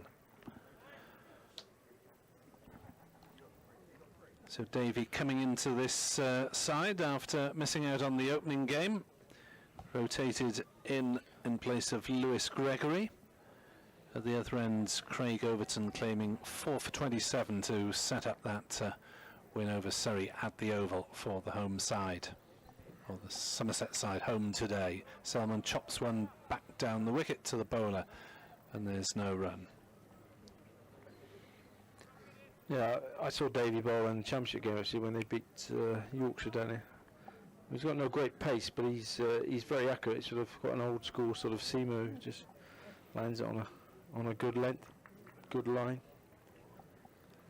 And he might be the type of bowler you could look to hit over the top if you're looking to be ultra aggressive at the start of the inning. Davy bowls, Selman pushes forward, certainly not looking to hit over the top on that occasion, as just sends it bouncing gently up to mid-on, and there's no run. Davy, a Scottish international, born in Aberdeen, 3 years with Middlesex. Somerset debut 2015. Bowls now, and Selman pushes off the back foot up towards mid-off. It's intercepted by cover, and there's no run. Steve is somewhat nonplussed. Not sure what's going on here, Nick. Chasing need 373 to win. See the shine off the ball, lads. Yeah, I'm not sure that's going to work. Davey with a slip in place, bowling to Salmon, who will get a single out towards the mid-wicket boundary there.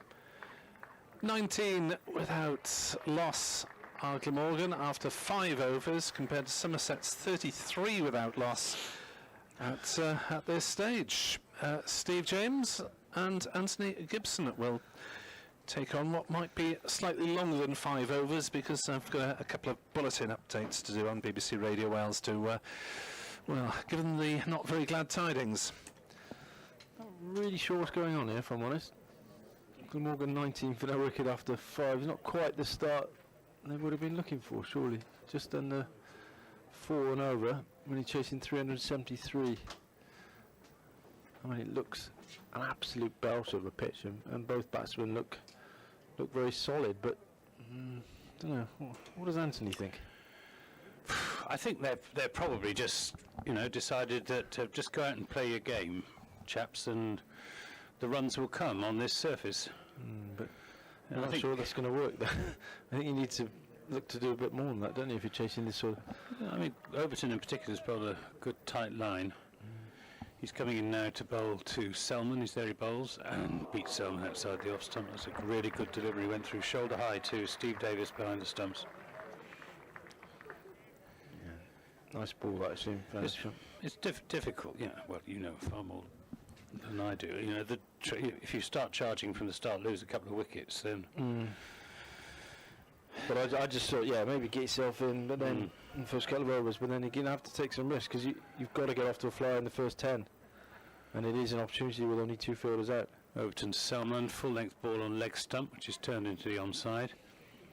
Max Waller is after it, but big Jamie Overton, out there fielding sub for James Hildreth, does the fielding. Just the 2 runs, 21 for no wicket in the 6th over, Glamorgan. I just think, Anthony, when you're chasing such a big total, you've got to come out and make a bit of a statement. Yeah. You've got to say to Somerset, right, we're in this game, we fancy chasing this down. Still the 2 slips in as Overton is in, and that's just dropped down into the offside. And Johan Myberg picks up from backward point, no run. You know what I mean? They've gone out there now, and Somerset must be thinking, well, this... Well, they are rather allowing the bowlers to bowl. That's what I mean. Especially Davey. Overton's a little bit quicker. Well, you've got to put the pressure back on the bowlers. Davies, not much more than he's a decent bowler, but he's not much more than a medium pacer, is he? Here's Overton to Selman. That's a good ball on the line of off stump, and all Selman can do is defend it into the offside. Roloff van der Merwe picks up, no run. Lovely afternoon at Taunton. Just a few white fluffy clouds. It's warm, sunny, big crowd. Between 3,000 and 4,000, we think. They are inexperienced players. It's only the second game each. Here's Overton to Selman. Again, just drops that into the offside and defensive shot. Good over this by Overton, who bowled very well against Surrey up at the Oval on Friday, picking up 4 wickets. At Glamorgan, the required rate has just gone up to 8 runs and over, which isn't too hard to sustain over short periods. 10-15 overs, quite tough over 45 overs. Oh, and it's too high. It was a good delivery from Overton, angled in at the batsman. Just the 2 runs from that over from Craig Overton. 6 overs have gone. Glamorgan 21 without loss, 13 of those to Selman and 8 to Murphy. This is bemusing, I'm afraid. Well, it suits Somerset because, of course, the longer these 2 are out there, the more it delays the advent of Marsh and Ingram, and the rate is going up and up. I was slightly surprised that either Ingram or Marsh wasn't promoted to open. David Lloyd might have been an option as well, because he has opened in one-day cricket before. Here's Davey then into Murphy. That's driven firmly, and a brilliant stop by Max Waller, who is a stunningly good fielder at mid-on. He's the quickest man in the Somerset side, and there's some top-class fielders out there for Somerset. Tom Abel, the captain, Johan Meiberg down here, Roller van der Merwe. Davy tries again to Murphy. There and bowls. Murphy's down the pitch swinging, makes no contact, ball goes through to Steve Davis. Well, at least he's having a go. they must have been listening to you, Steve, I think. Well, I mean, he's got to do something like that, I'm afraid. I'm applauding the intent. Local boy, 22, from Ponta de Lice. Is he Murphy Temby, isn't he, I think? Oh, is he? I think so. Oh, I'm getting mixed up with somebody else. That's pulled, and Jamie Overton will cut it off. Yeah, I think he's a Pembrokeshire lad, Murphy. Oh, I'm getting him mixed up with... Carey's from Pembrokeshire. Yeah. He's a bit further west. Yeah, Pembrokeshire haven't produced that many cricketers, but he's one of them, yeah. Lovely county. So, yeah, Andrew Salter, as Nick says, is from Pembrokeshire as well. Dan Cherry before. Lovely county. I go down to St David's regular intervals. Yeah, I've got a little holiday place in Narberth. So. Oh, yeah. Very nice too. Here's Davy into bowl to Selman, who punches that through the offside, and I think we'll get 4 runs here. Yep, Max Waller has given up the chase. Just a little bit of width there, and just a little bit short of a length from Josh Davy, and nicely timed by Nick Selman. He moves on to 17-26. Yeah, that's a nice shot off the back foot from Selman. He actually played nicely against Gloucestershire on Friday. He got 30 odd and then chased a wide one from Little, the left armour. But he shaped up nicely and played really positively. He played more positively then than he is now, actually. David, it's loping approach. He's there now and bowls. Oh, and that takes him on the pad. Given LBW. That's the end of Selman. Looked a pretty good shout from where we are, and umpire Russell Warren wasted no time in lifting the finger, and that's the end of Nick Selman. LBW to Josh Davy for 17, Glamorgan 26 for 1. I'm just not sure about the height on that. Was that too high, maybe? I think so. Selman seemed to be indicating as well. I'm not sure it actually hit him on the pad. Did it hit him just above the pad, maybe? I'd like to see a replay of that. Not sure I can get it up on my thing in time. I think it just nipped back in and he was looking to force it sort of on the up, wasn't he? He's not happy. Oh dear, there's nothing you can do about it now. No. And I mean, the umpire didn't seem to be in much doubt, did he? No, I would just question the height, that's all, on it. Umpire's call, probably. Just clipping the top of the bails.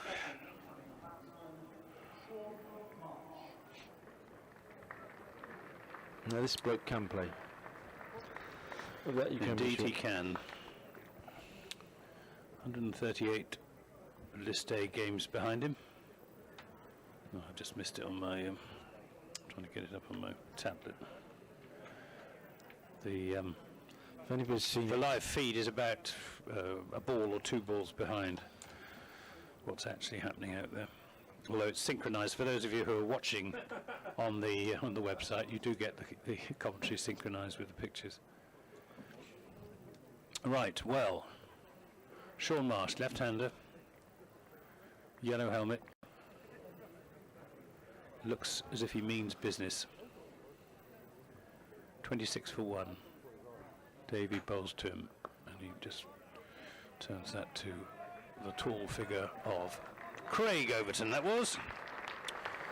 That's short mid-wicket and a successful over for Josh Davy. 26 for 1 after 7. yeah, I think Somerset will be very happy with the start, won't they? Glamorgan not exactly rattling along, and they've already lost 1 wicket. Well, the bowlers have bowled with good control, haven't they? They haven't given away too many cheap runs, Well, I mean, which yeah. is what is what you don't want to do in this. You don't want the opposition, if they're chasing 370, to get off to a flyer. Somerset did get off the flyer with Delanga spraying it around. Lots of field changing going on. We end up with slip, third man, backward point,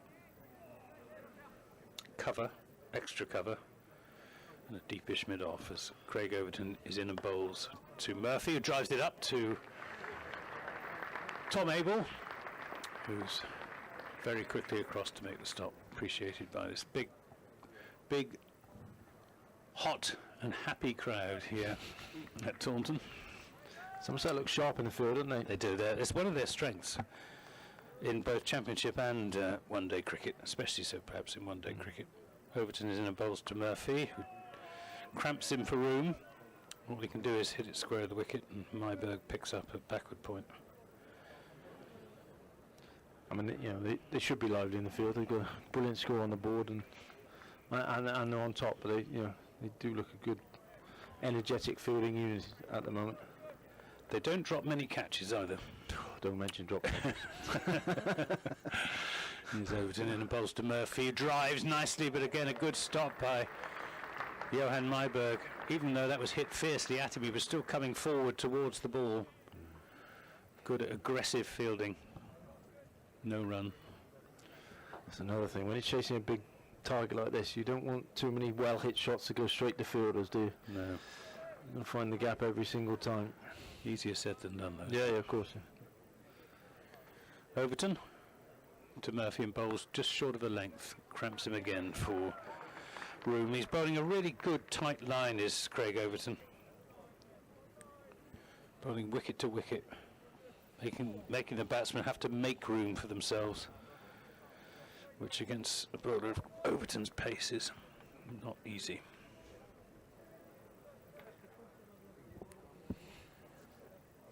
Here he comes again, up past umpire Lloyd's. Is there, he bowls, and that's driven to short extra cover, and there's no run. That's Josh Davey.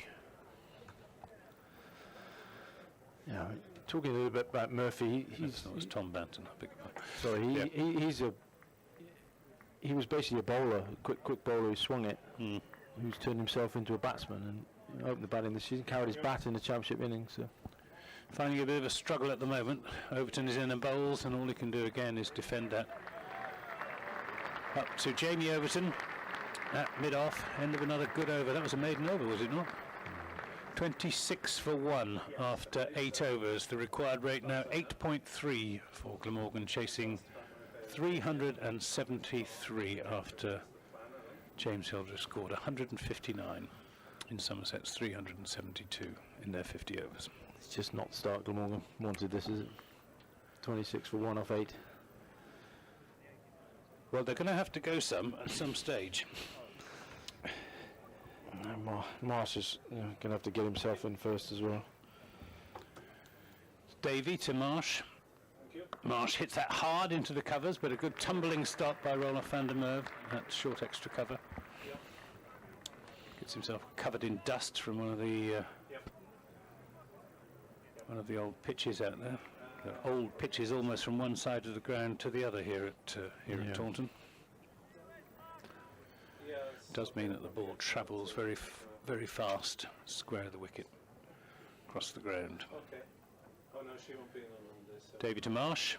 Marsh drives the handsome shot away through the gap between extra cover and mid-off. Over pitch from Davey, and Marsh just lent into the off drive. 4 good runs, 30 for 1. He makes it look ridiculously easy, Sean Marsh, when he's in flow. Some of his shots the other day at Cardiff against Gloucestershire. He hit 1-6 down the ground, just tapped. It's this beautiful shape on the shot. Made 57 in that innings against Gloucester. Davey bowls 2 minutes, better delivery. Cramps him for room on off stump. Van der Merwe does the fielding. I mean, he looked good in the Ashes as well, didn't he? Marsh played superbly well there. He was, because it's not the strongest batting lineup in the world, that Australian batting lineup. You know, they have relied a lot on Steve Smith. Here's Davey in and bowls, and Marsh looking for the cut, but comes off the bottom edge again. He didn't time that. Wasn't really room for the shot, not enough width. Glamorgan are slightly miffed that Marsh has been called up to the Australian one-day squad. Oh, is he? Justin Langer doing his stuff. Yeah, which, you know, he's 34, I think, isn't it? And he hasn't played for a few years, so that was totally unexpected. The flip side of that, I suppose, is they expected him to be picked up in the IPL and he wasn't, so they had him for the early start of the season. Here's Davy bowls to him now, and again he cramps in for rooms. Good bowling by Josh Davy. He's played most of his one-day cricket, his 50-over cricket for Scotland. Yeah. And done pretty well. But yes, we're wondering whether Renshaw might have to go back to Australia to play for Australia A or something like that. Cause is there some cricket? We can I ask him think later. so, yeah. Well, I'll ask him. Davies in a bowls, and that's off the inside edge. They think about a single, but it's not there, as Myberg does the fielding at short fine leg. So apart from that boundary, another good over for Davy and Somerset. 9 overs have gone, 30 for 1 on the board. Just that one scoring stroke to Sean Marsh for 4. And Jack Murphy, finding it all a bit of a struggle, he's on 9. I think there's probably one there as well, wasn't there? Murphy showing his inexperience again. Murphy was running to the danger end. If he'd been packing up, there ought to have been. Not sure he quite fancied it. Trouble is, it's a confidence thing, isn't it? Well, it's an intent thing as well. I think he wasn't quite looking for it.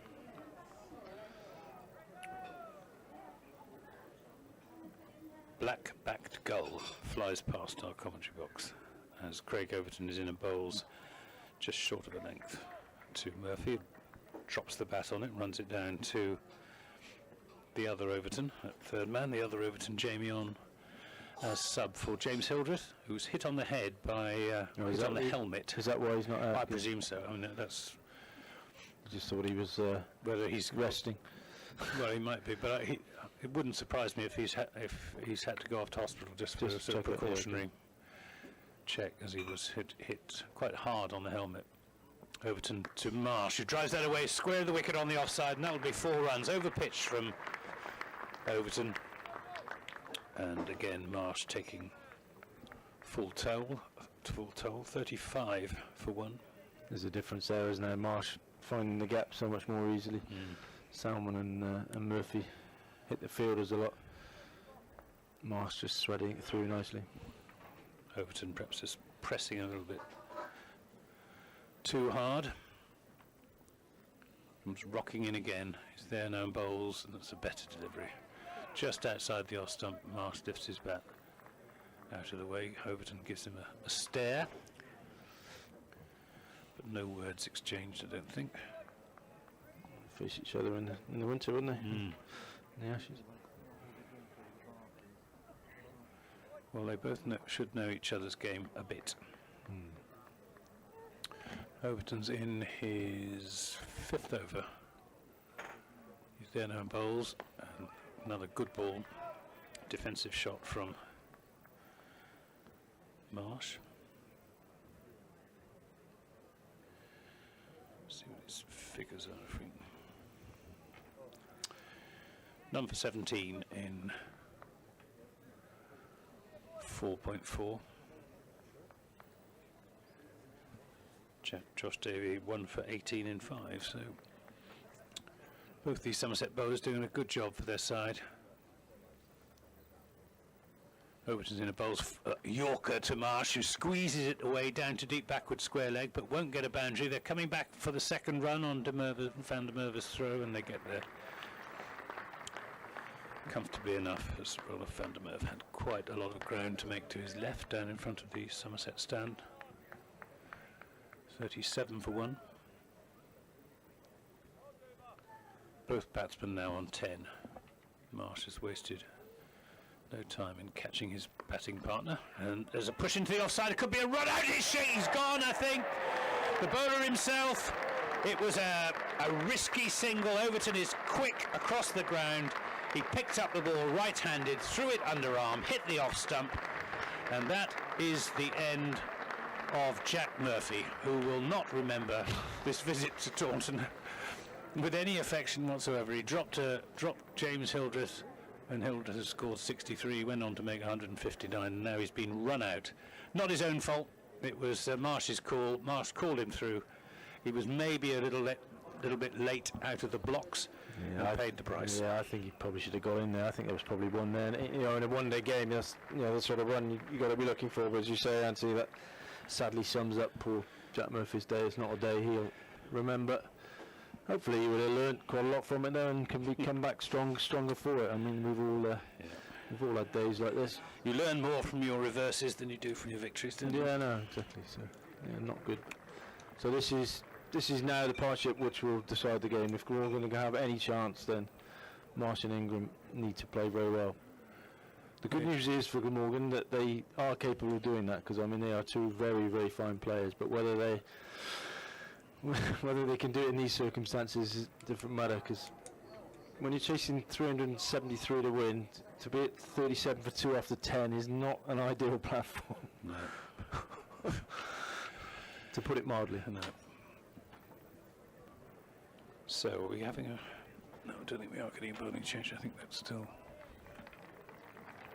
Josh Davey, and applause must be for Craig Overton, yeah, from the Somerset stand as he goes out to his run-out fielding position at deep point.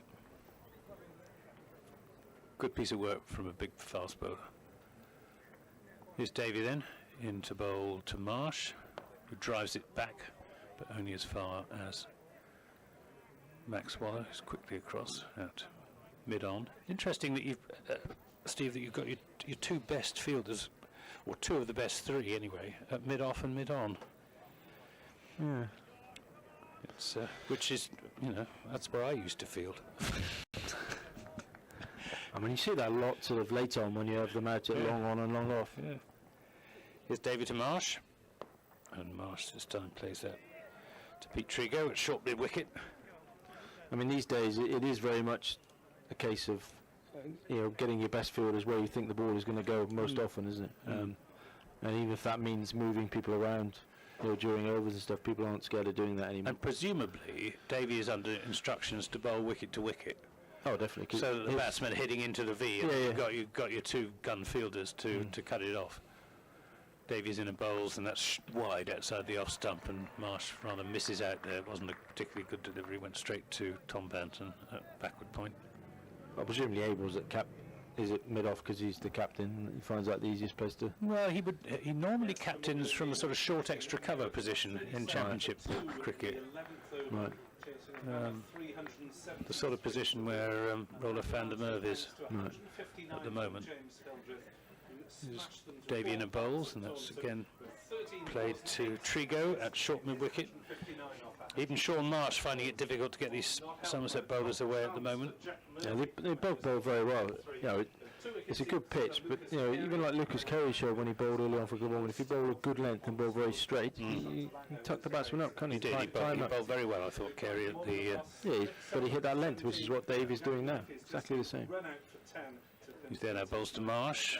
Slower delivery, which Marsh turns around the corner down to Johan Meiberg at long leg, and they pick up comfortable single. 38 for 2. We're in the 11th over, so Somerset can have 3 men out, or even 4. You can have 4, can't you? Yes, this is 4. 4 men out for overs 10 to 40, and then the extra one from overs 40 to 50.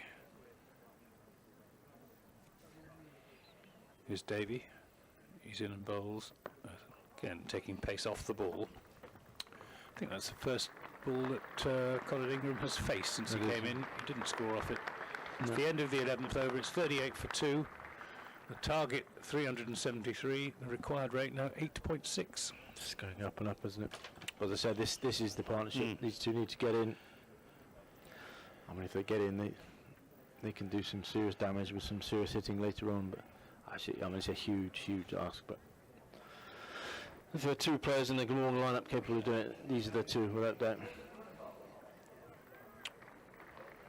Tim Groenewold going to bowl his first over of the match from the Somerset Pavilion end. He's going to be bowling to the left-handed Marsh. Probably being biased, but I hope they do get together. Can just have a competitive game. Well, I'm sure I don't know what the crowds are thinking. They probably like to see Glamorgan rolled over for 100. This is a mistimed drive from Marsh, which he hits hard into the ground. It's picked up It'd be by good, Banton. No good to have a contest, wouldn't it? It would, yeah.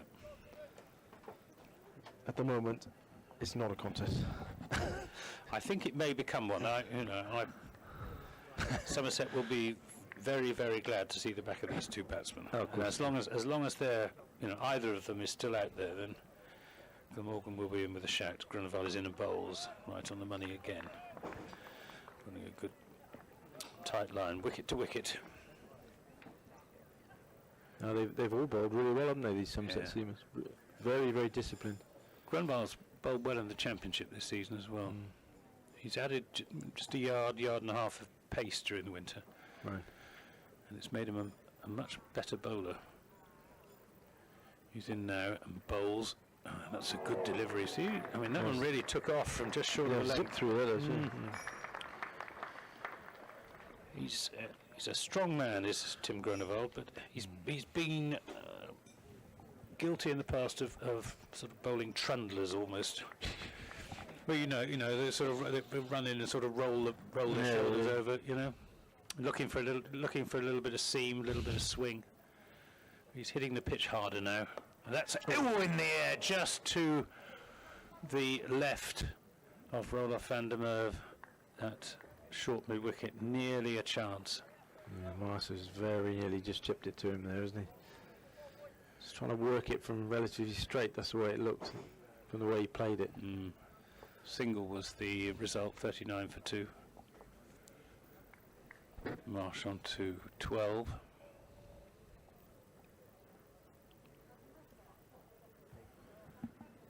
Just some field changes going on, with Jamie Overton being moved squarer on the deep cover boundary, and Craig Overton coming into slip. For the new batsman, Colin Ingram.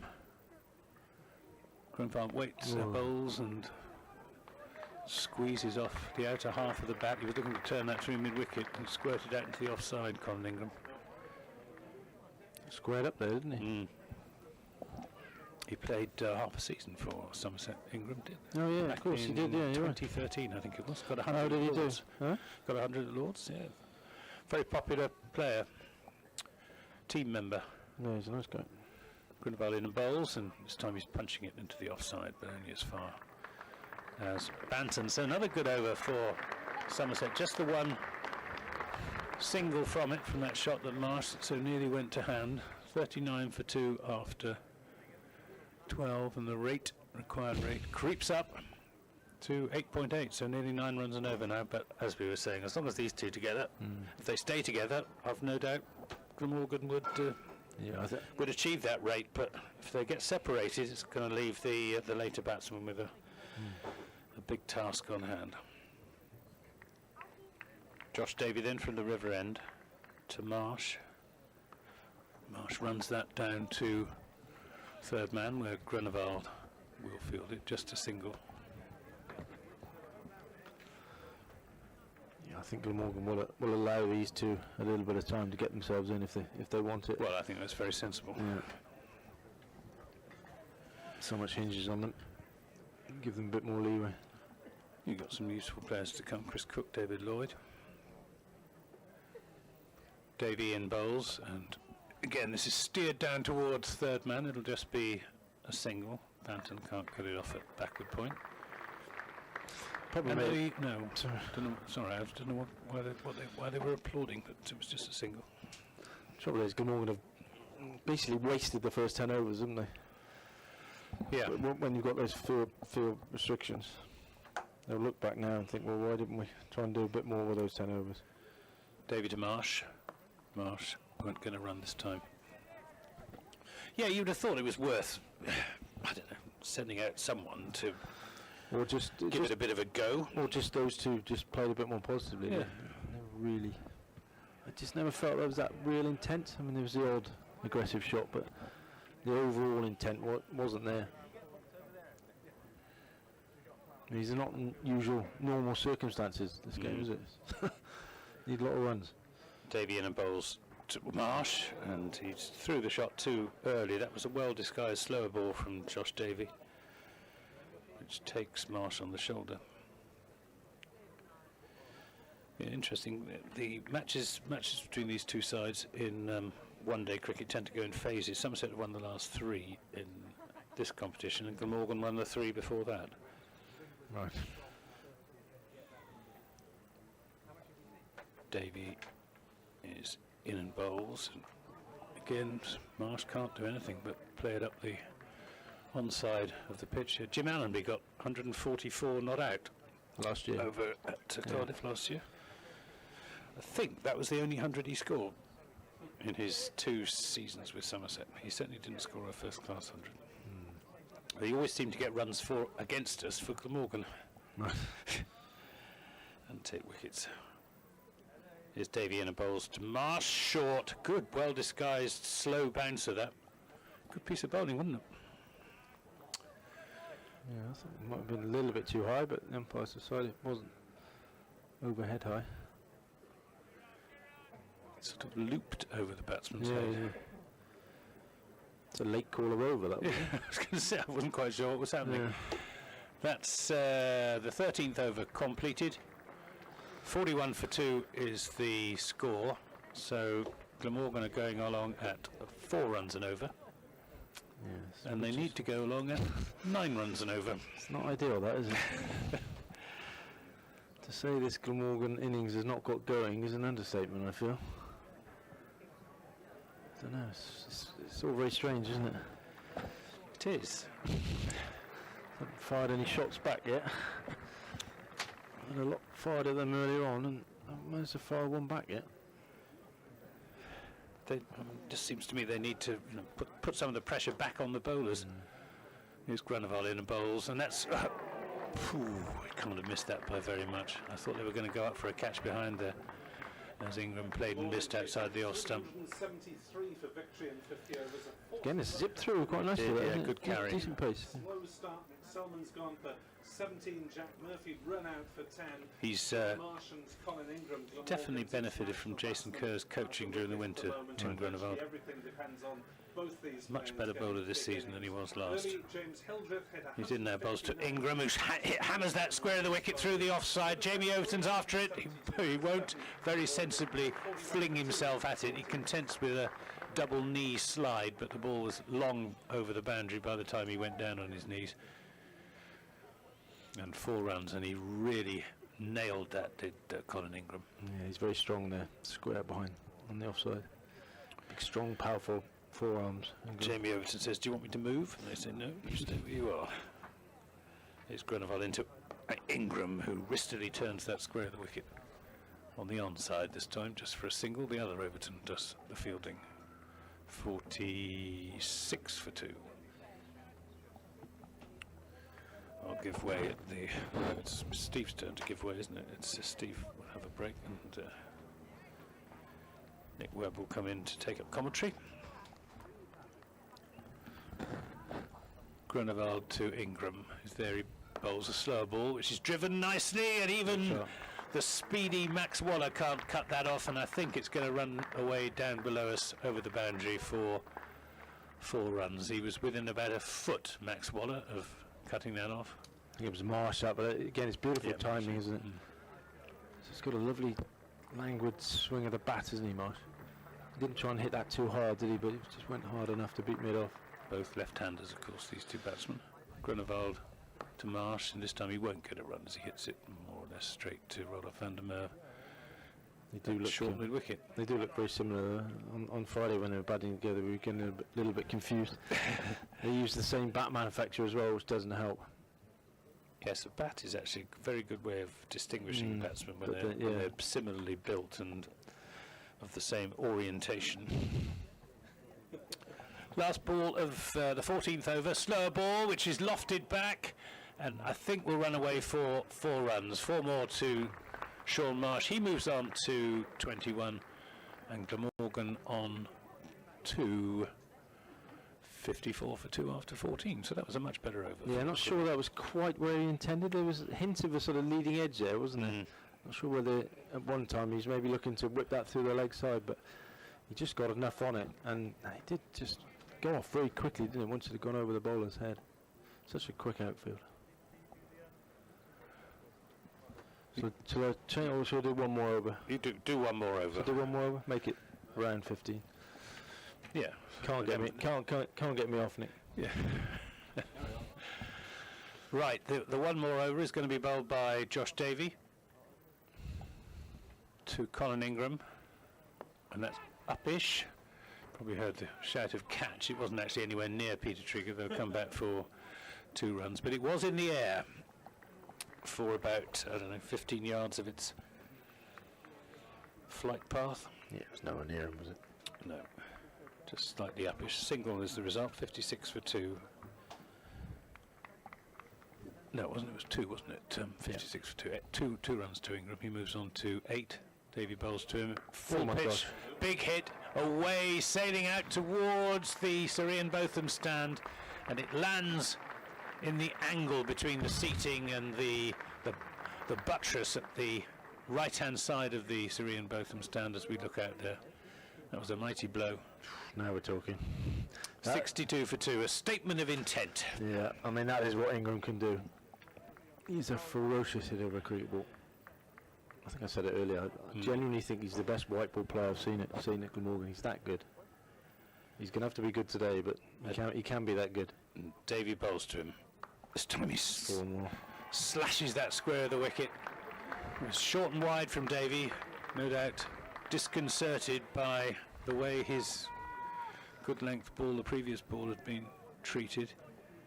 Slightly defensive delivery on that occasion, which also got the treatment. 66 for 2, Ingram on to 18. I mean, Davy is the sort of pace where Ingram can look to hit him back over his head, isn't he? He's not quick. Here he comes again, he's there, and that's driven but straight to Roller van der Merwe at short extra cover. He's disappointed with himself there, Ingram. I think that should have been 4 as well. Well, a couple of yards either side, and it would have been. It's almost like he tried to place it rather than just bludgeoning. Mid-off and mid-on, Tom Abel and Max Waller right back on the edge of the fielding circle. As Davy is in a buzzer bouncer, or a short ball. It's more of a long hop than a bouncer. It's just steered down to deep backward square leg. He rolled his wrists over the top of that, did Colin Ingram. Didn't try and hit it too hard. Picks up a single, 67 for 2. Actually played it quite nicely. You say it was slower bounce and very high, wasn't it? So just made sure he got over the top of it. Quite easy to top edge that straight up. Here's Davy. This idiosyncratic approach of his. There and bowls on leg stump, and Marsh can't get that away. That is the end of the 15th over. It's 67 for 2. Marsh has 21, Ingram has 19, and Glamorgan require a further 306 to win in the remaining 35 overs at a rate of 8.7, which has actually come down a bit since these two really got going in the last couple of overs. Welcome back, Nick. Thank you. How much of this would Somerset fans like to see? About half an hour or so before? Yeah, I think they remember Colin Ingram with some affection from his time here, back in 2013.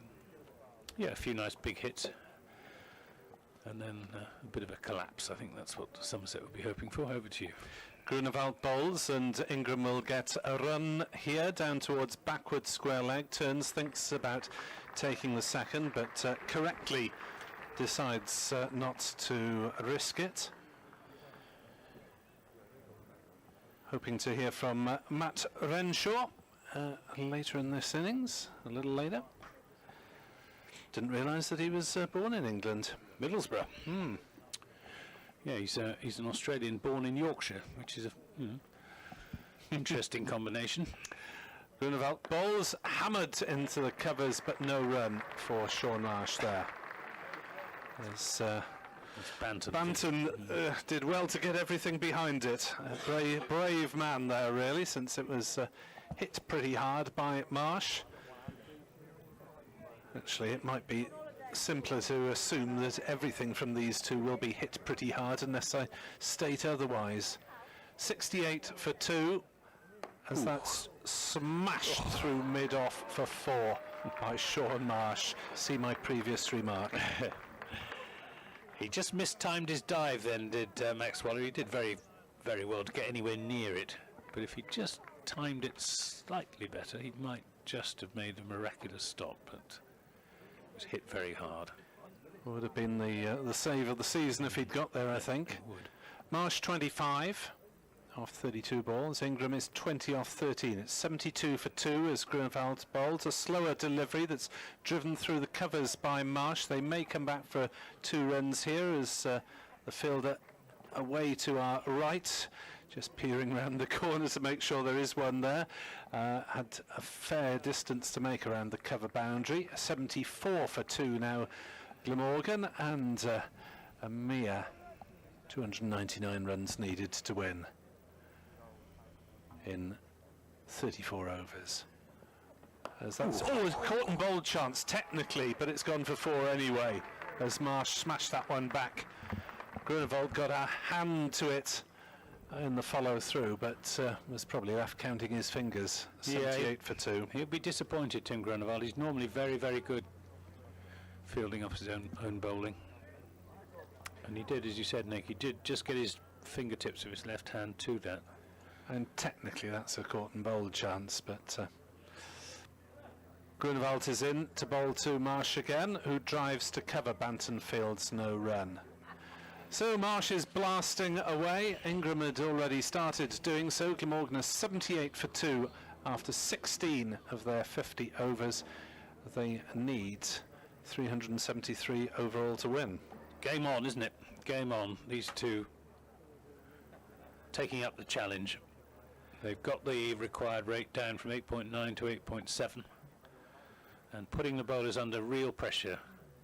Now they know these Somerset seamers that they can't afford really to bowl anything other than their very best delivery, otherwise these batsmen are going to go after it hard. As Davy bowls down leg side, didn't miss leg stump by much, and wide is not called by umpire umpire Warren. I think it went between bat and pad, didn't it? Definitely looked as though it had missed leg stump though, which unless it has flicked a strap or something on the way through. Must have done. Yeah, would otherwise have been called a wide. 78 for 2 it remains. Davy is in, bowls, and Ingram places that one into a gap on the offside. And there's a single, 79 for 2. Talking about overseas stars scoring runs for Welsh teams, Rachel Priest, the New Zealand international, got 88 for Wales women today against Derbyshire at Panteg. Gabby Basketer scored 71. They finished on 248 for 8 in 50 overs. Derbyshire are 102 for 8 in reply. As Marsh is back on his stumps, driving, punching it hard back down the pitch. But it's fielded by Davy in his follow-through. 3 wickets for Claire Nicholas, who plays, of course, for Western Storm in the Women's Super League. So it looks as though Wales women are close to victory in that game against Derbyshire at Panteg. Well done to them. Davy is in to bowl to Marsh, who cuts, just chopping it down towards third man for a single. 80 for 2. 292 needed to win. But Glamorgan need for these two, you would have thought, to stand any chance for these two to score the bulk of the runs.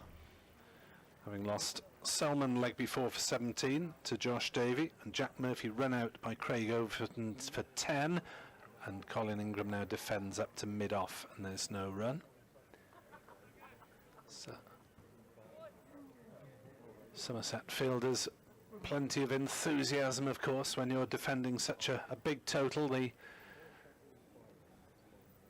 adrenaline is running through the veins, put there by James Hildreth and his fabulous knock.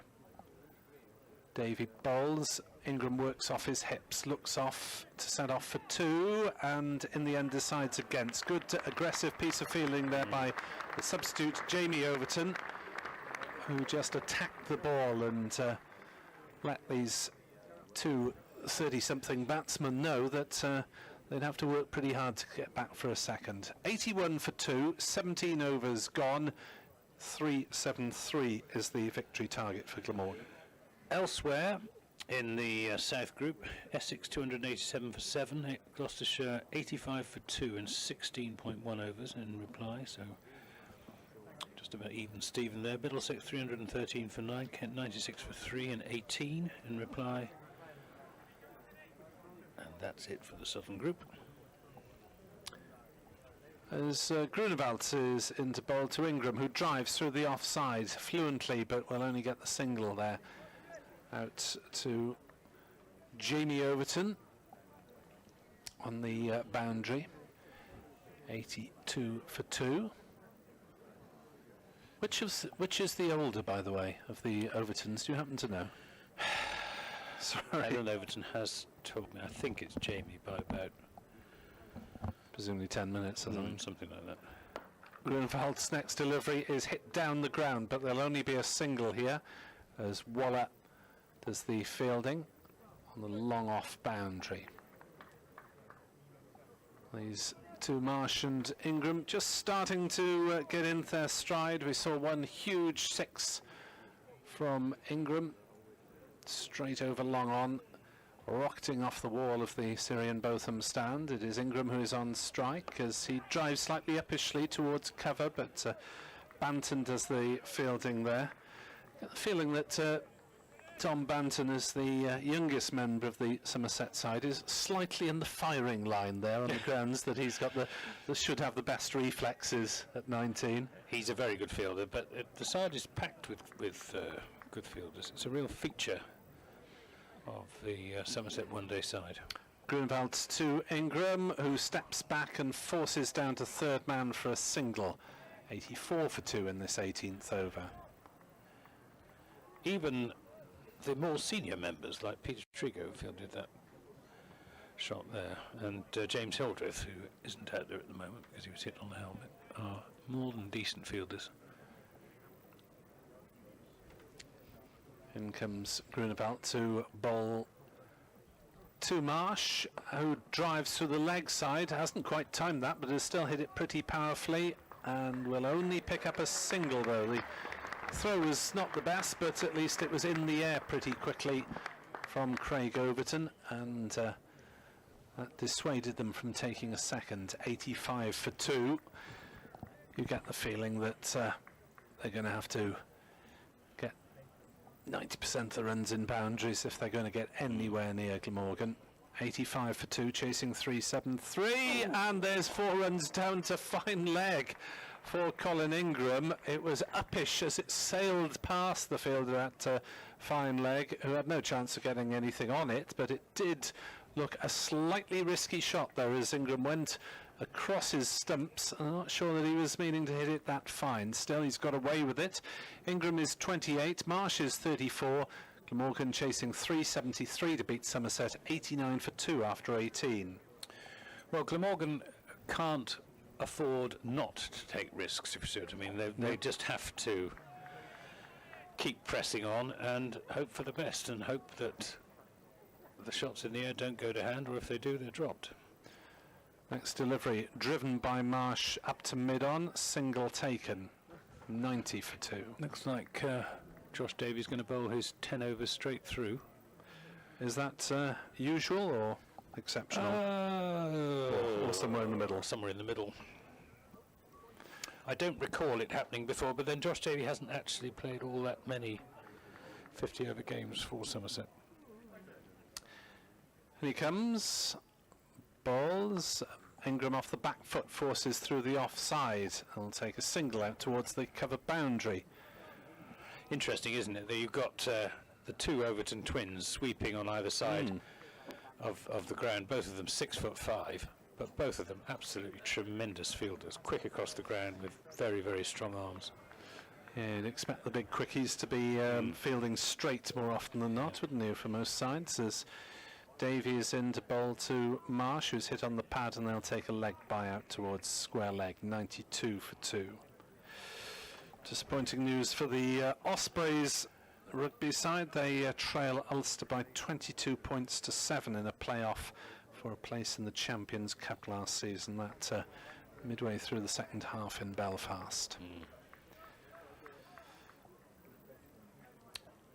In comes Davey once more. 3 balls left of his spell, and Ingram has deposited that into the car park or beyond at square leg, and a spectator ducked out the way rather too late there. If that had been a metre or two shorter, it might have decapitated him, but luckily he is unscathed, and the ball went bouncing off among the cars and is returned. Terrific shot. Ingram 35, 98 for 2. Terrific shot. You don't bowl them there to Colin Ingram in this sort of situation, because he had, good 25 metres to spare on that shot. Davey bowls again to Ingram, who treats that one with some respect, playing it to mid-off, and there's no run. 98 for 2. Both batsmen, Sean Marsh and Colin Ingram, are on 35, although Ingram's got there rather more quickly, facing 24 deliveries to Marsh's 41 at the moment. Davey loping in towards us, bowling to Ingram. Leg glances, sets off for a potential 2. This time I think they will make it fairly easily, as Jamie Overton has a way to make up to field, and the applause is for the Glamorgan 100 up, 100 for 2. That was the last ball, the 19th over, and they're chasing 373 to win. And the Glamorgan run rate is creeping up now towards where Somerset were at the same stage in their innings, just slightly behind, but it's very definitely game on here. I think Glamorgan needs another hour of these two to before they can say they're in the frame. Another 273 they need in 30 overs. Yeah, that's just under 9, isn't it? Grunewald to Marsh, who lofts one over cover, and it's brilliantly caught by Max Waller, dashing round the outfield to wide long off. Marsh has gone for 35, Glamorgan are 100 for 3. He picked the wrong man. Not sure any other Somerset fielder would actually have got to that, but Max Waller not only got to it, he plucked it out of the air. Terrific piece of fielding, and it's catches like that win matches like this. The third Glamorgan wicket goes down, and it's the big one of Sean Marsh.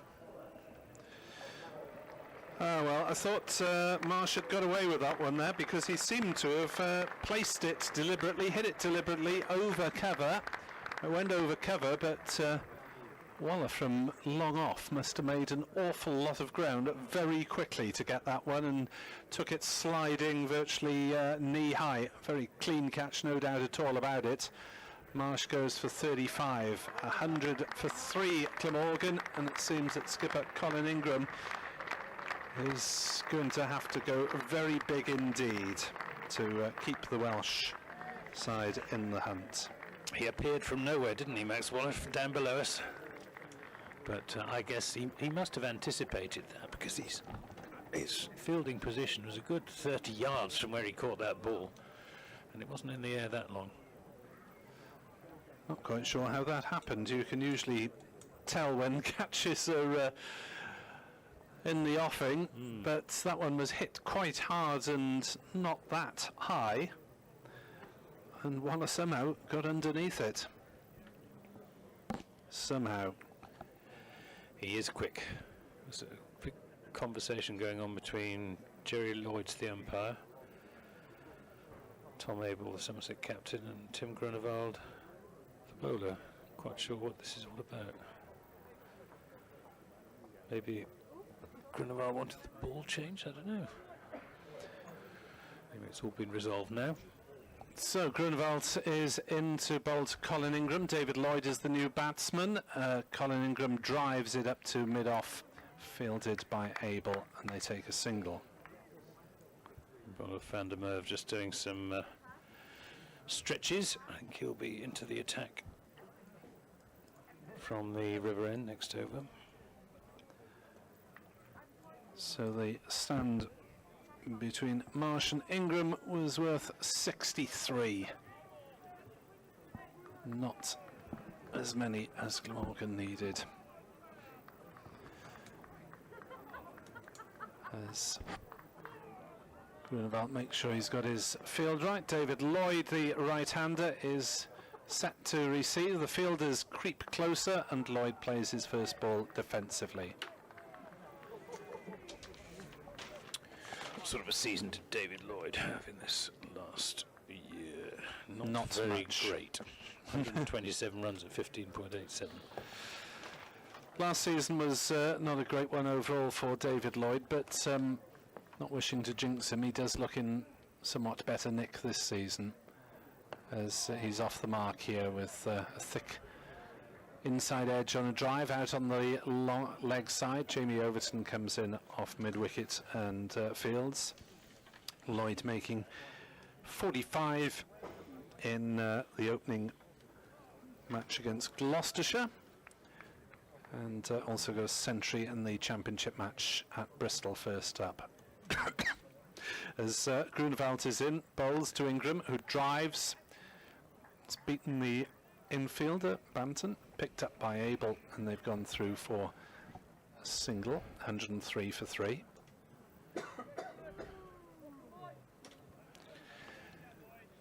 Lloyd 1, Ingram is 39.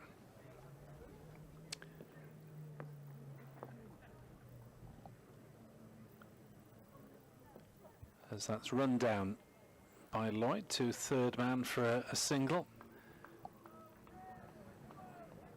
End of the over from Grunewald, who has the wicket that Somerset wanted.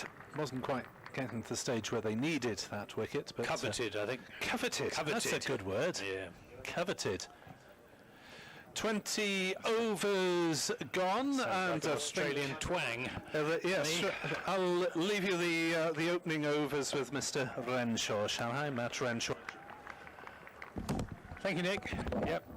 Matt Renshaw just coming into the box from Middlesbrough via Queensland.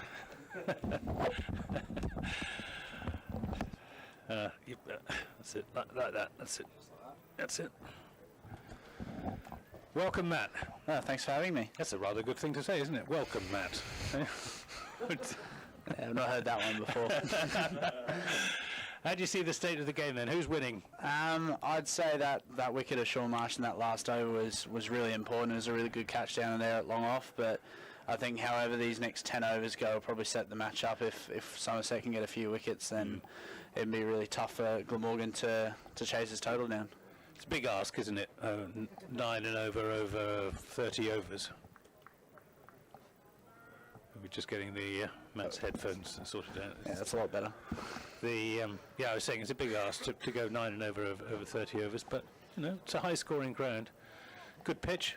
Yeah, I think if someone gets in, then you look at Colin Ingram. He's already 39 odd out. He can probably put a really big innings on the board, like what James Hildreth did for Somerset. Here's Van der Merwe in bowls, and that's driven back to him by David Lloyd. Terrific innings by Hildreth, wasn't it? Yeah, it just sort of held that middle order together during the middle overs, and then as soon as he got to 100, just kicked out to that 150 mark. It's played square of the wicket for a single, and he's gone off for a checkup on his, because he was hit on the helmet, wasn't he, by March and Ingram? Yeah, I think that's what's going on. I'm not too sure. I just don't think they want to risk him too much before that next game. No, we've got Sussex coming here on Tuesday, and then away at Chelmsford on Friday. Somerset's next 2 matches in this competition. just changing the field to the left-handed Ingram. Roller van der Merwe bowling a slow left arm, pulls this one down. It's round the corner down to Pete Trigo, who's quickly onto it. Lovely bit of fielding by Max Waller, wasn't it? He's so quick across the ground. Yeah, I haven't had much to do with him yet, but just from that you can tell he's a really good fielder, being in a pretty important position. That wicket of Marsh probably could be the game changer in the end of the day. So That's a single. Hopefully we don't get too close to that total, but if they do, then you can tell that was a game changer. Well, it could yet be an exciting finish here at Taunton. The Somerset followers won't want too exciting a finish. They'd settle for quite a quite comfortable victory. But the neutrals here would like a good finish, and I'm sure many of our listeners in Wales still have high hopes as Jamie Overton goes sprinting round the boundary to cut that off, as he does extraordinarily well. Another remarkably good piece of fielding by the big man out there.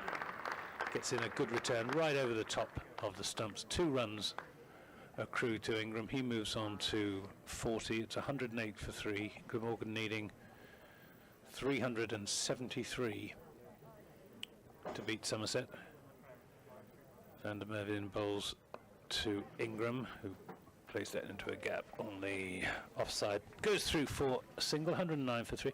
Now, Matt, I must ask you the question that has been on everyone's lips ever since Friday morning, which, how come you're in here and not out there?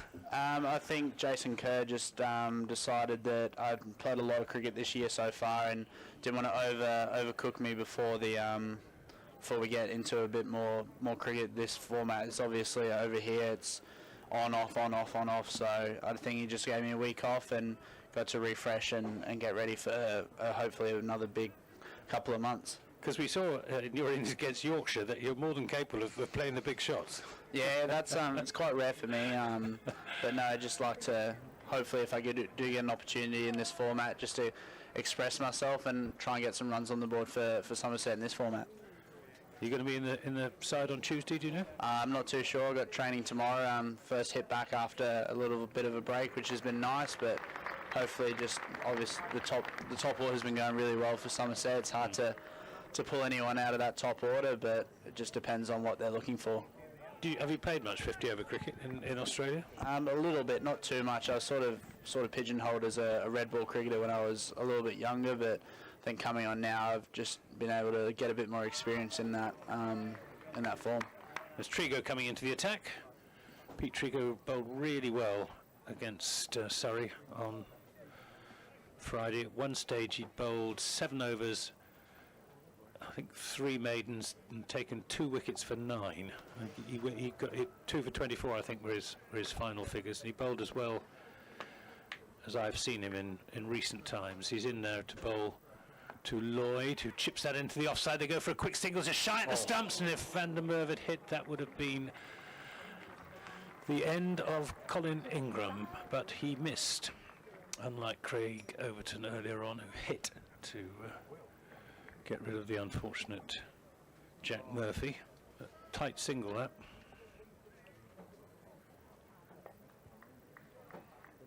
I shouldn't think Ingram would have been very pleased if he got run out there, would he? No, I don't think that would have been good for Ingram or the Glamorgan team. It was a very tight single against a very good fielder in Roller van der Merwe.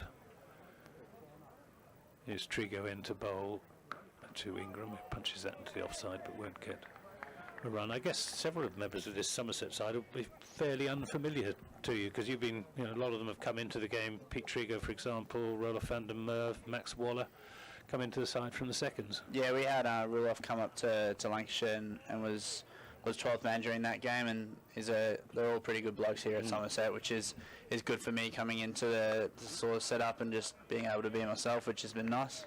Indeed. Marcus Trescothick was up in this box just doing a bit of summarising for us in the match against Hampshire. He said you never stop talking.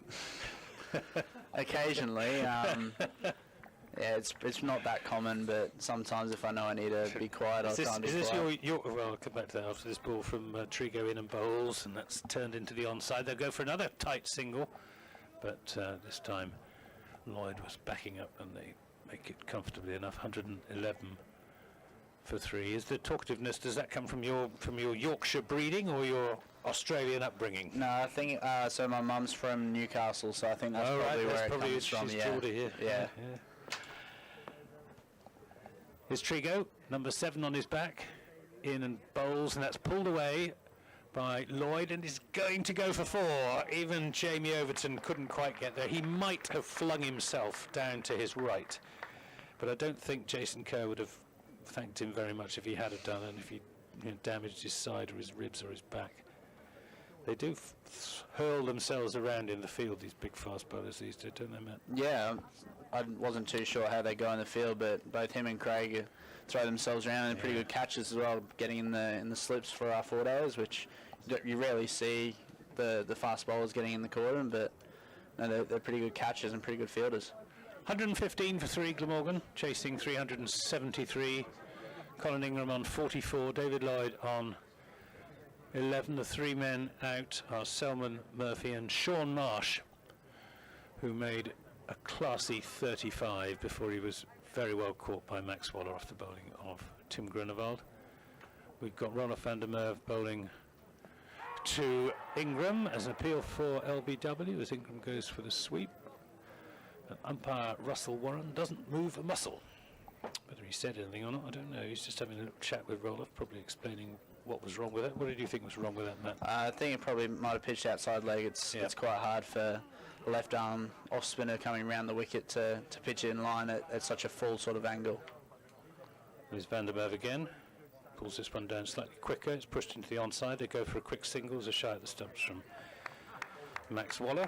But they're home for that single. 116 for 3. The required rate is now up to 9.3. Which is going to take a lot of getting. Although, have you seen much of Colin Ingram, Pat? I think not too much. He's a very good ball striker, which is important. I think the small ground, probably they'll try and get, if they can get 100 needing in that last 10, then you never know with cricket if there's wickets in hand. That was suggesting maybe a little bit of turn there from Van der Merwe. He's bowling to Lloyd, who's back on his stumps and finds the gap between the 2 fielders at backward point, and will pick up 4 runs down to 3rd man. It was Johan Myberg who flung himself to his left at backward point to try and make the stop, but couldn't. 4 more runs to Lloyd. He moves on to 15, 120 for 3. So you're enjoying your cricket here at Somerset? Yeah, loving it. As soon as I got here, all the guys were really welcoming, and just with the cricket, I've just been able to express myself, which is nice. Obviously, early April wickets have probably not been great for batting conditions, but well, you got 2 centuries. You can't be that bad. no, just I was just looking to play a different sort of game to what I normally do on those sort of wickets. 121 for 3 here. That was a single. Here is Van der Merwe into bowl to Ingram, who plays that into a big gap on the onside. Again, we'll pick up the singles. Plenty of singles at the moment, not so many boundaries. And end of that over. Are you going to be here the whole summer, or is there a danger that Justin Langer might summon you back to play, I don't know, for Australia A or something like that? At this stage, it's the whole summer, but you never know what could happen in cricket. It's such a quick game that can happen. Something can happen overnight that I could be back home, but hopefully try and stay here for the whole summer and try and win as many games for Somerset as I can. And play all forms? Are you going to be playing T20? Not the T20s, right. No. I think we've got Corey Anderson, so of course, yeah. He's not a bad signing for Somerset. As long as his back holds up. Here's Trigo. In a bowl, that's hit square of the wicket hard by Ingram. It was in the air. I was looking for the fielder at cover point, but there wasn't one, so it's a single out to deep cover. Feel that as long as Colin Ingram is out there for Glamorgan, they're in with a shout, even if the required rate is creeping up towards 10 and over. Trigo again, this familiar oblique run. It's a slower ball, which is pulled out to deep mid-wicket by David Lloyd. Jamie Overton has a lot of work to do out there. Do we know if Jamie Overton's fully fit now? Is he fit and firing? And yeah, he said he played club cricket yesterday and I think he got 3 wickets, and he was telling me 21 off 10 balls, so Oh, well. I think he might be in form with the bat at the moment, but no, I think he's just trying to get some overs under his belt before he comes back. Trigo bowls, and this is edged down to, thick edge down to third man again, just for a single. 125 for 3. Have you drunk any cider since you've been in Somerset? I've heard a lot about Thatcher's cider and how it's really nice, and I think after a couple of our wins early in the season, we had a couple to celebrate. Apparently it's our first time since about 2012 or something we won the first game, so It is. I think a few people had a few Thatchers to celebrate, which was quite nice. Being Very able good, to, very good taste. So if you're in Somerset, you've got to drink cider. oh, definitely. Mind you, there's some good cider made in Australia now, you know. Really? Yeah. I'm involved with the Bath and West show just up the road, and we have an international cider competition, and we get ciders entered from Australia. Oh, that's good then. Yeah. I'll have to try some of them someday. Here's Trigo into bowl. A full toss. And appeal for LBW. Ooh, that must have been close. Perhaps just going down. Might have got some bat on it. I'm not too sure. It looked It's a full pretty toss. close. There's a full toss that Lloyd looked to swing away through the onside, and he either missed or only just connected. And a big shout from Peter Trigo, turned down by umpire Jerry Lloyd. Sorry, Jerry Lloyd's. David Lloyd and Jerry Lloyd's. Dot ball though. 125 for 3. We're in the 24th of 50 overs, so nearing the halfway point. There's Pete Trigo in at bowls, and this is pulled away out towards the long on boundary. It's in the air a long time and will go for 4 despite the best efforts of Jamie Overton, who's down there on his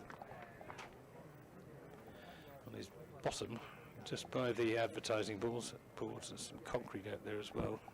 But he's okay. 4 runs is the result, 129 for 3. Have you been enjoying batting with Marcus Trescothick? Yeah, he's a different character when he's out there in the middle. He just loves cricket. You presumably weren't born when Marcus played his first match for Somerset in 1993. No, I was -3 at that stage. So no, he's a top guy to bat with. A lot of theories when he's just training, so try and feed off him a little bit. But now out there, he's pretty calm and collected, and just loves batting and loves cricket. He does, doesn't he? Yeah. If you're listening, Marcus, we wish you well and look forward to seeing you back out in the middle, opening the innings with man alongside me. Later in the championship season, another over ticks by. 129 for 3. Rollo van der Merwe to continue from the river end. He's in and bowls to Ingram, looking for a single into the offside. It's not there. What do you think on a pitch like this? Which do you think is going to be the more effective, spin or seam? I think just in recent years, spin's come a long way in the shorter form, especially in 2020 cricket. But in one-day cricket, you can obviously have, if you've got a really good spinner, then there's a reverse sweep, and that's going to go for 4. He fetched that, did Ingram, from outside the leg stump, and fetched it right the way round to the backward point boundary. He's a left-hander, of course. It shows how inventive a shot maker he is. Dangerous player. yeah. So with the spin, I think if you've got a really good spinner and you can dot up a few and take wickets, I think you see a lot of teams go in with a couple of spinners in short form cricket, but in one-day cricket they can just hold an innings together in that middle period and just slow things down. That's just played to Max Waller, who's in at short mid-wicket, covering a vast area of ground. This is a slower ball which is driven up to long on, and that is Colin Ingram's 50. 50 he scored out of Glamorgan's 134 for 3. Typical Ingram innings, full of deft touches and big shots. He's a very powerful cricketer, very experienced cricketer. It's Lloyd on strike now as Van der Merwe is in, and he makes room for himself and plays that away through the offside. Ingram's 50 came from, if this thing will work, it's refusing to cooperate at the moment. I'll tell us, I can tell you now. From 40 deliveries with 4 4s and 2 6s. so he's wasted no time. Doesn't seem like he's going that fast though. It's just played some good cricket shots and just rotated the strike. They go through for a cheeky leg by there, as that just drops out into the onside. End of that over, 136 for 3. It's the end of the 25th over. Is Steve James going to come in, or is Nick Webb? I thought quite nice to talk to Steve James, who captained Glamorgan. Oh, okay. Captained them to the county championship here in 2097. 2097. No, it's Nick Webb. So I'll hand over to Nick and give us your thoughts on the game as it stands, Matt, while we're doing that. Yep.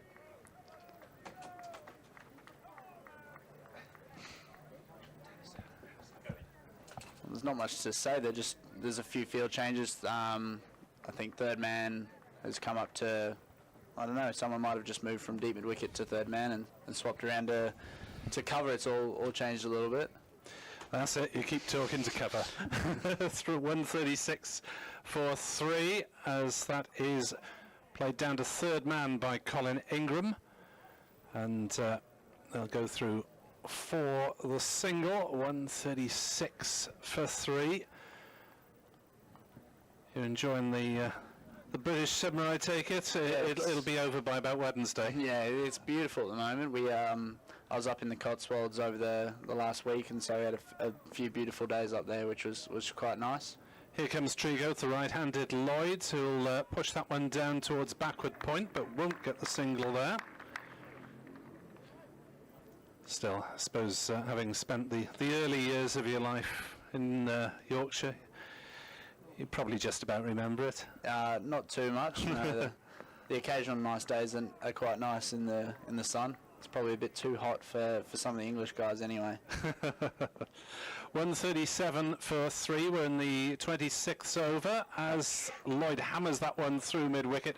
Slightly uppishly, didn't quite time it, but it has still run away to the boundary for 4 runs to David Lloyd. Glamorgan move on to 141 for 3, and Lloyd on to 26 not out. This outfield runs nicely, doesn't it? Yeah, it's quickened up a little bit from the championship games. We're still quite fast during those ones, but no, I'm not surprised that there could be a score of 372 with this outfield. Trigo bowls, Lloyd pulls. We'll just get the single here down to Jamie Overton at square leg, away to our right. Between two of the many pavilions here at Taunton. Seem to build a new one every few years. 142 for 3 Glamorgan, another 230 needed to tie the scores. I think Welsh listeners would probably settle for a tie. Trigo is in, bowls to Ingram, who smashes that one to cover. Crowd thought it was a catch for a moment, but it was a bump ball, travelling very fast indeed. It's 142 for 3. We've got last ball of the 26th over coming up. If you have just joined us, the headlines of the day will no doubt be taken by James Hildreth with his innings of 159 as Ingram hits another one into the offside, again hitting it hard down into the ground, this time getting the single. 143 for 3. 26 overs gone, 24 remain, and Glamorgan need 230 to win in those 24 overs, which is somewhere over 9s. Trying to do some mental arithmetic here. A little chat between the batsmen in mid-wicket there, between overs.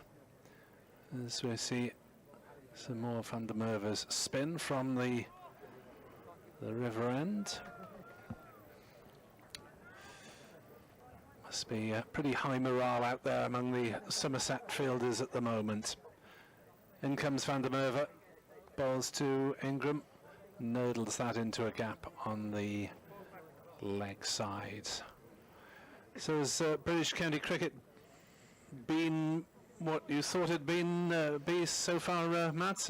Been any real surprises? I'll get you to answer that after this delivery from Van der Merwe to Lloyd, who flays it through the covers and has bisected the fielders there for 4. Lloyd on to 31 and Glamorgan on to 148 for 3. What's been better, worse, different to what you expected? The occasional days are just a bit colder, but no, the cricket's all pretty similar. I think probably a bit more busy schedule than what we have back home.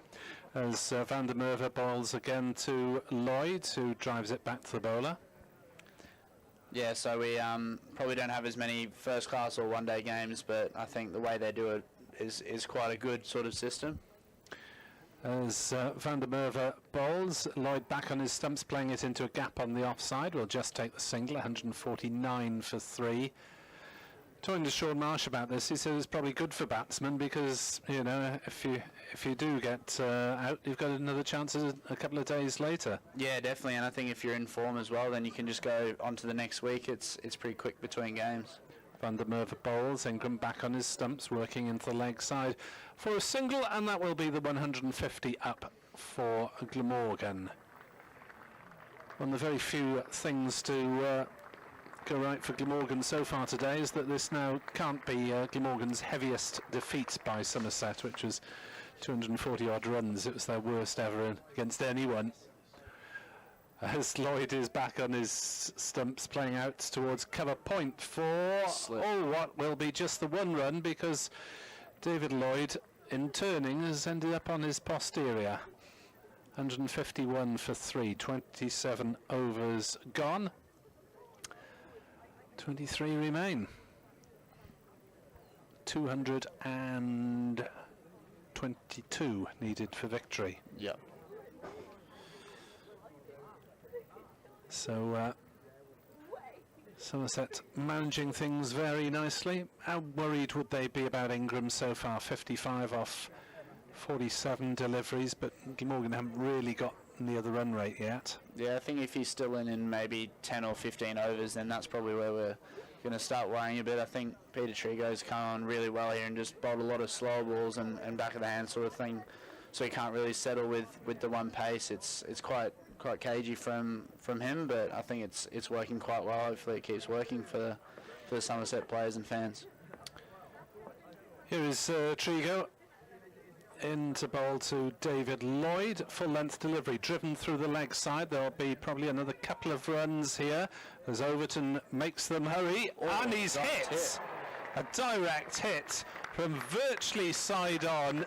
It's not out, but that was a quite incredible piece of fielding from Jamie Overton, the Somerset substitute fielder, who is about 15 metres in from the boundary and is almost square onto the wickets and hit the stumps. Yeah, Colin Ingram turned blind at the other end there, so I think he was a bit worried when it was going close to the stumps, but I think he just stretched out and got in there.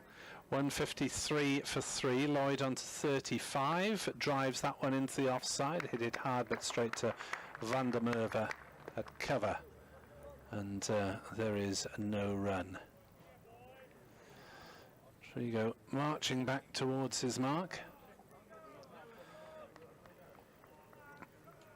mopping his brow in the black and maroon of Somerset, and turning and running away from us to bowl a short ball to Lloyd, who tries to hook and doesn't get anything on it as it goes. I thought it went down leg side, but maybe it was over the top of the stumps. Yeah, I think that was one of his normal pace balls that Lloyd probably wasn't expecting from him. He's bowled a lot of slow balls this over, so the quicker bouncer might have just had that element of surprise.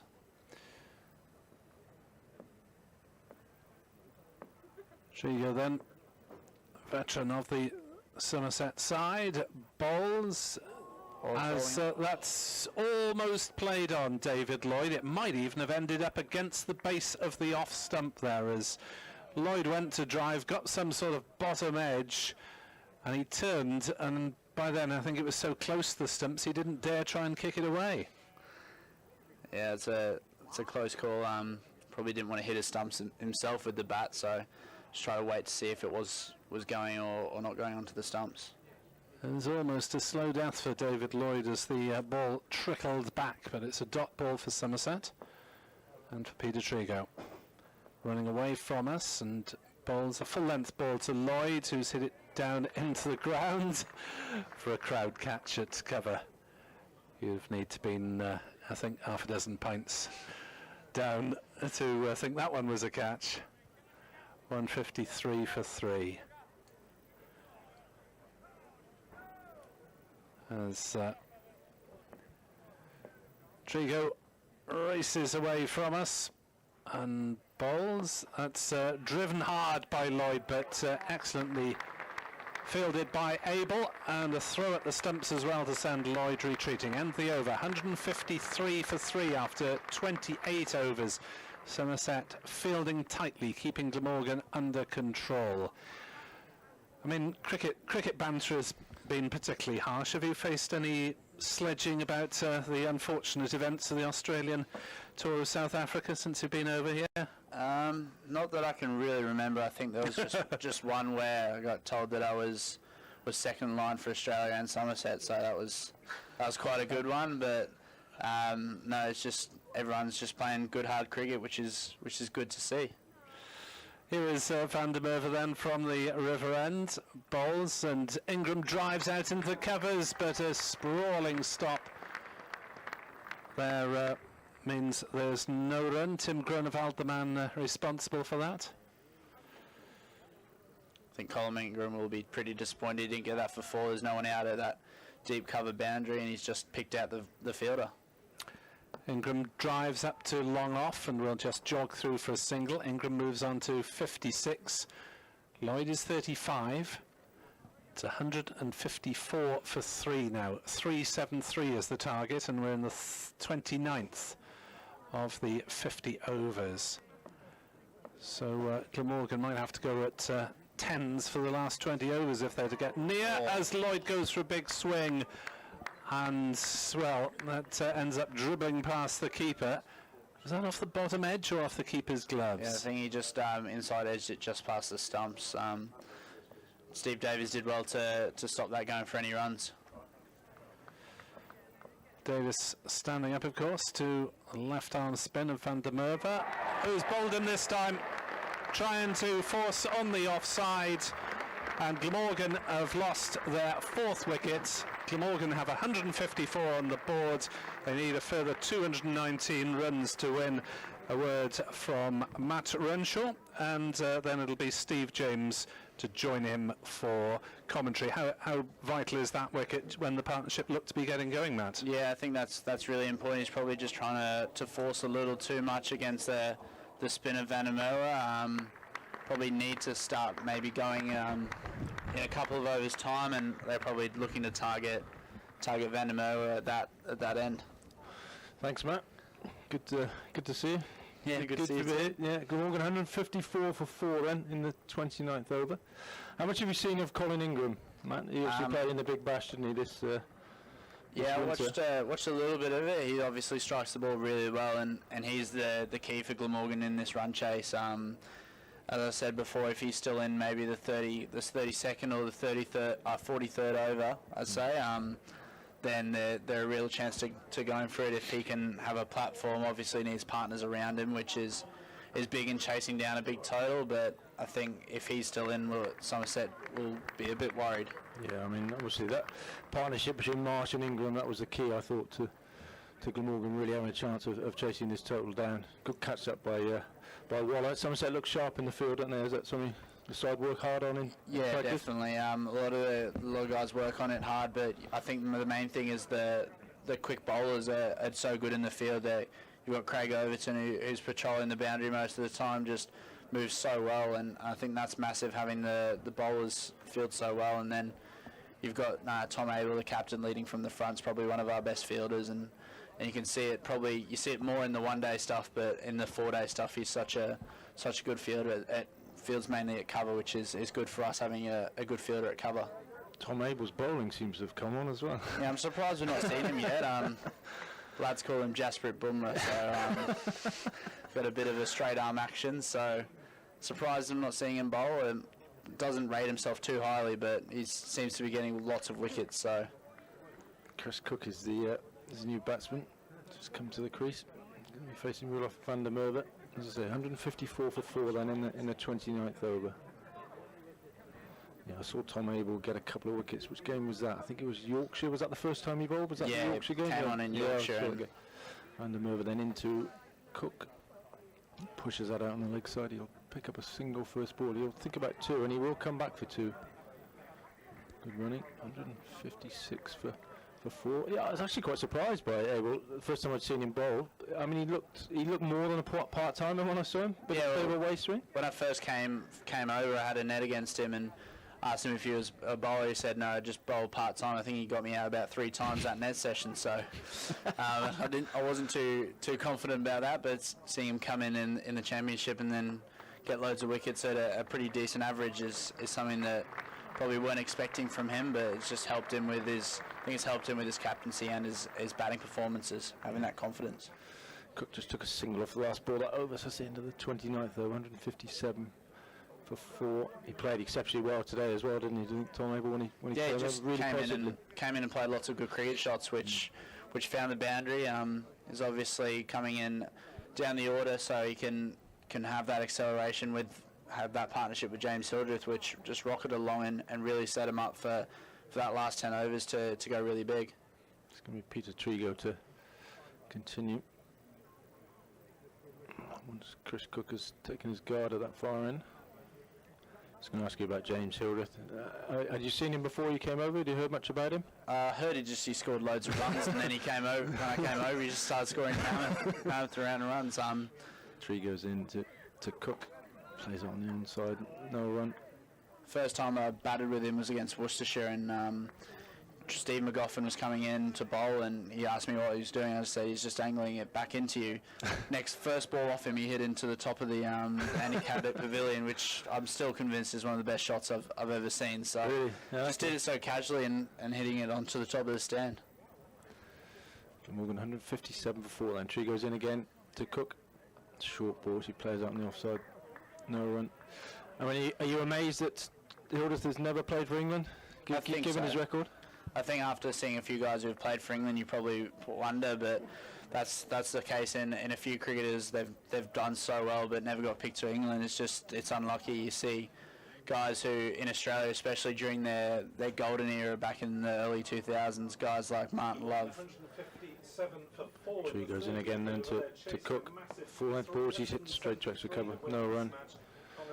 Yeah, he played a test match in the end, did he, Martin? Yeah, I think he played about 4 test matches. So Stuart Law, 1 test. Yeah, so Martin Love last test he got 100 against Bangladesh at Cairns, I think. So I think then Damien Martin came back in, and it's fair enough getting dropped for Damien Martin. Yeah, not bad player. Fair play. Think Hildreth could still play those? Only 33? I think so. Yeah, I think you look at guys like Chris Rogers and Adam Voges when they came in for Australia. They did so well at such a not an old age, but a more mature age, and maybe that's when they work their games out a bit better than when people are younger. Cook just took a single off Peter Trigo there to take it 158 for 4 then in the 30th over. Glamorgan, remember, chasing a mammoth 373 to win. Run rate's gone up to 10.6 and over. Their only real hope is that Colin Ingram is still there on 56, not out. He's facing Peter Trigo now, runs away from us. Trigo's in, and Ingram's hit that very hard, but straight at mid-off. No run. What did you make of the England Test selection, Matt? Obviously delight down here for Dom Best, but tinged with disappointment for Jack Leach at the same time. Yeah, it was probably a tough day for Jack. Obviously, going into that last day against Hampshire, we needed probably Jack to bowl into those foot marks, but first ball in the nets, our coach Jason Kirk filled him in and ended up breaking his thumb, which wasn't great for Jack, but no, I think the opportunity for Dom now is massive, and hopefully he can grasp it at such a young age with both hands. Ingram took a single off Trigo last ball over, so Glamorgan 159 for 4 then after 30 overs. Yeah, do you think Dom Bess will be okay? It's a big occasion at Lord's, young man, 20 years of age, only played 16 championship matches, and it's a big ask, isn't it? Yeah, I think so. He's going to be a bit nervous in that first test. If he plays it a lot, you're going to be nervous in a lot of games you play for any side. So I think he's just got to try and embrace that. Asked me a bit about when I made my debut. Just told him to enjoy it and just get ready for what's coming. You obviously applied your trade well in championship cricket to get picked. So you just got to try and go out there and do what you did to get picked in that test match. Change of bowling there. Max Waller's leg spin is going to replace Van der Merwe's left arm spin. Ingram then is on 57, Cook on 4, Glamorgan 159 for 4, chasing 373 to win. 31st over. Waller's in into Ingram's short ball, which he plays out on the offside. Can't quite pierce the field. Good bit of fielding there. No run. Run right now gone up to 10.8. 159 for 4. Waller's in again. Ingram's clipped that off his hips for a single down the deep square leg. Have you ever experienced a day like young Jack Murphy experienced for Glamorgan today, dropping that catch when Hildreth is on 63 and then coming out and getting run out? Yeah, it's not great dropping any catch. Obviously, you look at James, he's been dropped quite a few times this year and he's gone on to make him pay. So I think if you get that opportunity to take a catch off him especially, it's massive. But no, it's never a good day if you drop a catch and get run out. Waller in, and then Cook's driven him back to long off for 1. Yeah, pull that out there on the boundary as well, then let one through his legs just afterwards as well, which normally happens after you've made such a big mistake as that one. Yeah, I think if you're trying too hard on the next one, you probably make a mistake. Waller in again. Ingram tries to play out on the offside, can't pierce the field, no run again. I sometimes think, well, it might be better for the captain to bring a fielder in that position and back into the circle, maybe get him out of the firing line. Waller's in again to Ingram. He's hit that away and he's got that one through on the offside. 4 runs to Colin Ingram, which will take him to I think 58 when it comes back up on the scoreboard. No, 62, sorry. Glamorgan 165 for 4 then in the 31st over. Chasing that mammoth 373 after James Hildreth made 159 for Somerset. Waller's in again. Ingram top edge, is it gone? Yeah, it's just beaten the field and it's going to run away for 4, I think, just over Peter Trigo there on the 45. 2 4s in consecutive balls then from Ingram to finish that over. Takes him to 66, takes Glamorgan to 169 for 4 then at the end of the 31st over. I think that's right, isn't it? So 19 overs remaining. Glamorgan needing another 204 to win. Can they get anywhere near here, imagine? I think so. I think this sort of sets up like a mini 2020 now. They need 204 and 19 overs, which is a big ask, but I think Colin Ingram's going to have to be the big gun in this partnership, and if they're going to have any chance, he needs to probably get maybe at least half the runs, but it's a very big ask. You just needed probably a better start from the Glamorgan top order. Yeah, I was going to ask you about that. I mean, when the openers came out, were you quite surprised how sort of static they were when they came out? There didn't seem to be a real intent to there with the 2 openers. Yeah, I think they were maybe thinking if they had wickets in hand, then they could come back with such a. I think there's a few small patches of boundary that you could probably target, but maybe they just got away from it a little bit and didn't want to lose too many wickets early, which can happen in a really big chase. Change of bowling then. Craig Overton's back into the attack then. He's running away from us to Chris Cook. Short balls, Cook plays back down the pitch. There'll be no run. Yeah, I was just slightly surprised. It just wasn't a little bit more intent. They didn't seem too busy in terms of looking for singles, and maybe didn't play some big shots early on, because that first 10 overs with only 2 fielders out, that is an opportunity, because it's a fairly unusual circumstance. Only chased 373 to win. It doesn't happen too often, does it? No. Overton's away from us again to Cook. Taps us down to 3rd man. He'll pick up 1. How would you have approached that today? Play like you did in those championship games? I think so, yeah. Just try and target certain areas and bowlers. Obviously, with the new ball, it's a hard ball, so you've just got to. It's probably good for coming off the bat, but there might be a bit of swing or seam depending on the pitch. So, just got to target where you're going and which bowlers you're going to go for. Craig Overton then at the end of his run. Number 12 on his back, runs away from us to the left-handed Ingram. He's back and he's heaved that away on the leg side, and he's beaten the man on the 45, and that's gone for 4 as well. Overton's not happy about something, not sure what. What's he unhappy about there, man? Not sure whether Josh Davey down in that fine leg, short fine leg, picked that up very quickly. But no, he's a very vocal man when he's bowling. Craig, if I wouldn't be the one to drop a catch off him, especially on that boundary. Probably wouldn't speak to you for a couple of days.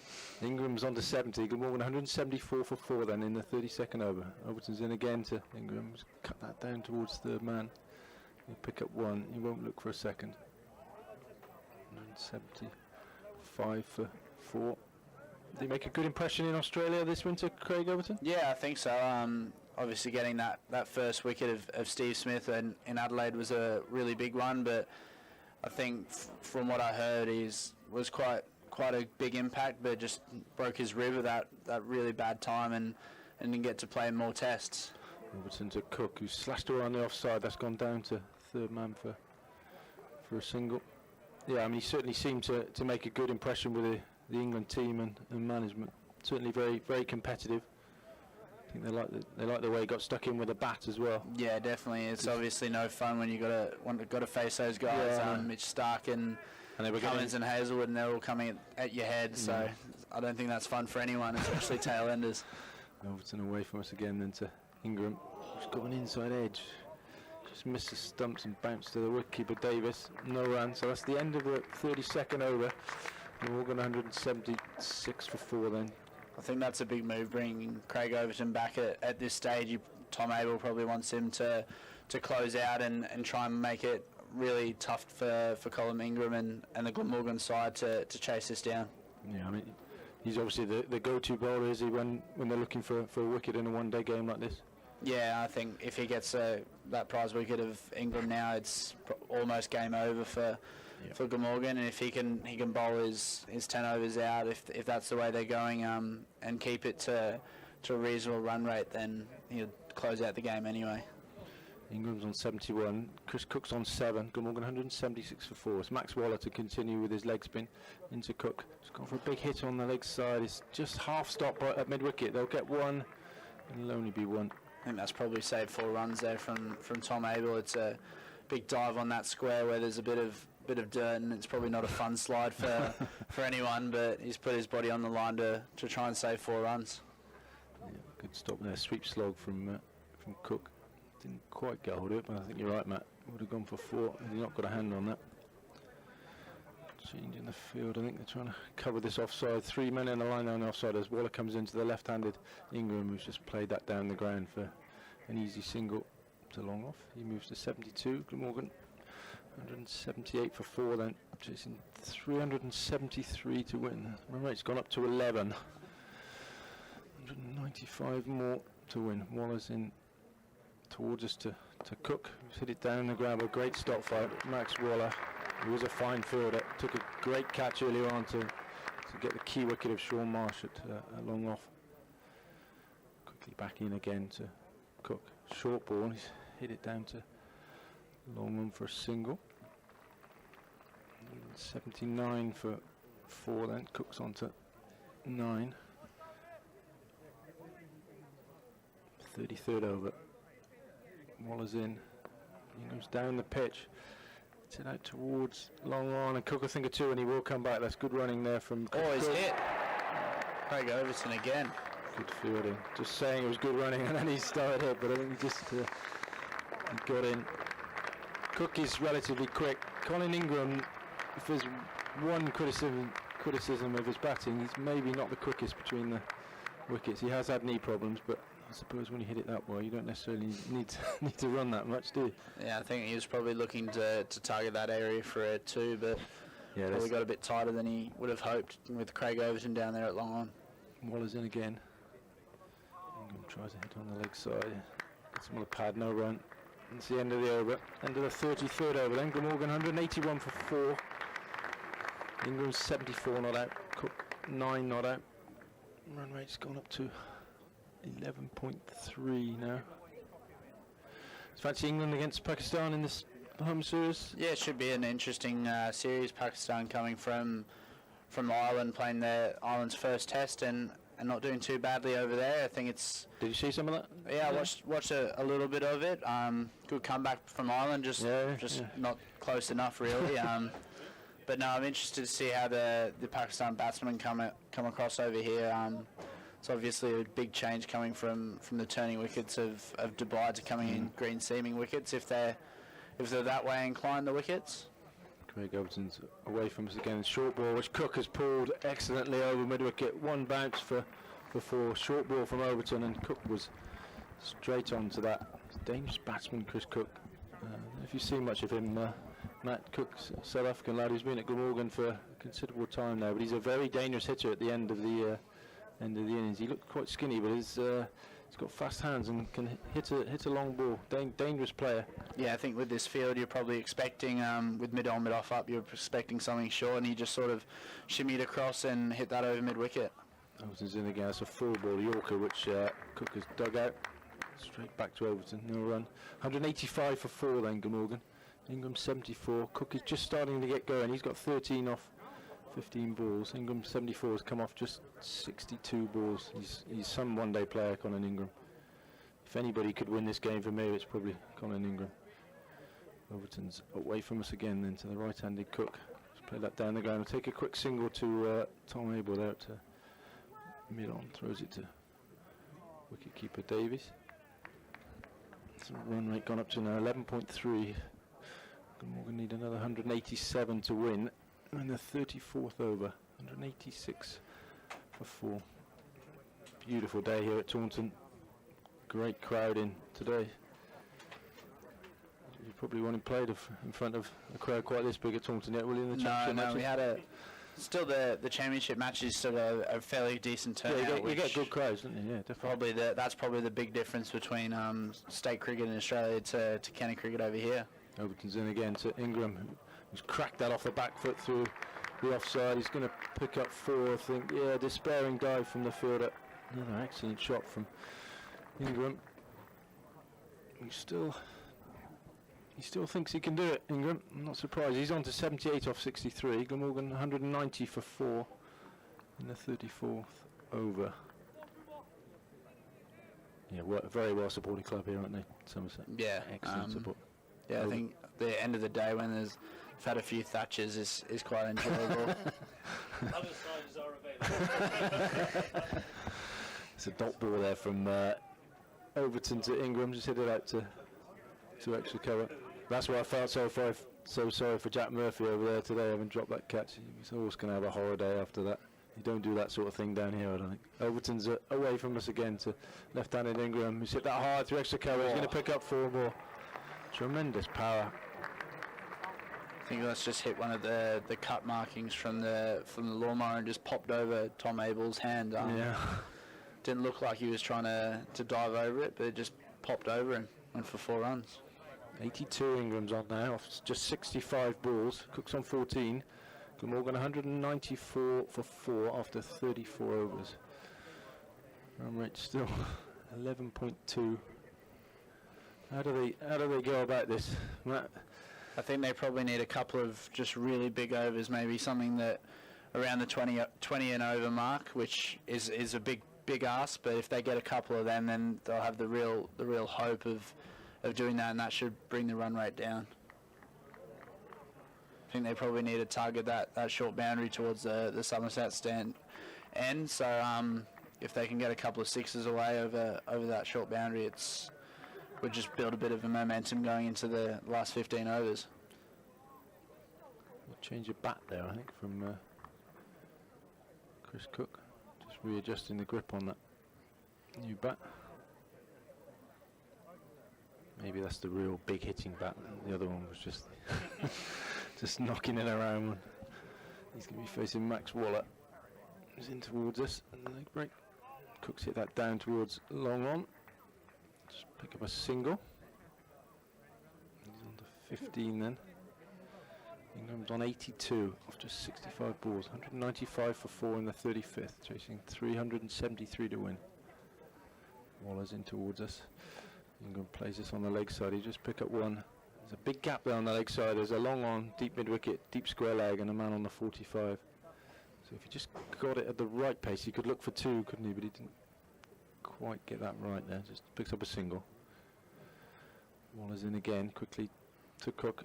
Short ball. He's got a bottom edge, I think. Did that come off the keeper's gloves? Yeah, I think just bottom edge, quite a wide cut shot there. Bottom edge onto Steve Davies, I think either foot or pads or gloves or something like that. Impossible catch, really. Waller's in again to Cook. Short ball. He's hit that away on the leg side. That's going all the way. It's a big 6 from Cook. Too short from Waller. And Cook's hit that into the stand there, deep mid wicket for 6. Morgan past 200 now. 202 for 4 then. Muted applause really for the 200, but it is the local crowd, I suppose. Cook's on to 21, Ingram 83. Too short there from Waller. Umpire just checking the ball, and Waller's in again. Runs in quickly to Cook. Short ball, rushes onto him. He just pushes it out on the offside. Pick up a single. 203 for 4 then. In the 35th over. Cook's on to 22 off just 20 balls. Ingram 83 off 66. Waller's in towards us, into Ingram. Short ball again, he's clipped it away on the leg side. Another easy single, doesn't even think about that second. He's gone straight to deep mid wicket. It's the end of the over. 35 overs gone then. Glamorgan 204 for 4. Cook's on 22. Ingram 84. Another 169 to win. We're going to change in commentary. Anthony Gibson will come and join us after a quick word from Matt Renshall. Yeah, I think we've got Tim Grenwell coming back into the attack from the Somerset Pavilion end. Craig Overton stopping after a couple of overs there is probably saving him for that back end if he's needed in that last 10 overs. Somerset need a wicket, don't they, Matt? Yeah, I think so. Would be very handy. Hopefully the wicket of Ingram would be really nice. That we were watching the run out, the near run out when Craig Overton direct hit. We reckoned in the press box looking on the replay it was out. Oh well, surely we need maybe a third umpire in these sort of games, which for just both teams maybe would be handy. Just even a camera that just sits there that the umpires can have some sort of access to. Yeah, but when there isn't the third umpire, the technology, the umpires quite rightly give the benefit of the doubt to the batsman. I mean, it was a very close call. It wouldn't, a couple of inches, something like that. Yeah, I think it's very tough for an umpire to give them, but be a brave man to give that. Brilliant piece of fielding, though, again, from Craig. He's already picked up the one run out when he ran out Jack Murphy early on. Right, 204 for 4, 15 overs remain, another 169 the target. This is driven straight back down the ground. It's going to be cut off by Craig Overton down below us, and it's just a single again. Really good fielding from the big man. 205 for 4. Ingram on to 85. The danger man for Glamorgan. Looking to do for Glamorgan what James Hildreth did for Somerset. Yeah, I think what helped James Hildreth in that innings was the support he had around him. The start from Peter Trigo and then Tom Abel coming in. Batted really well, didn't he? Just hitting lots of really good cricket shots, which is quite rare in the end. But he's Grenville in and bowls, and that's punched into the offside just for a single by Cook, who moves on to 23, 206 for 4. Yeah, I thought Tom Abel looked in very good form for his 40. Captaining the 50-over team for the first time this season, and opening his stint as captain with a win. Here's Grunewald to Ingram, full pitch delivery, which is played into the offside and straight to Tom Abel. And they can't get a run, a rare dot ball. Runs have been coming thick and fast in recent overs for Glamorgan. Have you actually seen Colin Ingram bat before? A little bit, yeah. He came over and played in the Big Bash, so watched a little bit of them, and just seemed to hit the ball so cleanly. And he does. He's Grenville in the bowls, and this is lofted down the ground. There's a fielder underneath it. Craig Overton takes the catch, and that is the wicket that Somerset were looking for. It's the danger man, Colin Ingram, gone for 85. Caught on the long off boundary down below us by Craig Overton. off the bowling of Tim Grunewald for 85. It's 206 for 5, and Overton surrounded by his teammates. A demonstration of just how badly Somerset wanted that wicket and how delighted they are that they've now got it. Yeah, I think that was really good composure from Craig. He was right on the rope there down at long off, and he sort of had a quick look down to see how close he was, and then just settled under it and took the catch. It's one of those nervy ones, especially off Ingram there, that you can sort of think about a little too much and drop it. Yeah, and again, you've got to feel for poor Jack Murphy, who his catch was square of the wicket, a deep mid-wicket, rather than at long off like Craig Overton's. And he too had a long time to think about it when Hildreth was in the 60s. And he made an awful mess of it, whereas Craig Overton, who has been outstanding in the field in this game, as he usually is, took a beautifully judged catch right down below us. So, who is the new batsman? We ask ourselves. It should be Graham Wagg. I'm not. Who is it? Is it Marchant? It is Marchant Delanga. Have you seen Marchant Delanga before? Never really seen him. I've just heard he used to bowl some serious thunderbolts back in the day. He's still probably does. Tim Grunewald's hand's a bit sore after his batting innings, apparently. So yeah, he can bowl it at 90 miles an hour plus. They crossed while that ball was in the air, so Grunewald is bowling to Cook. He's there and bowls, and Cook wristily turns that into the onside and will pick up a single as Jamie Overton comes in off the boundary to do the fielding. 207 for 5. You could almost sense the relief around the county ground when that catch was taken, couldn't you, Matt? yeah, I think that was massive. That was the wicket we were talking about, and now with a run rate of 11.7 needed, it's going to be a really, really big ask for Glamorgan. But as long as Ingram was there, I certainly felt that they were in with a pretty good shout, but he's gone. And well done to Tim Grunewald. Another important wicket for his side. He's in now. Bowling that swung high up in the air. Could be 6. That is going to be 6, I think. Yep, it just lands on a seat down below us, only about 10 yards over the boundary, but nothing that Max Waller, who was fielding at long on, could do about it. And Nick Webb passes me a note saying that Delanga made 90 off 45 balls in the championship with Leicester, and that shot demonstrates exactly why. Yeah, I think a first ball 6 is probably a big statement coming from him. Oh well, you know all about that, though, don't you? Not a first ball 6, no. Listeners to Radio Wales won't know this, but Matt Renshaw here, in the innings against Yorkshire, hit his first ball for 6, reached 50 with a 6, and reached 100 with a 6, which I don't think has ever been done before. I'm not sure.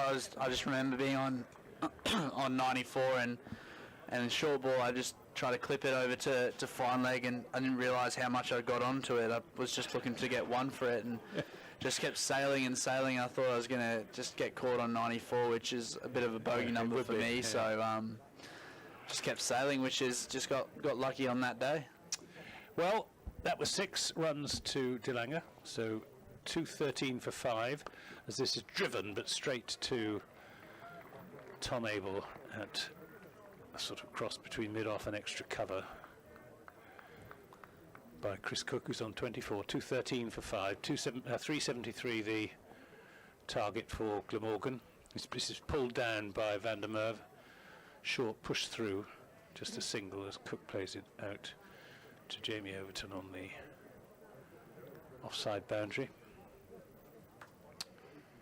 Yes, it's Ronald van der Merwe is in his. How many overs has he bowled? He's bowled 5. This is his 6th over. Probably as good an option as any in these circumstances. Very experienced. Yeah, it looks just to take the pace off the ball and try and get a bit of turn and just be really smart with his paces. I think that's what he's good at with that. He needs to dive on that. It's running away between the two fielders, but it was just a dab on that occasion from Marsh and DeLanger, so he picks up 2. Moves on to 8. The required rate is 11.6. And if DeLanger stays there for 10 overs, you never know. Here's Van der Merwe, pulls this one down, and that's hammered away high and hard out over between the Marcus Trescothick stand and the Somerset stand. It wouldn't surprise me if that's in the River Tone. I think that's gone into maybe one of the apartment blocks windows or something like that. Yeah, they're pointing up to one of the second floor, one of the balconies. Might have landed in one of that old lady's plant pots. Well, it was a tremendous hit. It's probably as big a hit as we've seen all day. 222 for 5. Marchant DeLanger, was he faced 3 balls, he's reached 14. 6-2-6. They're trying to retrieve the ball from the kitchen of the apartment up there. I think this just proves that in a game of cricket, the tail enders or the bowlers have such a big impact in this game. Can never really write anyone off these days with bowlers being so handy with the bat. The ball has gone. They're going to have to get another one. I thought it had gone through the open door of that apartment, but I don't know. There's certainly plenty of people around there, but perhaps it bounced off and has ricocheted into the River Tone. It's halfway to Creech St Michael.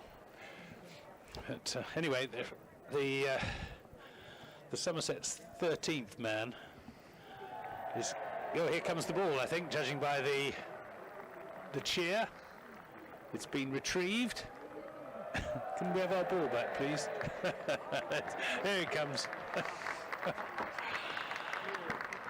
It's all good fun.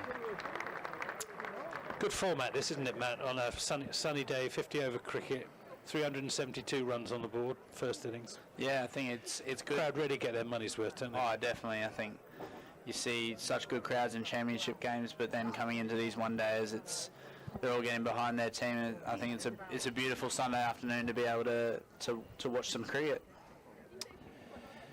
Yep, we do enjoy our 50 over cricket down here in Somerset. So Van der Merwe tries again to DeLanger, who plays a full toss back just to the left of the outstretched left hand of Roelof Van der Merwe, who would be irritated that he couldn't get anything on that. Picks up a single, 223 for 5.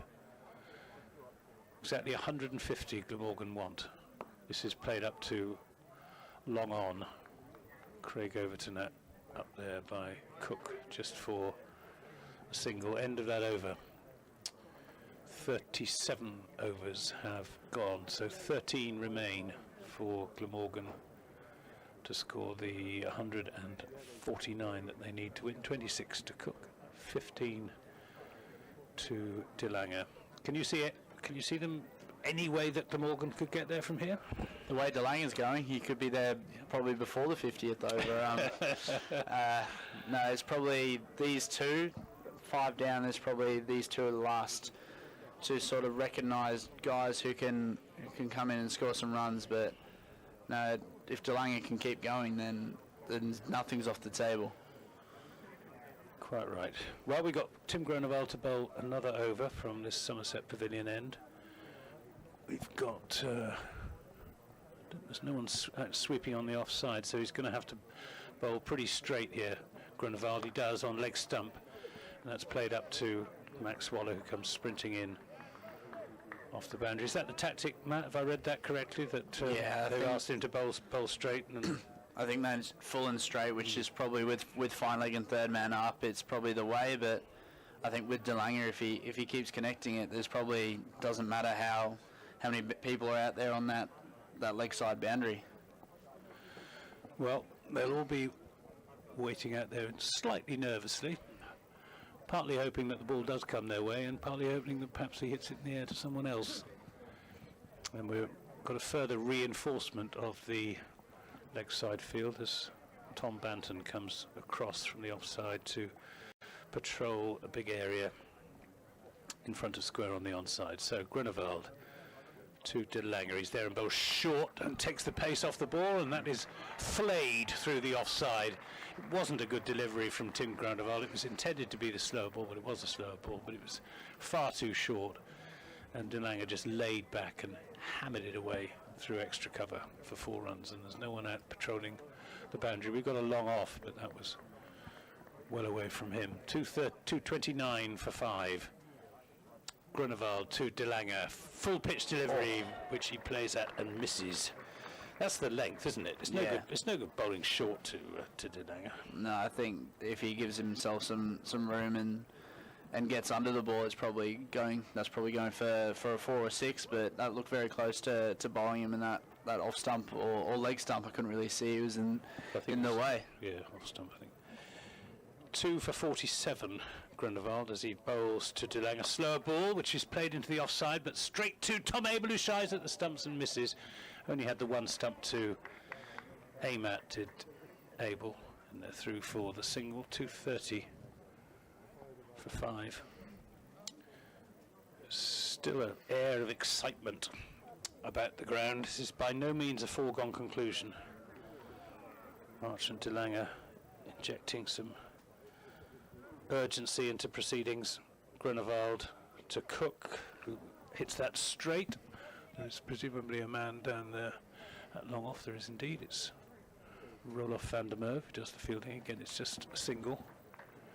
Required rate creeping up to 12. Singles, Somerset won't mind too much. It's boundaries that Glamorgan need. Groenewald to De Lange, full length delivery. That's the way to bowl. A Yorker up in the block hole. He gets it out to long off for a single, but can't get any leverage on the ball. So 232 for 5 at the end of that over. So another 141 Glamorgan need in the remaining 12 overs, which is a rate of just under, well, fractionally under 12 and over, because 12 12s, I can tell you, was 144. That's great maths. So 12 and over for a tie. Well, it's been very nice having you up here, Matt. If you'd just like to do a couple more overs, and then Whatever's is best for you guys. And hope to see you out in the middle before too long. Hopefully. Pete Trigo coming on from the River End. Great character, Peter Trigo, isn't he? Yeah, he's great to have around the guys. I think he's been captaining the second 11 in the first few games, and I think a lot of the young guys are learning a lot from him, which is good having those experienced sort of heads in the dressing room. Great character, and still a very good cricketer as well. Made 50 in the Somerset innings, and batted very well. Was irritated when he got himself out. In fact, he made 56, and he made those off 59 deliveries with 8 fours. He's going to be bowling to Marsh and De Lange. Got an offside sweeper out. Yeah, I think he'll be eyeing that short boundary where he got that big 6 the last over. He batted at this end, so. Trigo's in a bowls full length delivery on off stump, shy at the stumps. If he hits, he's gone. He missed, and he caught poor De Lange on the ankle. He took careful aim, did Tom Abel on that occasion, but Sort of just a hit and run sort of thing there. Just hit it straight to cover and run, and not worry if you get run out or not. which is a strange approach when you consider how well he's been striking it. Trigo then to Cook. This angled approach. He's in bowls, and that's outside the off stump, hammered away. Straight down long offside. It's going to be caught. It is caught out on the long off boundary. I think that's Max Waller who's taken the catch out there. A straightforward catch. He didn't quite get hold of it. Chris Cook hit it straight down the throat of Max Waller, who took a brilliant catch earlier on, and he certainly doesn't miss those. And that is the 6th Glamorgan wicket to go down with the score on 233. It's Chris Cook who's gone, caught Waller, bowled Trigo for 28. Yeah, it looked as if he just came off it a little bit there and maybe try to hit it too hard. You can have that problem when you're trying to chase some quick runs and trying to hit it too hard. So that's a big wicket for Somerset getting cooked. But as we said before, cricket's never over until it's over. Until Really. it's over, no. Absolutely right. Graham Wagg.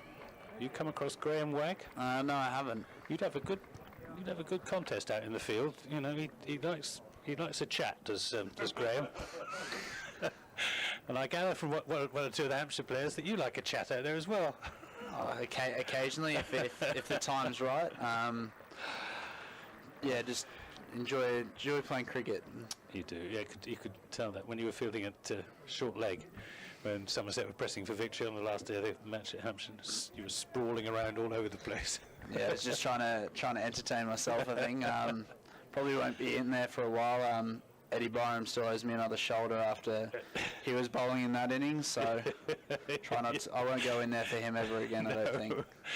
There's Trigo in the bowls, and that's Marsh and Ingram playing it out to Waller, who's out there long off in front of the Colin Atkinson pavilion. For Welsh listeners, again, I should say that this was towards the end of the day's play, of when Hampshire were batting out a draw, and Tom Abel put on Eddie Byram to bowl his very occasional leg breaks. With poor old Matt here, about 2 yards from the bat at short leg. And I can't remember who the batsman was, but it's probably James Vince.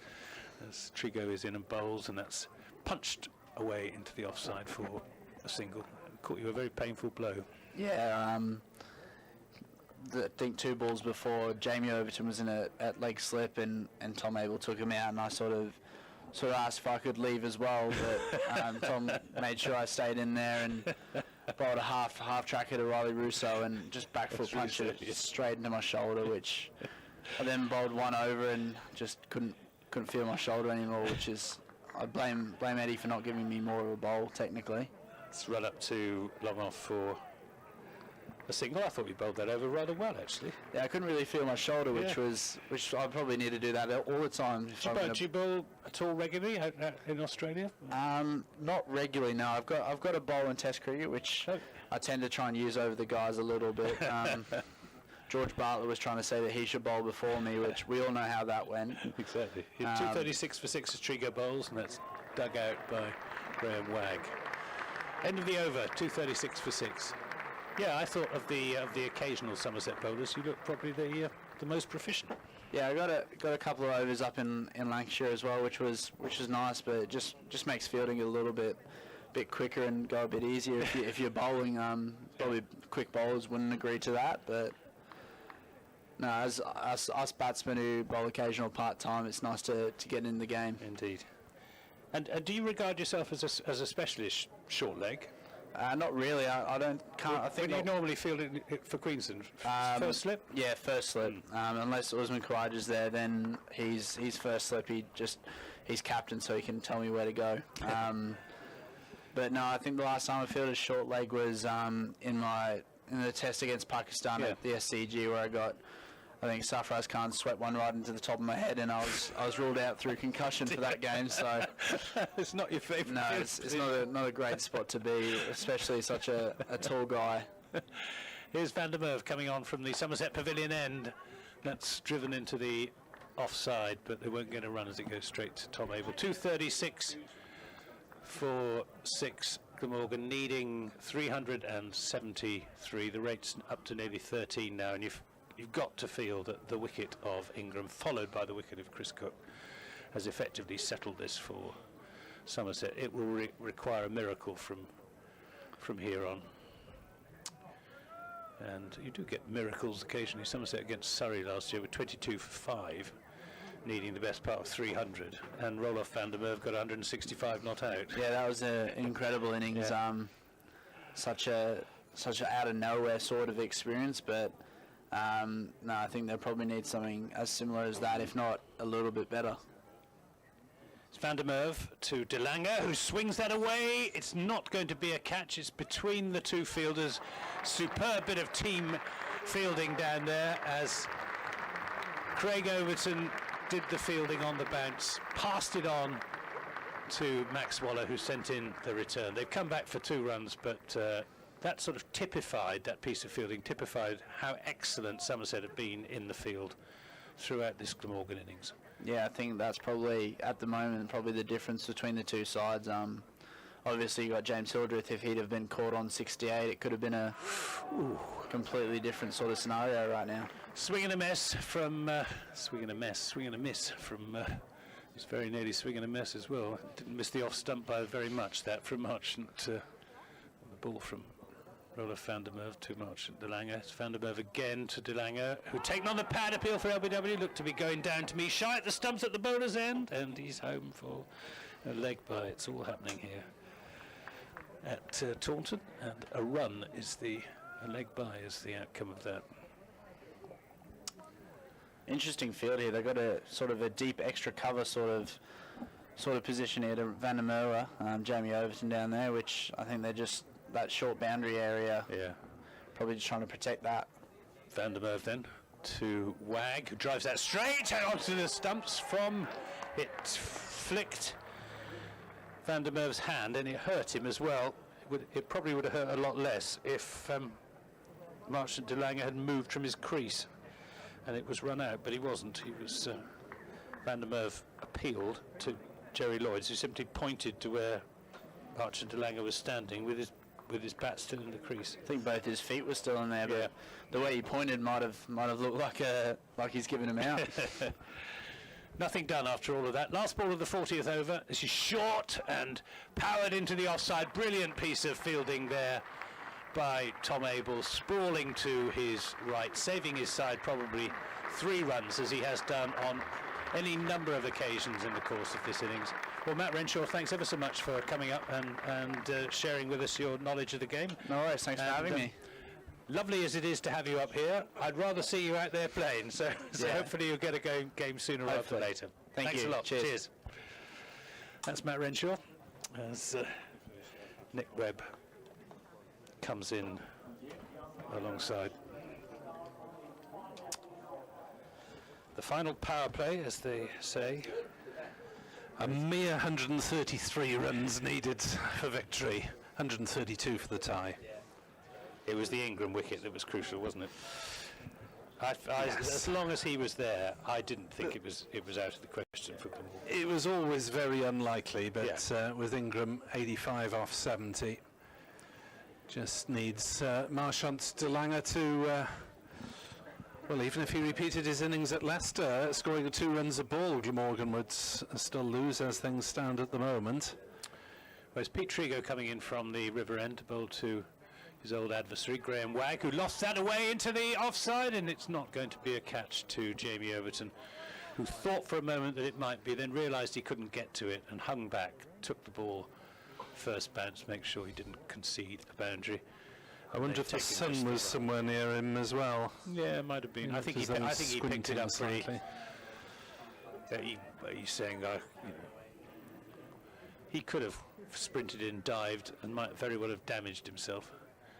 Trigo is in a bowls, and that's hit away again in the same general area, this time taken on the second bounce by Jamie Overton, and again there's just the single, 242 for 6, another 131 Glamorgan need off 9.5 overs. I think this is the first time I've been part of a cricket commentary team that's included 3 test players, so it's indeed, yep, Jack Leach. Quite an honour. It's the third as Trigo is in a bowls, and that's swung away over the top of backward point just for a single.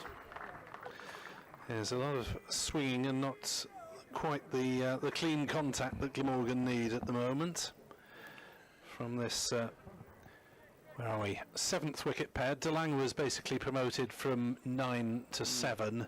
You can see why. I mean, he hit his first ball for 6. Trigo's in and bowls to him now, and he goes for another big hit. Gets rather off the thick inside edge. Still requires a sliding stop out on the boundary by, that's Tom Banton out there on the deep mid-wicket boundary. Oh, lurking in the shade of the flats. 244 for 6. Old adversaries, these two. Pete Trigo and Graham Wagg. Oh, no doubt over many years. Wagg gave Trigo a big send-off. Trigo's in and bowls. That's outside the off stump. Wagg plays and misses. And you can bet your bottom dollar if Trigo gets Wagg, there's going to be an even bigger send-off. Will be a very big send-off. Well done to Wales women, by the way, beating Derbyshire by 121 runs. Here's Trigo to Wagg. Wagg looks to ramp that and succeeds, and will pick up 4 runs. Just dribbles over the rope down below us. He picked his spot there, did Graham Wagg. It was a well-chosen shot, and Trigo is irritated as well, he might be. 4 runs to Wagg and 4 to Glamorgan, who move on to 248 for 6 after 41 overs. Do you think he played that shot almost to irritate Peter Trigo as Well, much as I suspect anything he else? succeeded if he did. Wales were in 248 for 8. Rachel Priest, the New Zealander, made 88. Gabby Baskett, 71. Derbyshire bowled out for 127. 3 wickets each to Claire Nicholas of Western Storm and Nicole Reid. So well played to Wales women in their victory today. 248 for 6. 125 needed off 9. Roller van der Merwe to bowl another over, which will be his 8th. Bowled pretty well. I might even be able to give you his bowling figures. He's in there to bowl to Marsh and Ingram. Full pitch, which is hit down the ground and just short of Tom Banton coming off the boundary. It would have been a miraculous catch had he got there. He did pretty well to stop it. Arrived right on the half volley. That was quite brave from Banton, because he might have had that one in the teeth he plunged forward to try and smother the ball almost. Single results, and this is a big heave to the leg side, which comes off, I think, just a pad. And Roller van der Merwe shows his disgust at the fact that he didn't get his man. Leg by, 251 for 6. Elsewhere, Middlesex 313 for 9, Kent 241 for 8, needing 73 off 7. Here's van der Merwe in and bowls a full leg delivery, which is played back to him on the bounce. That one looks like a Middlesex victory at Radlett. And Gloucestershire on 214 for 5, needs 74 off 8.2 against Essex. It's close. This is run up to long on just for a single. It's a good finish in Stoke Bristol as well. Gloucester playing Somerset here on Friday week. Oof, Should be it'll be packed, won't it? It will be the old enemy. Here is van der Merwe, and that's played up to long off, where it's fielded by Banton. Although I don't share the Somerset antipathy to Gloucestershire, because I was born in Devon. Well, Bob Hunt, your BBC Radio Bristol Gloucestershire commentator, was equally generous, really. Yeah, absolutely. Here's van der Merwe in the bowls, and that's goes out into the onside, shy at the stumps, and if he hits, he was... Well, I'm not sure he would have been gone, actually. It was Pete Trigo doing the fielding. Leg by is the result. Poor old van der Merwe's fingers are getting battered out there. There's been an awful lot of chucking at the wickets, hasn't there? And well, Craig Overton has been the one successful one, but several more would have gone to lengthy video replays, I suspect, had we been playing international cricket. The Chris Cook one, especially, which again was Craig Overton, which I think actually took everyone by surprise, including the umpire. But fair enough. It was. I watched it on the replay. It was a very close call, and fair enough to give the batsman the. Have to give them some benefit, don't you? Doubt, yep. Lancashire have smashed Durham by 192 runs today in the North Group. Durham 122 all out. Warwickshire about to beat Yorkshire, needing another 12 to win off 6 overs with 5 wickets in hand. And Northants are about to beat Notts, who need 87 off 8.1, albeit with only 2 wickets standing. So that one goes to Northants, I think. Trigo, meanwhile, is bowling to Graham Wagg, who swings that away for 6. Away out into the Marcus Trescothick stand, about 10 rows back, wasn't actually caught. There's a pair of, I think it's a lady and a gentleman, both wearing white Panama hats, and it landed in the seat next to them. That's a defiant blow from Graham Wagg. May have 260 upset to 6.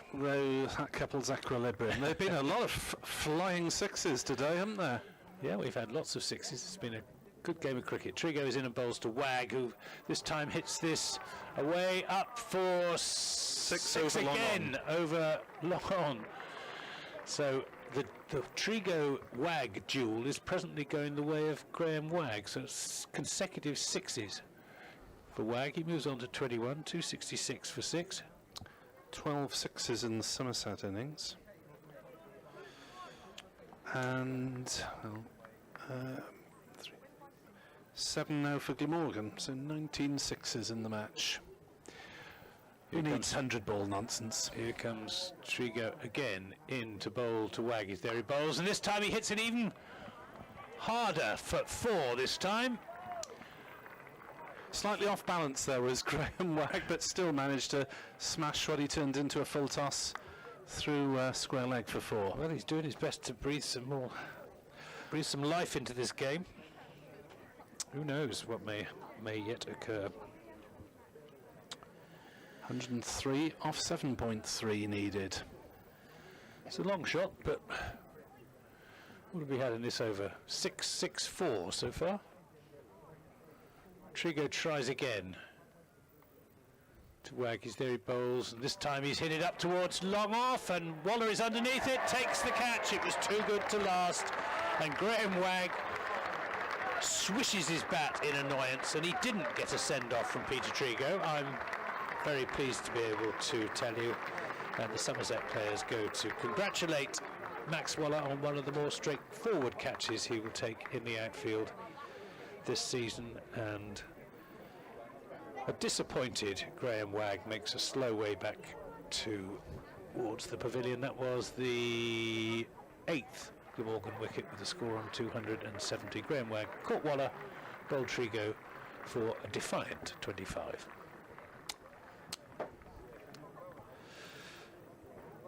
So Andrew Salter next in.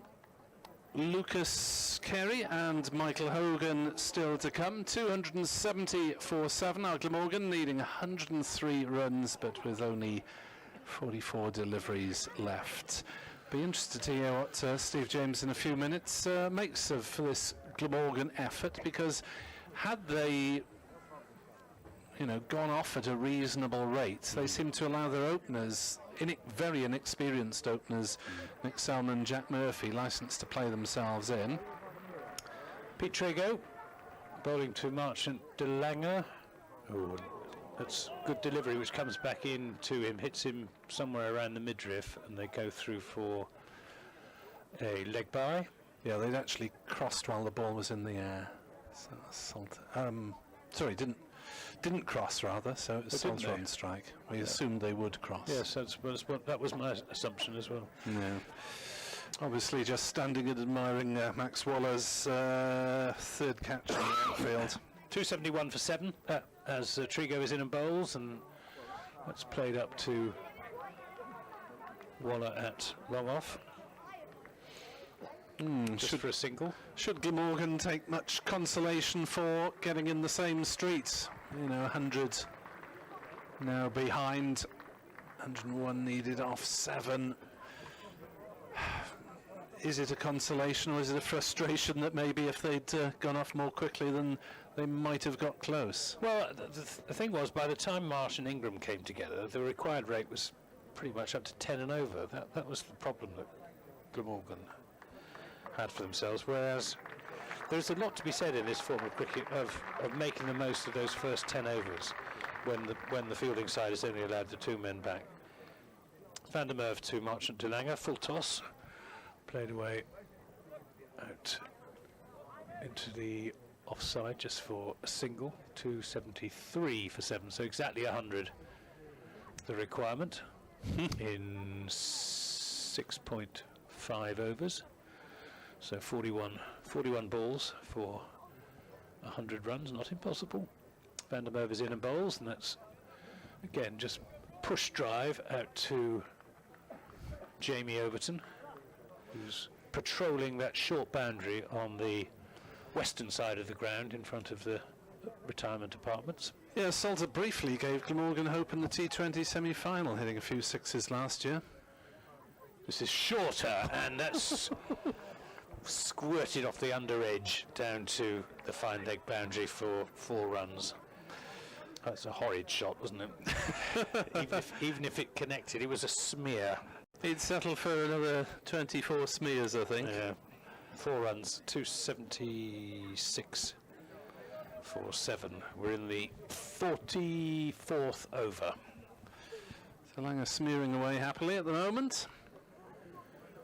Van der Merwe bowls to him. This time he's down the pitch driving out to Jamie Overton at deep extra cover.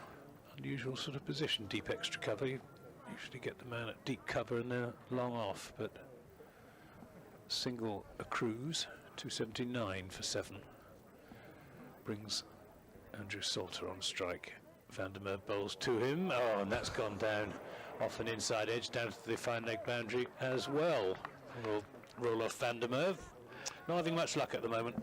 You couldn't do that if you were trying, could you? No. Both Delanga and now Salter have tickled one off the bottom edge or an inside edge, somehow down the keeper, past the keeper and down to fine leg for 4. 283 for 7. At least Glamorgan are salvaging something of a run rate. Van der Merwe tries again. Last ball of this over. He's bowling to Salter. Full length delivery, which is driven up to long off just for a single. 283 for 7. 284 for 7. So 11 runs off the over, which is almost as many as Glamorgan need, but not quite. 6 overs remain. They need another 89 runs to win. Marsh and Delanga does have a limited overs half century, but not in the UK. His best was 53 for the Knights against the Lions in Kimberley in this past South African season. Who are going to have to bowl the next over? I wonder. It looks like Craig Overton to me. Who has bowled 7 overs for 39. Josh Davey 1 for 47. He's bowled his full allocation of 10. Rollo van der Merwe 1 for 61 in 9. Pete Trigo 2 for 53. That's relatively decent today, isn't it? It's been not a day for the bowlers. No, it's an unforgiving pitch. It's a nice pitch to bat on. There's a bit of carry, a bit of pace in it. Here's Overton. In and bowls, and Salter hits this up in the air. Waller is underneath it and takes the catch. And Craig Overton punches the air. Another nail in the Glamorgan coffin. It's their 8th wicket to go down. It's Salter who's caught Waller, bowled Overton for 6, 284 for 8, and Max Waller's 4th catch. He's been a busy boy out there in the outfield, hasn't he? But I think the one that he took to dismiss Sean Marsh was Crucial, wasn't it? the real pearl among them, because that one was relatively low and diving away as well on the run. The rest of them have been, well, not easy, because they've all been hit pretty hard and high, but they've been the sort that you expect professionals to take most of the time. Absolutely. But the first one to get rid of Marsh was a stunner. So Glamorgan moving on to face Middlesex on Wednesday at Sapphire Gardens. I shall be there along with Mark Wallace, another former Glamorgan captain, Kevin Howells of BBC Radio 5 Live, and Kevin Hand of BBC Radio London, and hopefully there will be similar drama, and hopefully again it'll be in the home side's favour. Just a couple of tweets, one from Oliver Lewis. Tom Morris, Farmer Tom, enjoying Anthony Gibson's commentary on the way to Yosemite in California. Wow. Mark Edwards says, any reason James Hildreth isn't fielding, please? Well, I bumped into Andy Hurry, the Somerset director of cricket, and he said he's got a just a little bit of a groin strain. Here's Craig Overton in and bowls, and that's to Marsh and Ingram, who aims, I don't know how you describe that shot. He was trying to smear it somewhere through mid-wicket, and it came snooker style off the end of the bat and ended up at short point.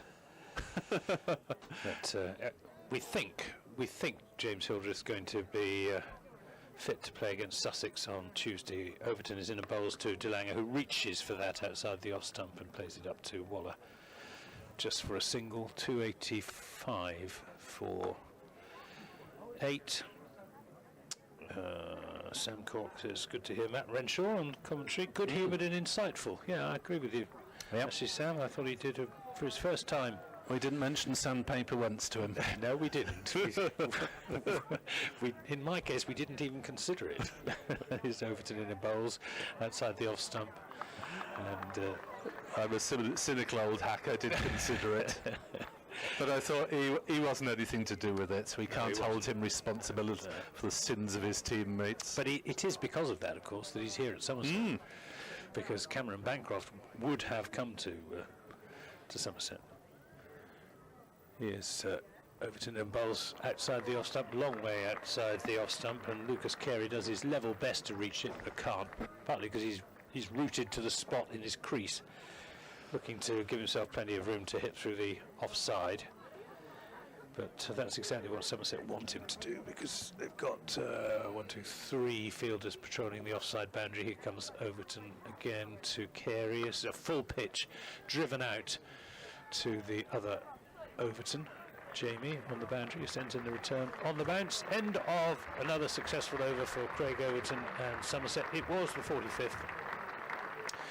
It included the wicket of Andrew Salter for 6, and at the end of it, Glamorgan 286 for 8. 5 overs remain, and it just remains to see really whether Somerset can bowl Glamorgan out in those 5 overs, or whether they see it through to the end. Well, thank you very much for hosting us on BBC Sport Online today, Anthony. A Great pleasure, Nick. Nick. Absolute pleasure. I'll be back at 2 o'clock on Wednesday with Glamorgan against Middlesex coverage. Good luck to you in the rest of your campaign, and to Steve James afterwards as he heads off to the test match. Indeed, and we reciprocate as a full toss from Rolf van der Merwe, played out to Jamie Overton at deep extra cover for a single. 287 for 8. Rolf van der Merwe to Marsh and Delanger, who again plays it out to Jamie Overton. It's an unusual fielding position. Yeah, that, it is isn't a deep extra cover. Yeah, you no. don't usually see them out there, but They stopped a lot of runs. yes. Glamorgan are going to get 300 here and lose very comfortably. Van der Merwe in and bowls, and that's played into the offside, and Maxwell, it's not Maxwell, that's Somerset captain Tom Abel. Maxwell with 4 catches in this Glamorgan innings. Van der Merwe in and bowls a full-length delivery, which is driven again to Tom Abel, and he shines at the stumps, and it could be a run out, and there is a run out. Unfortunately for young Lucas Carey, he'd advanced 10 yards probably down the pitch. Quite why, I don't know, because there was never going to be a run there, and then was sent back, and by that time Tom Abel's return was on its way, straight over the top of the bails. Steve Davis did the rest. End of Lucas Carey, 288 for 9. He did it too well, didn't he? Hit it hard and straight at him. But why would you? Well, I suppose he's only a young lad. You can't blame him. Well, I've never seen him back before, if I'm honest, so I'm not sure what he's like. I mean, Edward Bevan was saying next door that he thought he was actually a decent player. He's hobbling a bit as well, Carey. He was hobbling a bit in the field, wasn't he? Nick mentioned that. But he bowled very well first time. I think, I mean, talking about the Glamorgan performance, it's been a mixed bag, hasn't it? I mean, they bowled, after they picked up those 2 early Somerset wickets, they bowled really well for a spell, and then after the catch went down, it rather got away from them, and they started looking ragged. I mean, you do sort of wonder what would have happened if that catch had been taken. Yeah. And, Somerset would have probably got over 300, but it would have been a lot closer to this game, I think. It would. I'm not wishing to heap any more misery on poor Jack Murphy, but Well, it just, it just goes to show again how important catching is in this, and if Max Waller hadn't caught Sean Marsh down here sprinting in at 100 miles an hour from the boundary, who knows how many runs Sean Marsh might have scored. We've got a runner here, Anthony. For Michael Hogan. Who's the runner? Lloyd, is it? There's bound to be a runner. There's always a Yes, runner. it is. It's David Lloyd, isn't it? I once played in a game, a first-class game, where I got a pair in a day against Northamptonshire at Luton, and then I acted as a runner for Alan Butcher, and I ran Steve Barwick out for a pair. That's good. That's 2 pairs. What a game I had there. I bet you were popular. Right, Somerset need 1 wicket. What are the arrears now? 12 and 73, 85. As Van der Merwe is in to Michael Hogan, who strokes that down to short fine leg, where Peter Trieger makes rather a mess of fielding it, and they go through for a single. 288 for 9. Some levity on the balcony down below us. No doubt the cider is going down well on this lovely hot No doubt some May supporters as well. Yeah. Not much levity amongst the Glamorgan lot, I wouldn't have thought. Many come over from I was across the saying to bridge. Nick earlier, I spotted a couple, but not too many. Here's Van der Merwe in a bowls to DeLange, who lost that high into the sky, and Jamie Overton's underneath it and takes the catch. And Somerset have won by 84 runs.